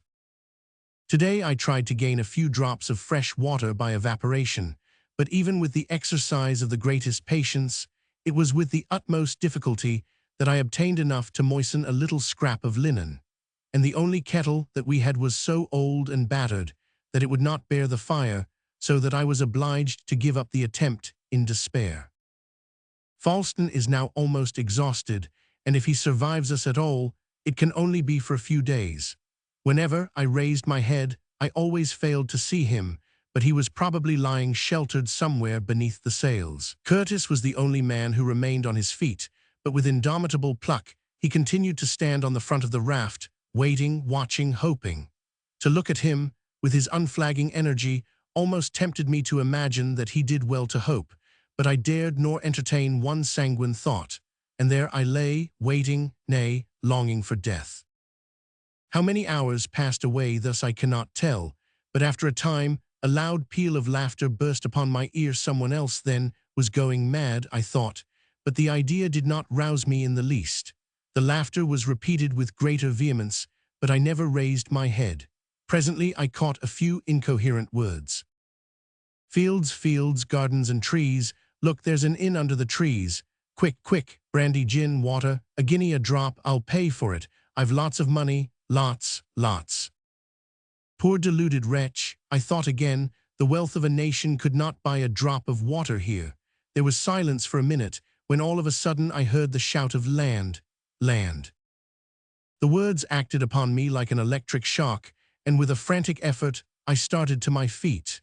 No land, indeed, was visible, but Flaypole, laughing, singing, and gesticulating, was raging up and down the raft. Sight, taste, and hearing, all were gone, but the cerebral derangement supplied their place, and in imagination the maniac was conversing with absent friends, inviting them into the George Inn at Cardiff, offering them gin, whiskey, and above all water. Stumbling at every step, and singing in a cracked, discordant voice, he staggered about amongst us like an intoxicated man. With the loss of his senses, all his sufferings had vanished, and his thirst was appeased. It was hard not to wish to be a partaker of his hallucination. Dowlers, Falston, and the boatswain seemed to think that the unfortunate wretch would, like Jinkstrap, put an end to himself by leaping into the sea, but determined this time to preserve the body, that it might serve a better purpose than merely feeding the sharks. They rose and followed the madman everywhere he went, keeping a strict eye upon his every movement. But the matter did not end as they expected. As though he were really intoxicated by the stimulants of which he had been raving, Flaypole at last sank down in a heap in a corner of the raft, where he lay lost in a heavy slumber. Chapter 52. January 25th. Last night was very misty, and for some unaccountable reason, one of the hottest that can be imagined. The atmosphere was really so stifling that it seemed as if it only required a spark to set it alight. The raft was not only quite stationary, but did not even rise and fall with any motion of the waves. During the night I tried to count how many there were now on board, but I was utterly unable to collect my ideas sufficiently to make the enumeration. Sometimes I counted 10, sometimes 12, and although I knew that 11, since Jinkstrap was dead, was the correct number, I could never bring my reckoning right. Of one thing I felt quite sure, and that was that the number would very soon be 10. I was convinced that I could myself last but very little longer. All the events and associations of my life passed rapidly through my brain, my country, my friends, and my family all appeared as it were in a vision, and seemed as though they had come to bid me a last farewell. Towards morning I woke from my sleep, if the languid stupor into which I had fallen was worthy of that name. One fixed idea had taken possession of my brain. I would put an end to myself, and I felt a sort of pleasure as I gloated over the power that I had to terminate my sufferings. I told Curtis, with the utmost composure, of my intention, and he received the intelligence as calmly as it was delivered. "Of course you will do as you please," he said. "For my own part, I shall not abandon my post. It is my duty to remain here, and unless death comes to carry me away, I shall stay where I am to the very last." The dull grey fog still hung heavily over the ocean, but the sun was evidently shining above the mist, and would, in course of time, dispel the vapor. Towards 7 o'clock, I fancied I heard the cries of birds above my head. The sound was repeated 3 times, and as I went up to the captain to ask him about it, I heard him mutter to himself, "Birds, why that looks as if land were not far off." But although Curtis might still cling to the hope of reaching land, I knew not what it was to have one sanguine thought. For me, there was neither continent nor island. The world was one fluid sphere, uniform, monotonous, as in the most primitive period of its formation. Nevertheless, it must be owned that it was with a certain amount of impatience that I awaited the rising of the mist, for I was anxious to shake off the phantom fallacies that Curtis's words had suggested to my mind. Not till 11 o'clock did the fog begin to break, and as it rolled in heavy folds along the surface of the water, I could every now and then catch glimpses of a clear blue sky beyond. Fierce sunbeams pierced the cloud rifts, scorching and burning our bodies like red-hot iron, but it was only above our heads that there was any sunlight to condense the vapor. The horizon was still quite invisible. There was no wind, and for half an hour longer the fog hung heavily round the raft, whilst Curtis, leaning against the side, strove to penetrate the obscurity. At length the sun burst forth in full power, and sweeping the surface of the ocean, dispelled the fog, and left the horizon open to our eyes. There, exactly as we had seen it for the last 6 weeks, was the circle that bounded sea and sky, unbroken, definite, distinct as ever. Curtis gazed with intensest scrutiny, but did not speak a word. I pitied him sincerely, for he alone of us all felt that he had not the right to put an end to his misery. For myself, I had fully determined that if I lived till the following day, I would die by my own hand. Whether my companions were still alive, I hardly cared to know. It seemed as though days had passed since I had seen them. Night drew on, but I could not sleep for a moment. Towards 2 o'clock in the morning my thirst was so intense that I was unable to suppress loud cries of agony. Was there nothing that would serve to quench the fire that was burning within me? What if instead of drinking the blood of others, I were to drink my own? It would be all unavailing, I was well aware, but scarcely had the thought crossed my mind than I proceeded to put it into execution. I unclasped my knife, and stripping my arm, with a steady thrust I opened a small vein. The blood oozed out slowly, drop by drop, and as I eagerly swallowed the source of my very life, I felt that for a moment my torments were relieved, but only for a moment. All energy had failed my pulses, and almost immediately the blood had ceased to flow.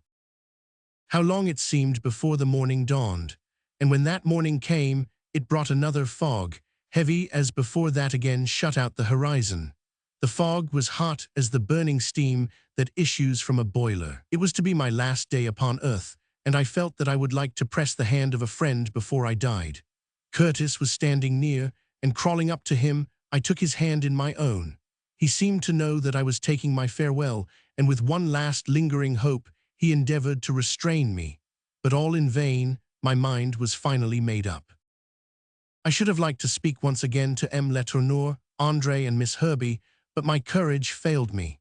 I knew that the young girl would read my resolution in my eyes, and that she would speak to me of duty and of God, and of eternity, and I dared not meet her gaze, and I would not run the risk of being persuaded to wait until a lingering death should overtake me. I returned to the back of the raft, and after making several efforts, I managed to get on to my feet.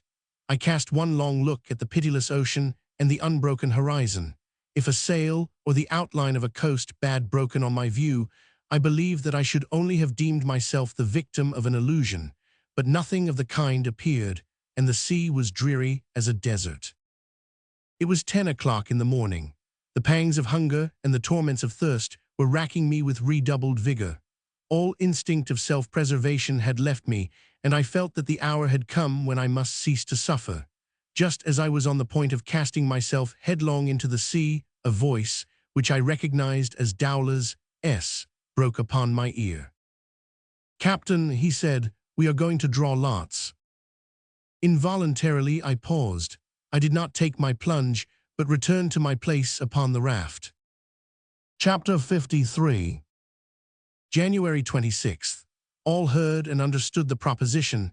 In fact, it had been in contemplation for several days, but no one had ventured to put the idea into words. However, it was done now.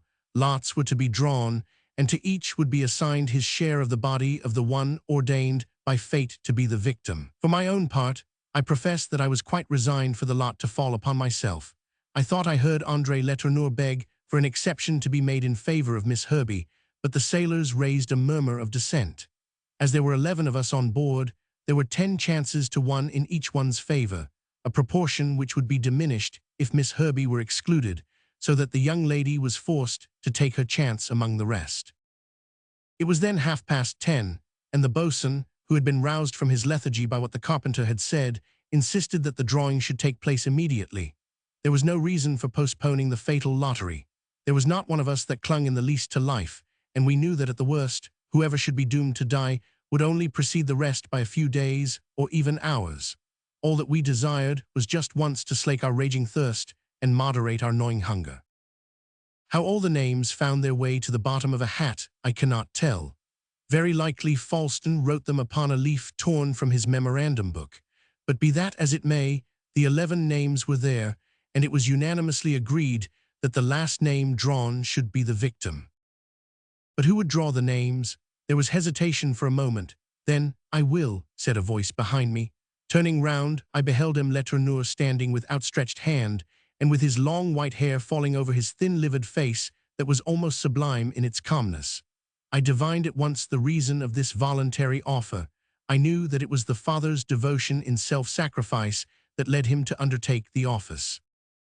"As soon as you please," said the boatswain, and handed him the hat. M. Letourneur proceeded to draw out the folded strips of paper one by one, and after reading out aloud the name upon it, handed it to its owner. The first name called was that of Burke, who uttered a cry of delight. Then followed Flaypole and the boatswain.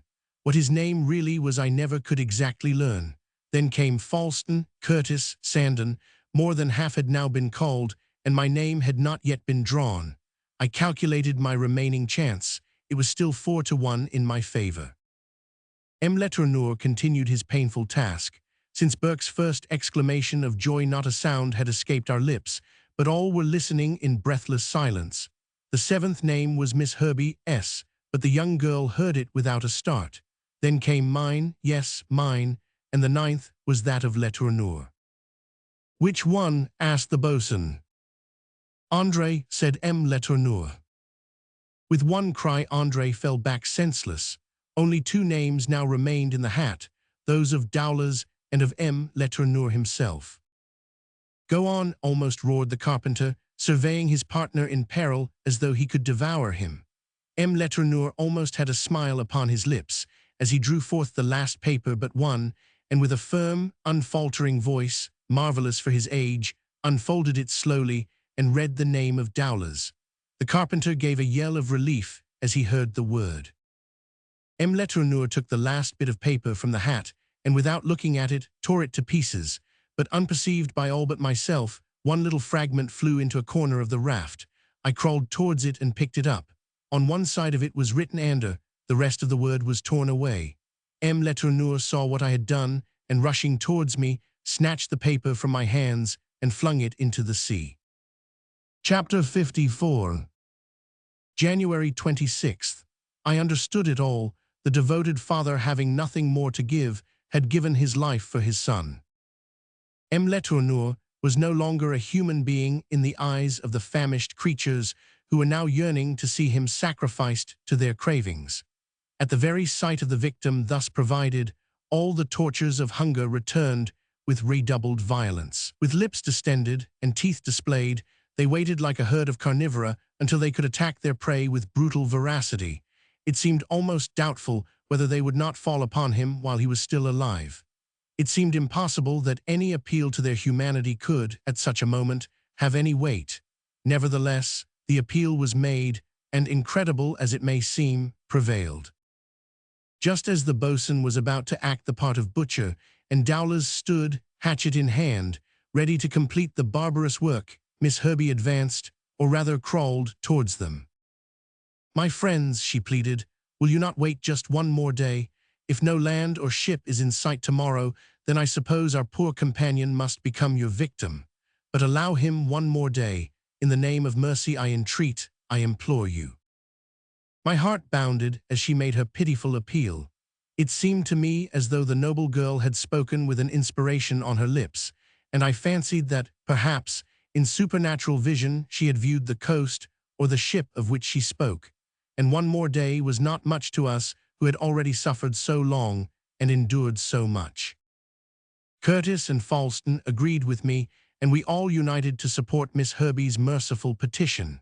The sailors did not utter a murmur, and the boatswain in a smothered voice said, "Very well, we will wait till daybreak tomorrow," and threw down his hatchet.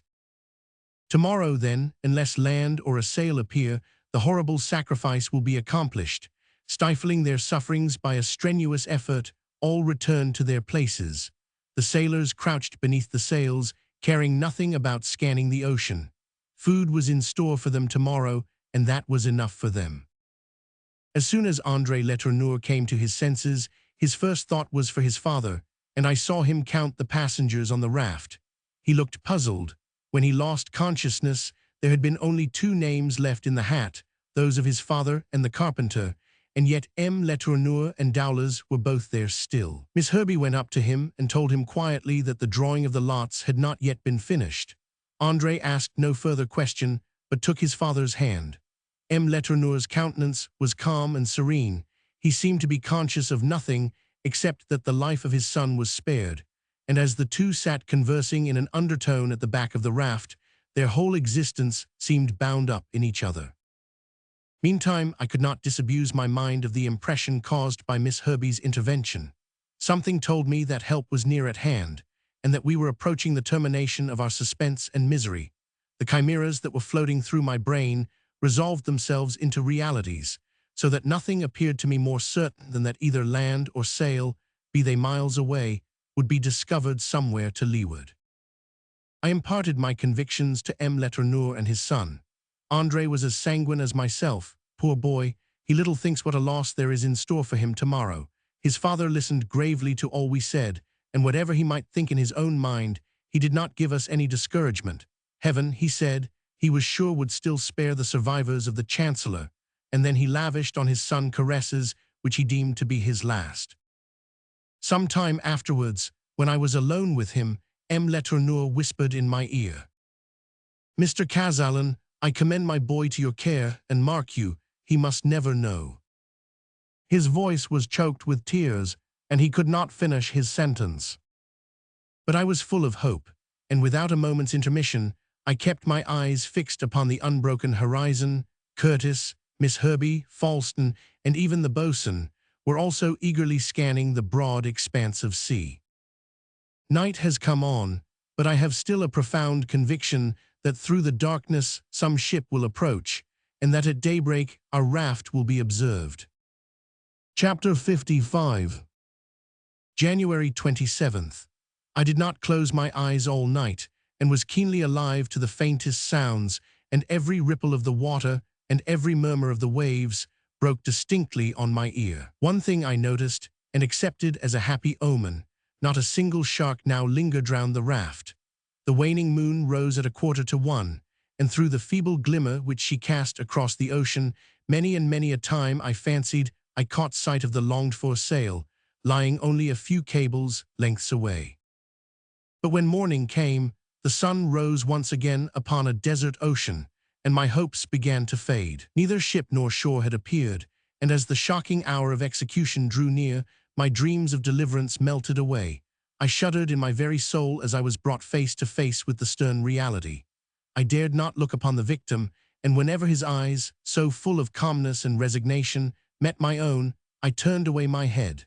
I felt choked with horror, and my brain reeled as though I were intoxicated. It was now 6 o'clock, and all hope had vanished from my breast. My heart beat rapidly, and a cold sweat of agony broke out all over me. Curtis and the boatswain stood by the mast attentively scanning the horizon. The boatswain's countenance was terrible to look upon. One could see that although he would not forestall the hour, he was determined not to wait a moment after it arrived. As for the captain, it was impossible to tell what really passed within his mind. His face was livid, and his whole existence seemed concentrated in the exercise of his power of vision. The sailors were crawling about the platform, with their eyes gleaming, like wild beasts ready to pounce upon their devoted prey. I could no longer keep my place and glided along to the front of the raft. The boatswain was still standing intent on his watch, but all of a sudden, in a voice that made me start, he shouted, "Now then, time's up," and followed by Dowlers, Burke, Flaypole, and Sandon, ran to the back of the raft. As Dowlers seized the hatchet convulsively, Miss Herbie could not suppress a cry of terror. Andre started to his feet. "What are you going to do to my father?" he asked in accents choked with emotion. "My boy," said M. Letourneur, "the lot has fallen upon me, and I must die." "Never," shrieked Andre, throwing his arms about his father. "They shall kill me first. It was I who threw Hobart's body into the sea, and it is I who ought to die." But the words of the unhappy youth had no other effect than to increase the fury of the men who were so staunchly bent upon their bloody purpose. "Come, come, no more fuss," said Dowlers, as he tore the young man away from his father's embrace. Andre fell upon his back, in which position two of the sailors held him down so tightly that he could not move, whilst Burke and Sandon carried off their victim to the front. All this had taken place much more rapidly than I have been able to describe it. I was transfixed with horror, and much as I wished to throw myself between M. Letourneur and his executioners, I seemed to be rooted to the spot where I was standing. Meantime, the sailors had been taking off some of M. Letourneur's clothes, and his neck and shoulders were already bare. "Stop a moment," he said in a tone in which was the ring of indomitable courage.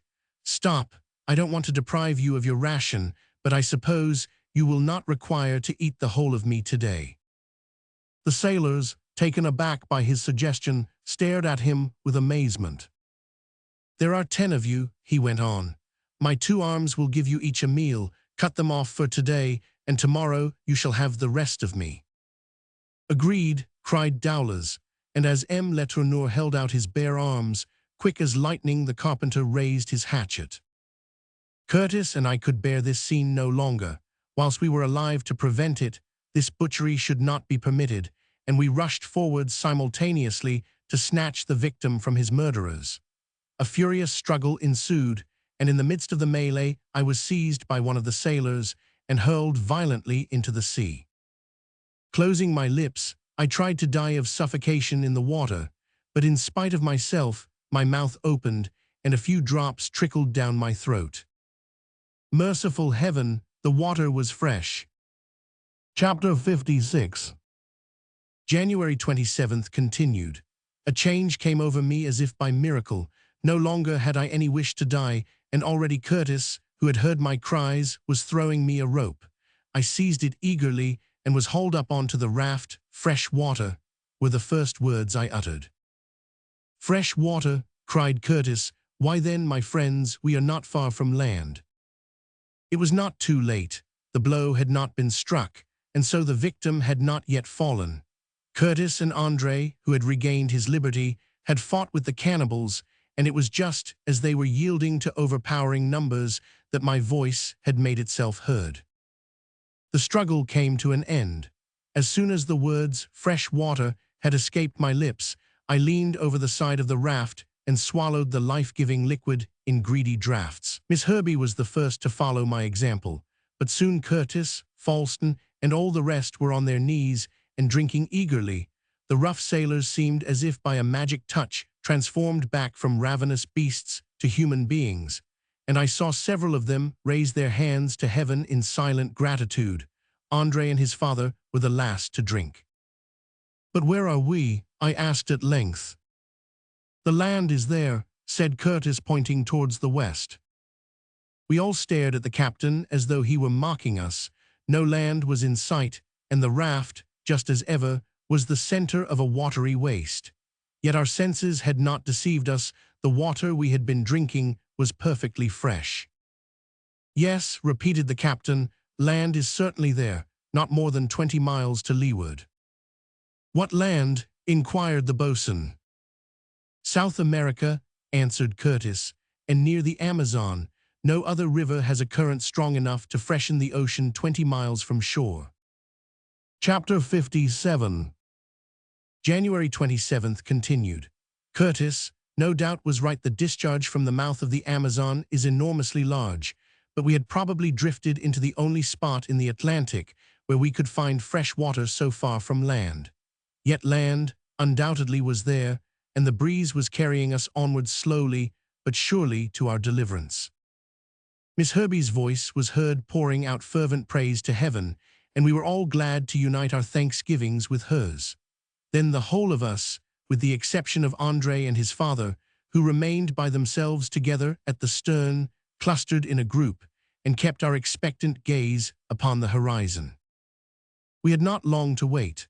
Before an hour had passed, Curtis leaped in ecstasy and raised the joyous shout of "Land ahoy!" My journal has come to a close. I have only to relate, as briefly as possible, the circumstances that finally brought us to our destination. A few hours after we first sighted land, the raft was off Cape Magori on the island of Marajo and was observed by some fishermen who, with kind-hearted alacrity, picked us up and tended us most carefully. They conveyed us to Pera, where we became the objects of unbounded sympathy. The raft was brought to land in lat. 0 deg. 12 min.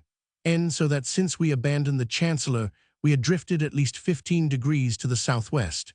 Except for the influence of the Gulf Stream, we must have been carried far, far to the south, and in that case, we should never have reached the mouth of the Amazon and must inevitably have been lost.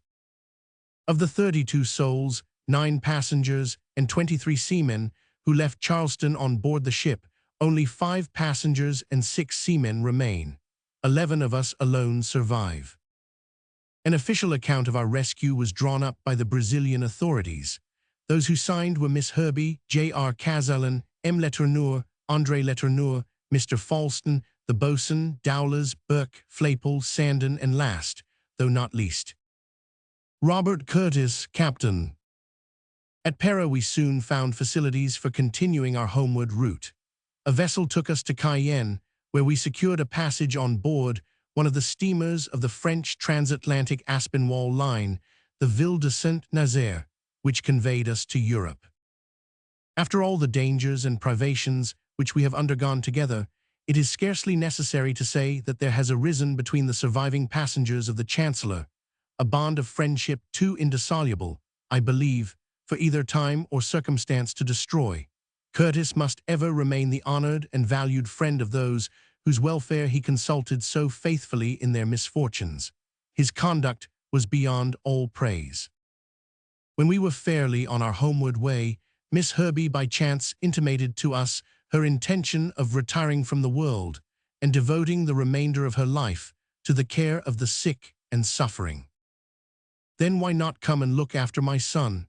said M. Letourneur, adding, "He is an invalid, and he requires, as he deserves, the best of nursing."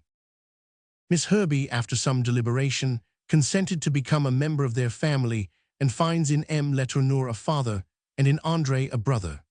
A brother, I say, but may we not hope that she may be united by a dearer and a closer tie, and that the noble-hearted girl may experience the happiness that so richly she deserves?